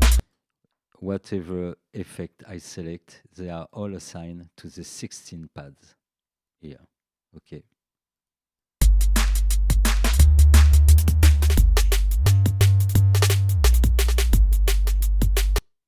So now let's set up the presets. I will create another MIDI track and drop a drum rack as reference to see, not a drum rack, but a drum sampler, as a reference to see the default setting for each effect. So for the effect 1, the default setting is factor 1, gain 100 milliseconds. So let's go. Effect 1.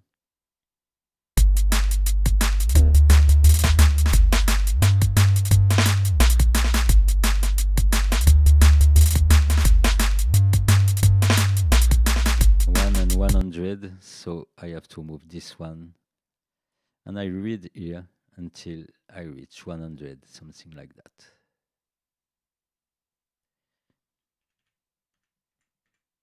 Okay, this is the closer. Okay, I have everything set up, new, and I call it stretch default.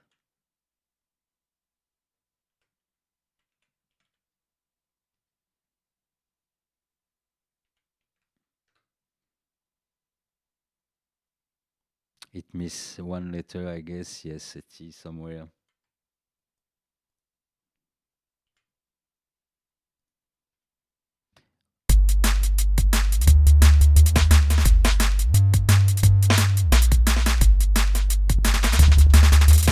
And we can also call it default.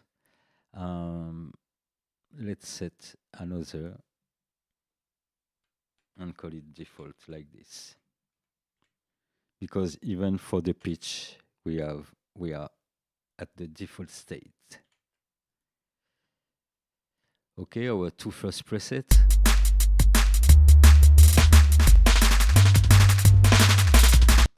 So why it is great to have this? It is because, for example, I can randomize all this.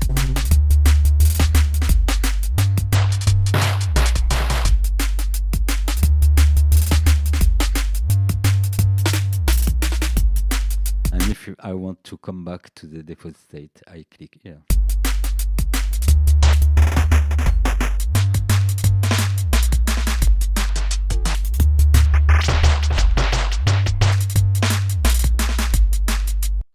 Okay, so you can see that when you select the MIDI control tool, we can assign random, and we can also assign those switch for default or stretch default, etc. So the good thing, if you have a controller, you will find, let me find one here, custom. Okay, it seems I have some switch here. Okay. So for example, I can assign a MIDI switch to the random, and you don't want to take it. Okay, come again. Okay, it's come. And I assign a second one to the default. Okay, that way I can play those variations. Listen.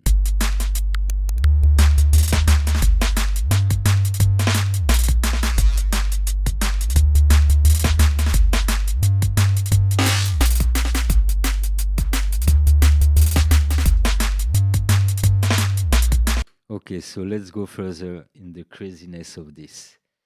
We will set some default state for each of the effects. That way we can reach each effect directly. We have the random button, which is assigned to, and we can assign several of those little play aid here. And when we will have a few things set up, we can set record, and it will record our performance, we could say, on the other page. And that's crazy. So let's go to set up the default state of the second effect, called loop, 2% and 300 milliseconds.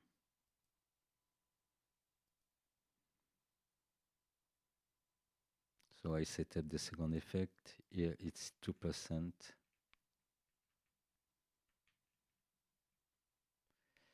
and 100 ms.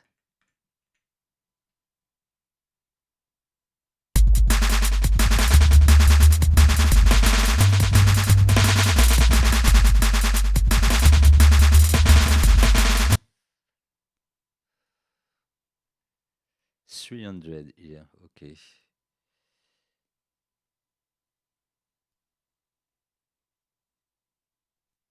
Bye.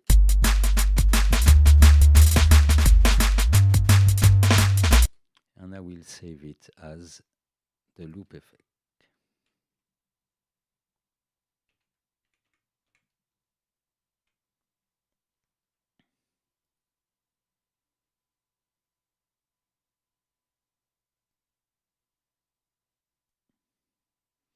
And I will go ready for the next effect. I have 6 of them. I can do them now. So loop, pitch envelope, 0%, 300 ms.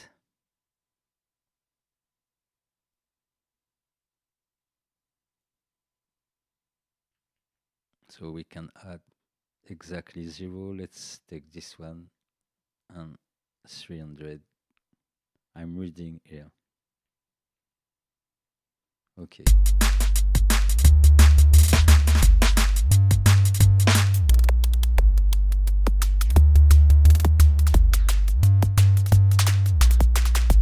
And by the way, you can set every shortcut you want.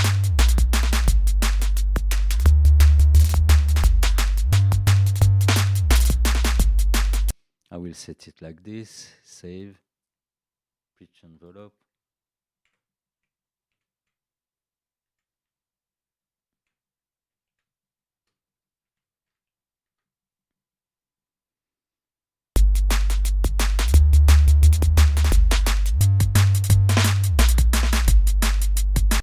Okay, as reference, the next effect will be punch 0, 120.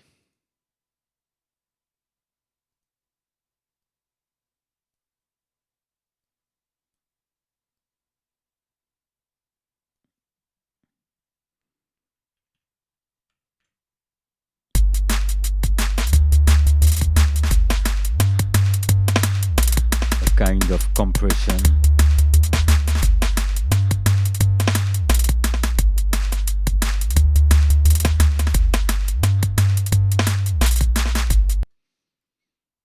Okay, adjust a bit of the effect. I will set it like that for my preset. So this is punch.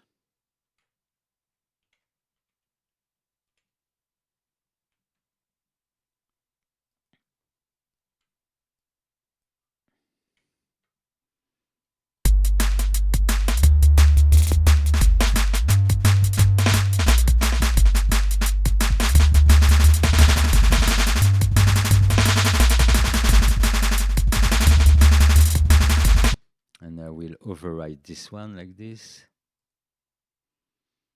Okay. After punch, we have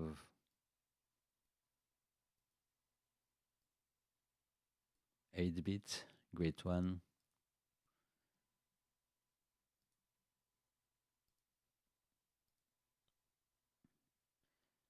$40K and 5 seconds.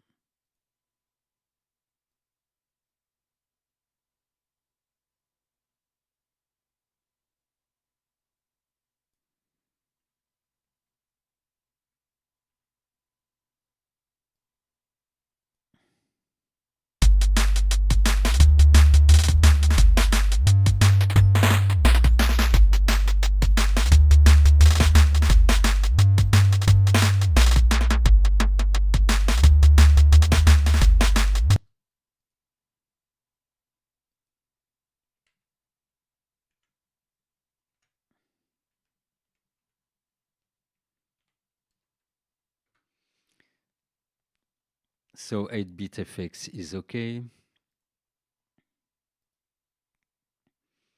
We have still 4 of them, so let's go quick. FM 01K.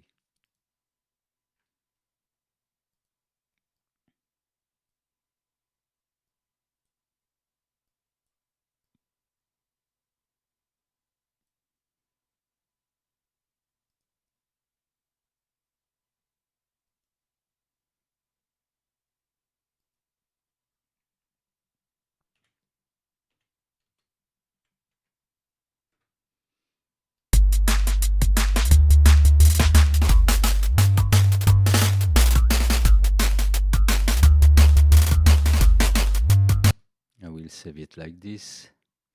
In fact, I try to save the default patch to have still an effect when I click on those different.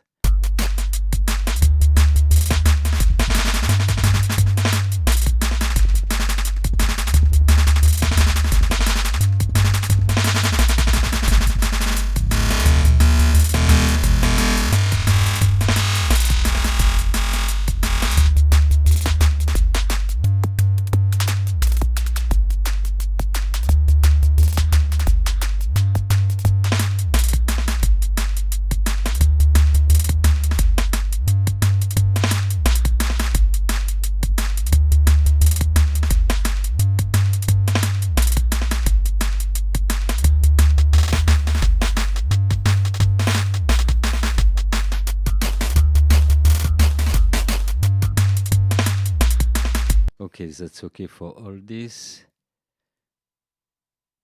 Let's continue FM ring mode, and we are close to the end for this one.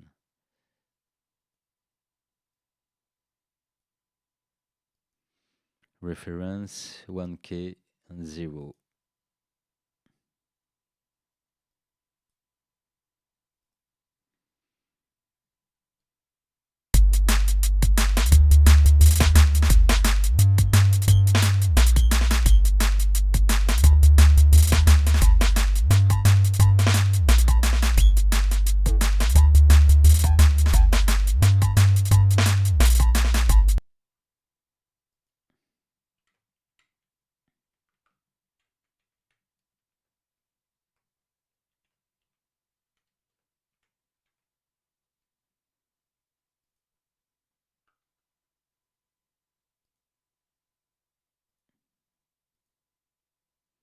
Zero, 60 Hertz.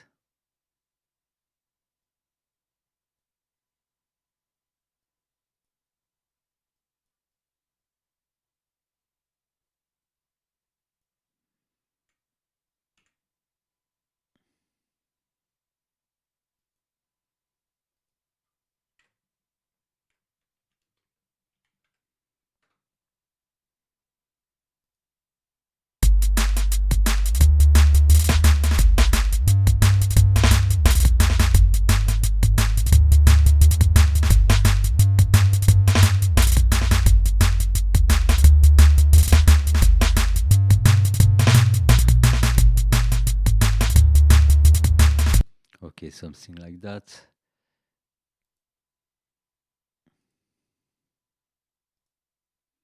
And the last one, the noise 0 and 10K.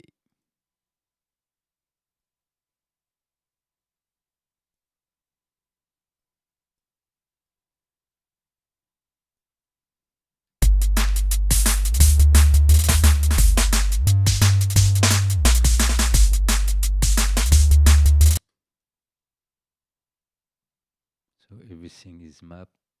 Yeah.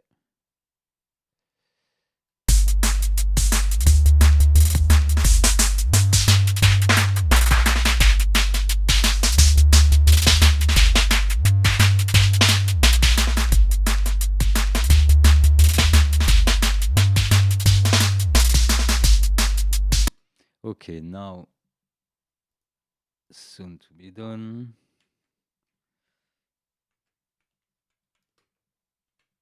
Each of the effects have their own preset. Okay, so with the controller now, I can recall one of those. Let's count them: 1, 2, 3, 4, 5, 6, 7, 8, 9 effects instantly, and I can also randomize the whole and yeah, and play with it and record something. So first we will assign all this, check in the blue MIDI.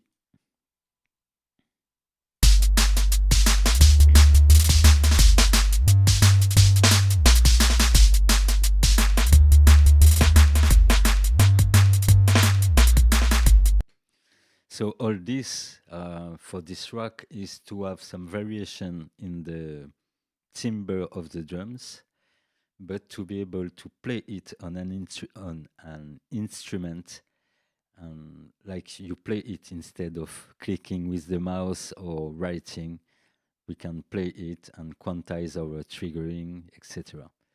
So let's go to the assignation. So I have 16 per 16 pads here. It should be enough to map all this.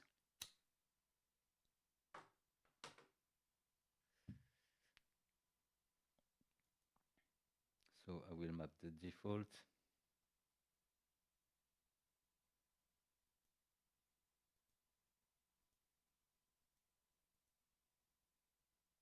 No, that's not good. That's not that.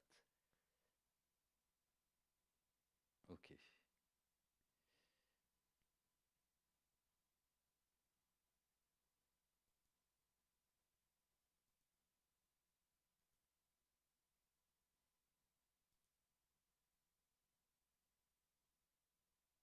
Okay. And 10 because we have the default also. And now I have my 2 column of 4 for this, and I will set the random here. Okay. And I think that's done. Let's play a bit with that.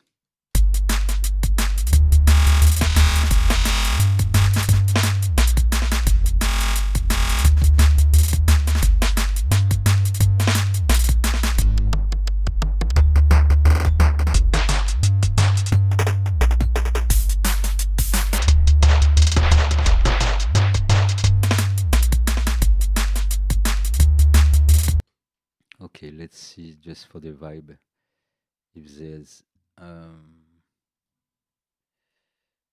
skunk we can put somewhere.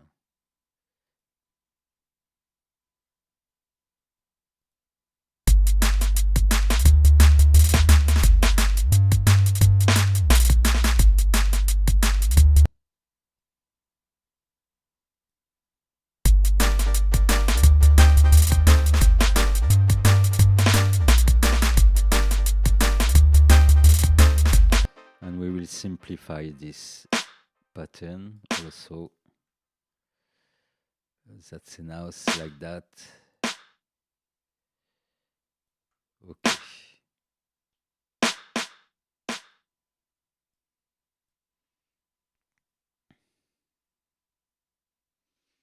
So now I should be able to record all this here.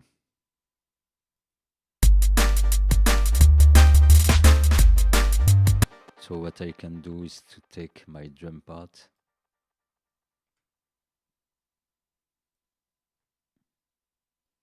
I do it here, that way I have enough time to do some moves.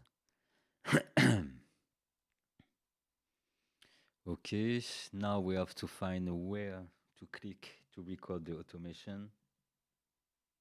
And I guess this is this icon. When enabled, manual parameter change can be recorded. Okay, and let's go. And the plus.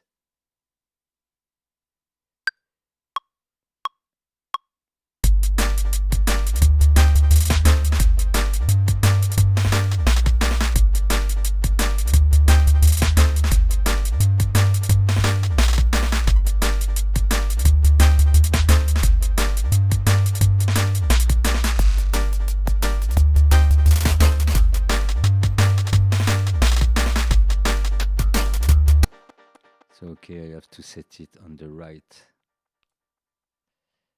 instrument.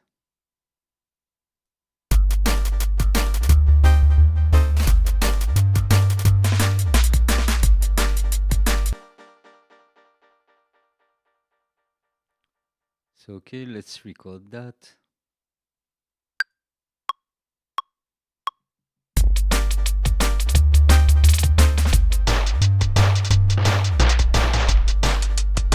You can see below all the button move.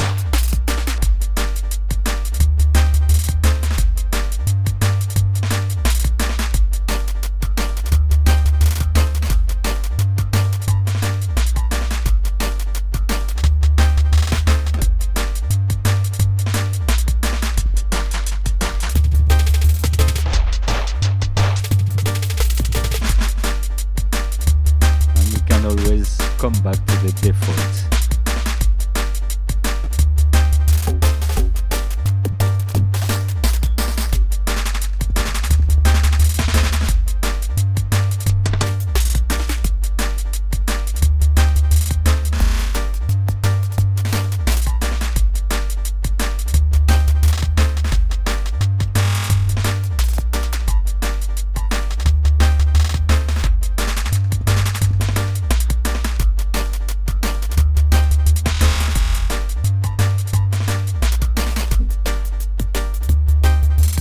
So I think this is a good way to explore the possibilities of those effects, and then later we can think about some different kind of drum racks with the link to the effects for example, some drum sampler in parallel in a rack, or we can think about different style, but this one already is quite good. So let's see if it recorded my moves. And yes.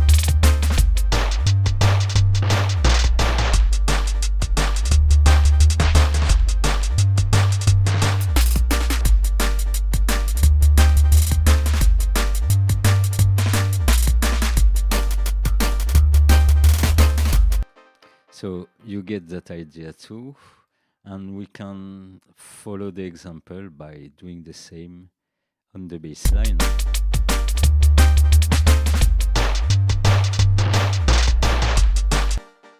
We'll start from here.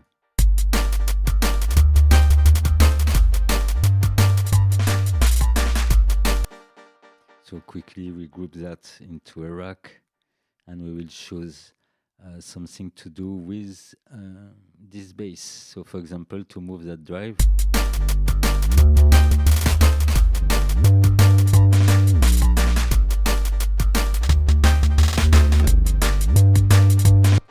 so I will assign just this parameter as macro 1 and assign the drive as macro 2, and I will limit the drive to something like that.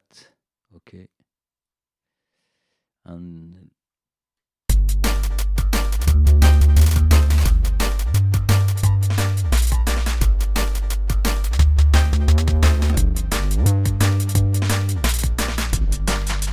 apparently we can limit also the frequency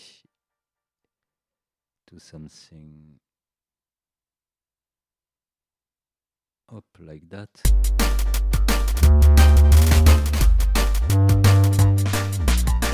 So the purpose of calibrating your knobs is to have a knob you will assign which is effective all around its course. Okay, so any area of frequency or of the parameter which don't have a sonic effect, you can calibrate your machine to have it to always sound good, by the way.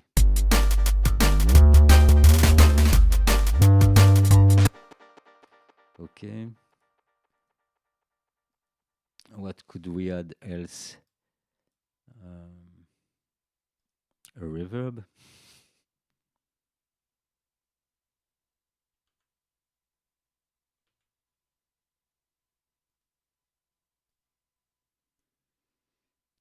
Okay, set it 100, put it in a rack also.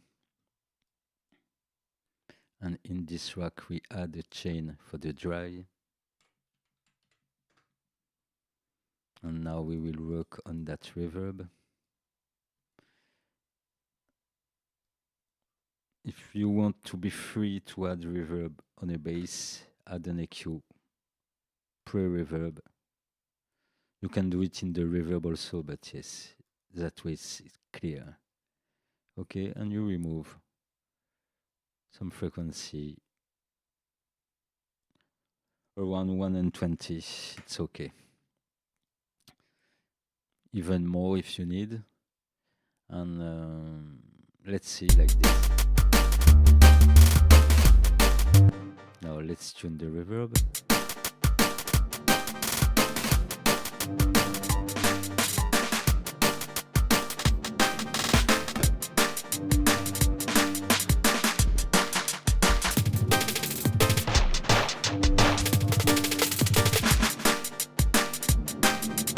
And we will add some harmonics also in the sound here.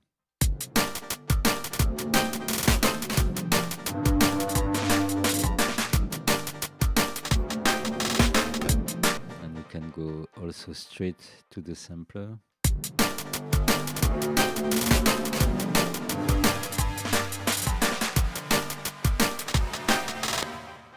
And while we are here, we will assign the cutoff. Okay, cutoff and resonance of it.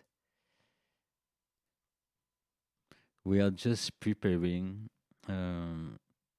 what we think will be useful to create some sound variation into that bass. So the filter will never go to 20. I want to keep my sub bass safe. So let's set this like that.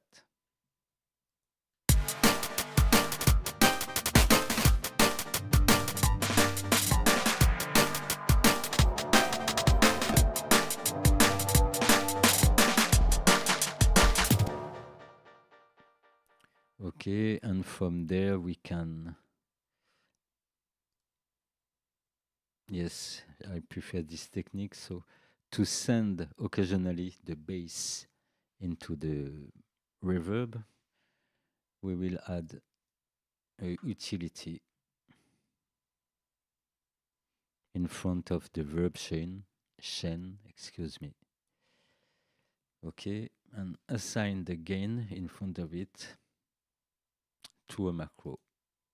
So it will assign in the macro of this first rack. Let's give it a color. Okay, and I will, in this first rack, let's call it verb rack, bass verb rack. So this is a nested rack inside of my bass rack, and I will set the maximum to 0 instead of 35 and minimum here. This is perfect. What we can have also interesting to assign in the rack would be the length of the reverb, the decay time.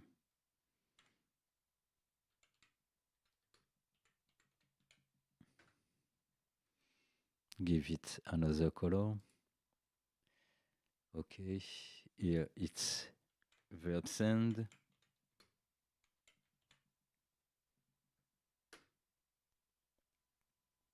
And set the maximum verb to something like 20 seconds. Okay, we good. I assign this into the rack.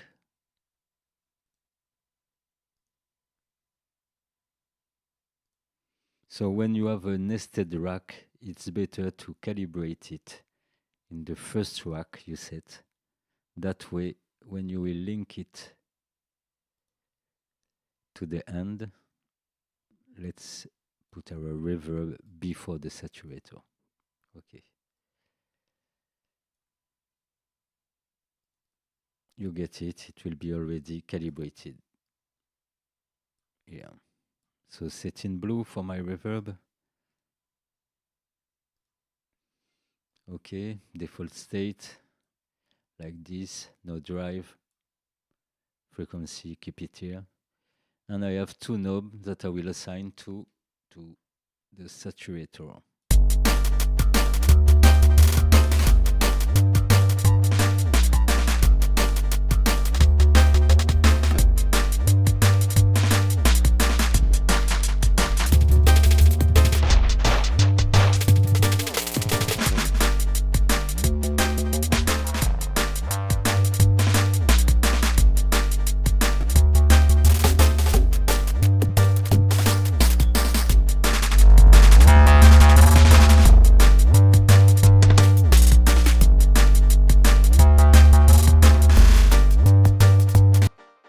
For example, the drive and the dry wet.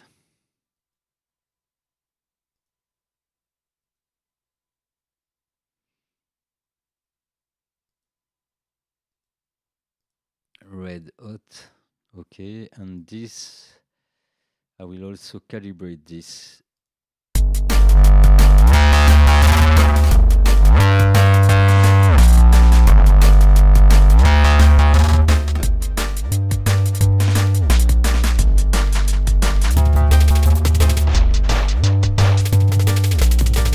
Set the minimum at 0.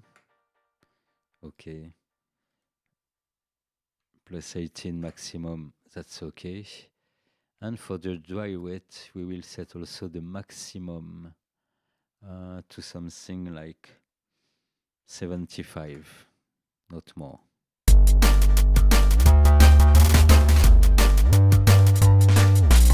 Okay, now let's forget about all these instruments.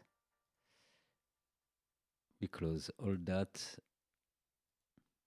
And now we will set up our default sound. So I guess no drive, no resonance.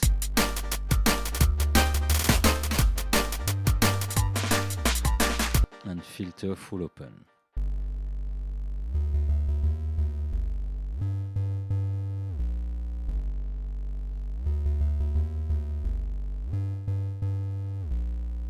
So I don't need this.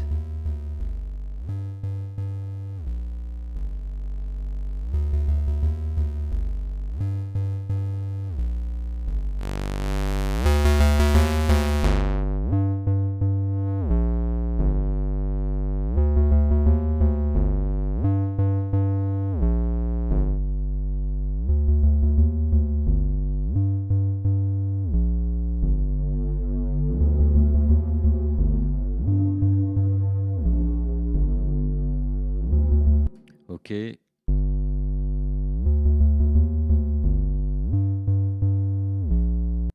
Let's say this will be the default.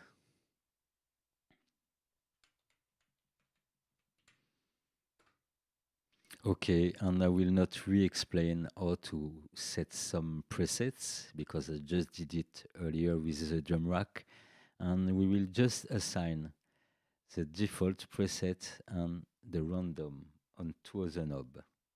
Switch, excuse me. Okay.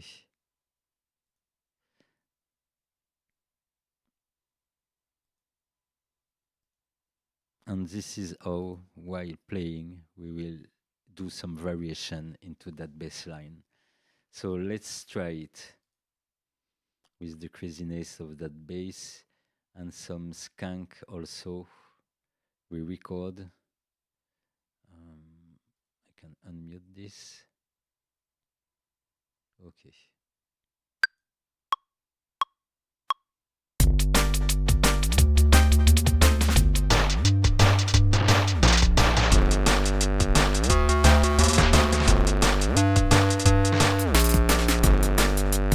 So by the way, what can be interesting is to trigger the several randomization at equal length. That way you can go inside and duplicate perfect measure into this. So let's start again.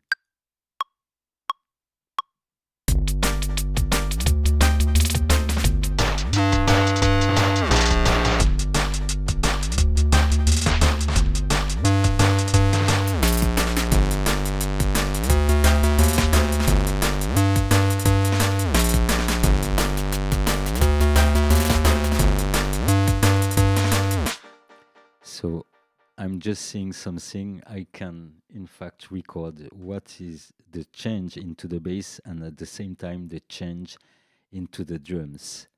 So, yeah, let's erase this drum and make it play on the other side. So my drum is here. And what I wanted to do also, the random variation on the bass are too hardcore, so I have to reduce some of the parameters.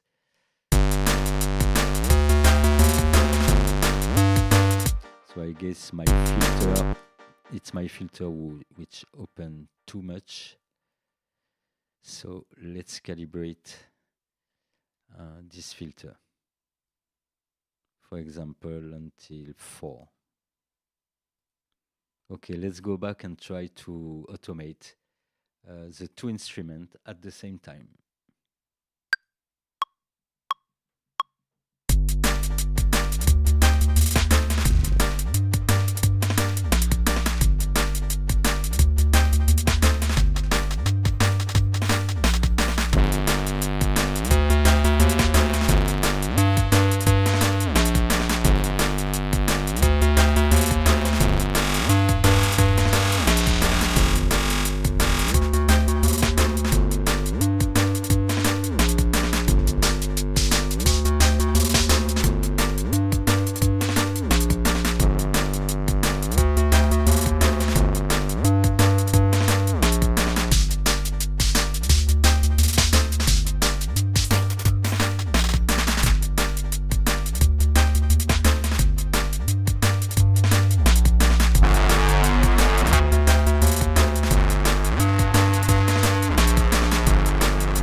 So yeah, this is a way of playing the effects, and I think we can see every lines of it into this display.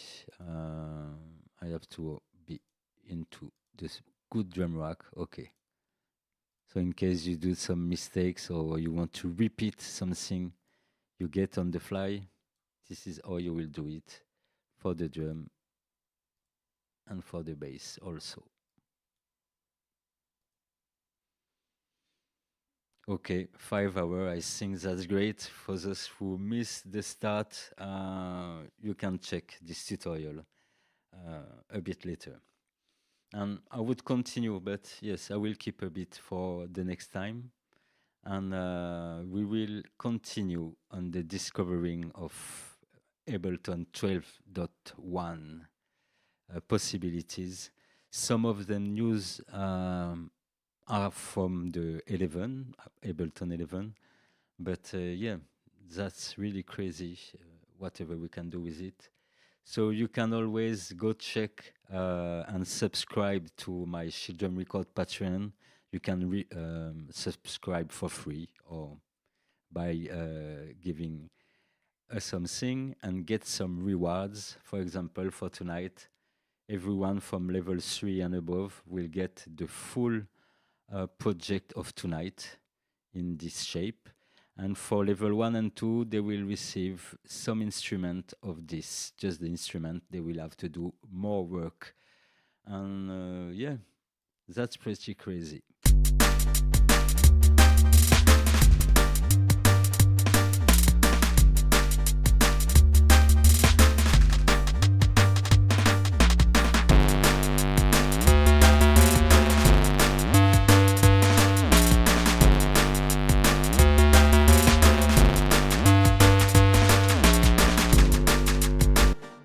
Also, by the way, the other thing that is great, for example, I have some automation on the bass, but if I find them too much, I can go back into my calibration of my filter and my distortion, for example, the drive, any parameters that are too much, and then all my automation will sound softer.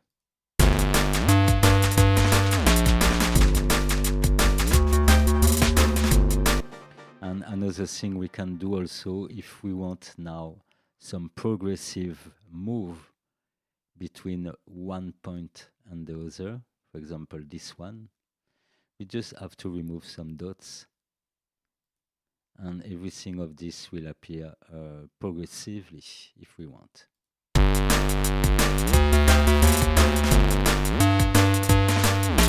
Of course, we will have to do this for all of the parameters. The best way here is to have some knobs. But yeah, you get it. We can do a lot of things. So thank you for those who crossed that night with us, and we will meet in another live tutorials sooner or later. Dubwise.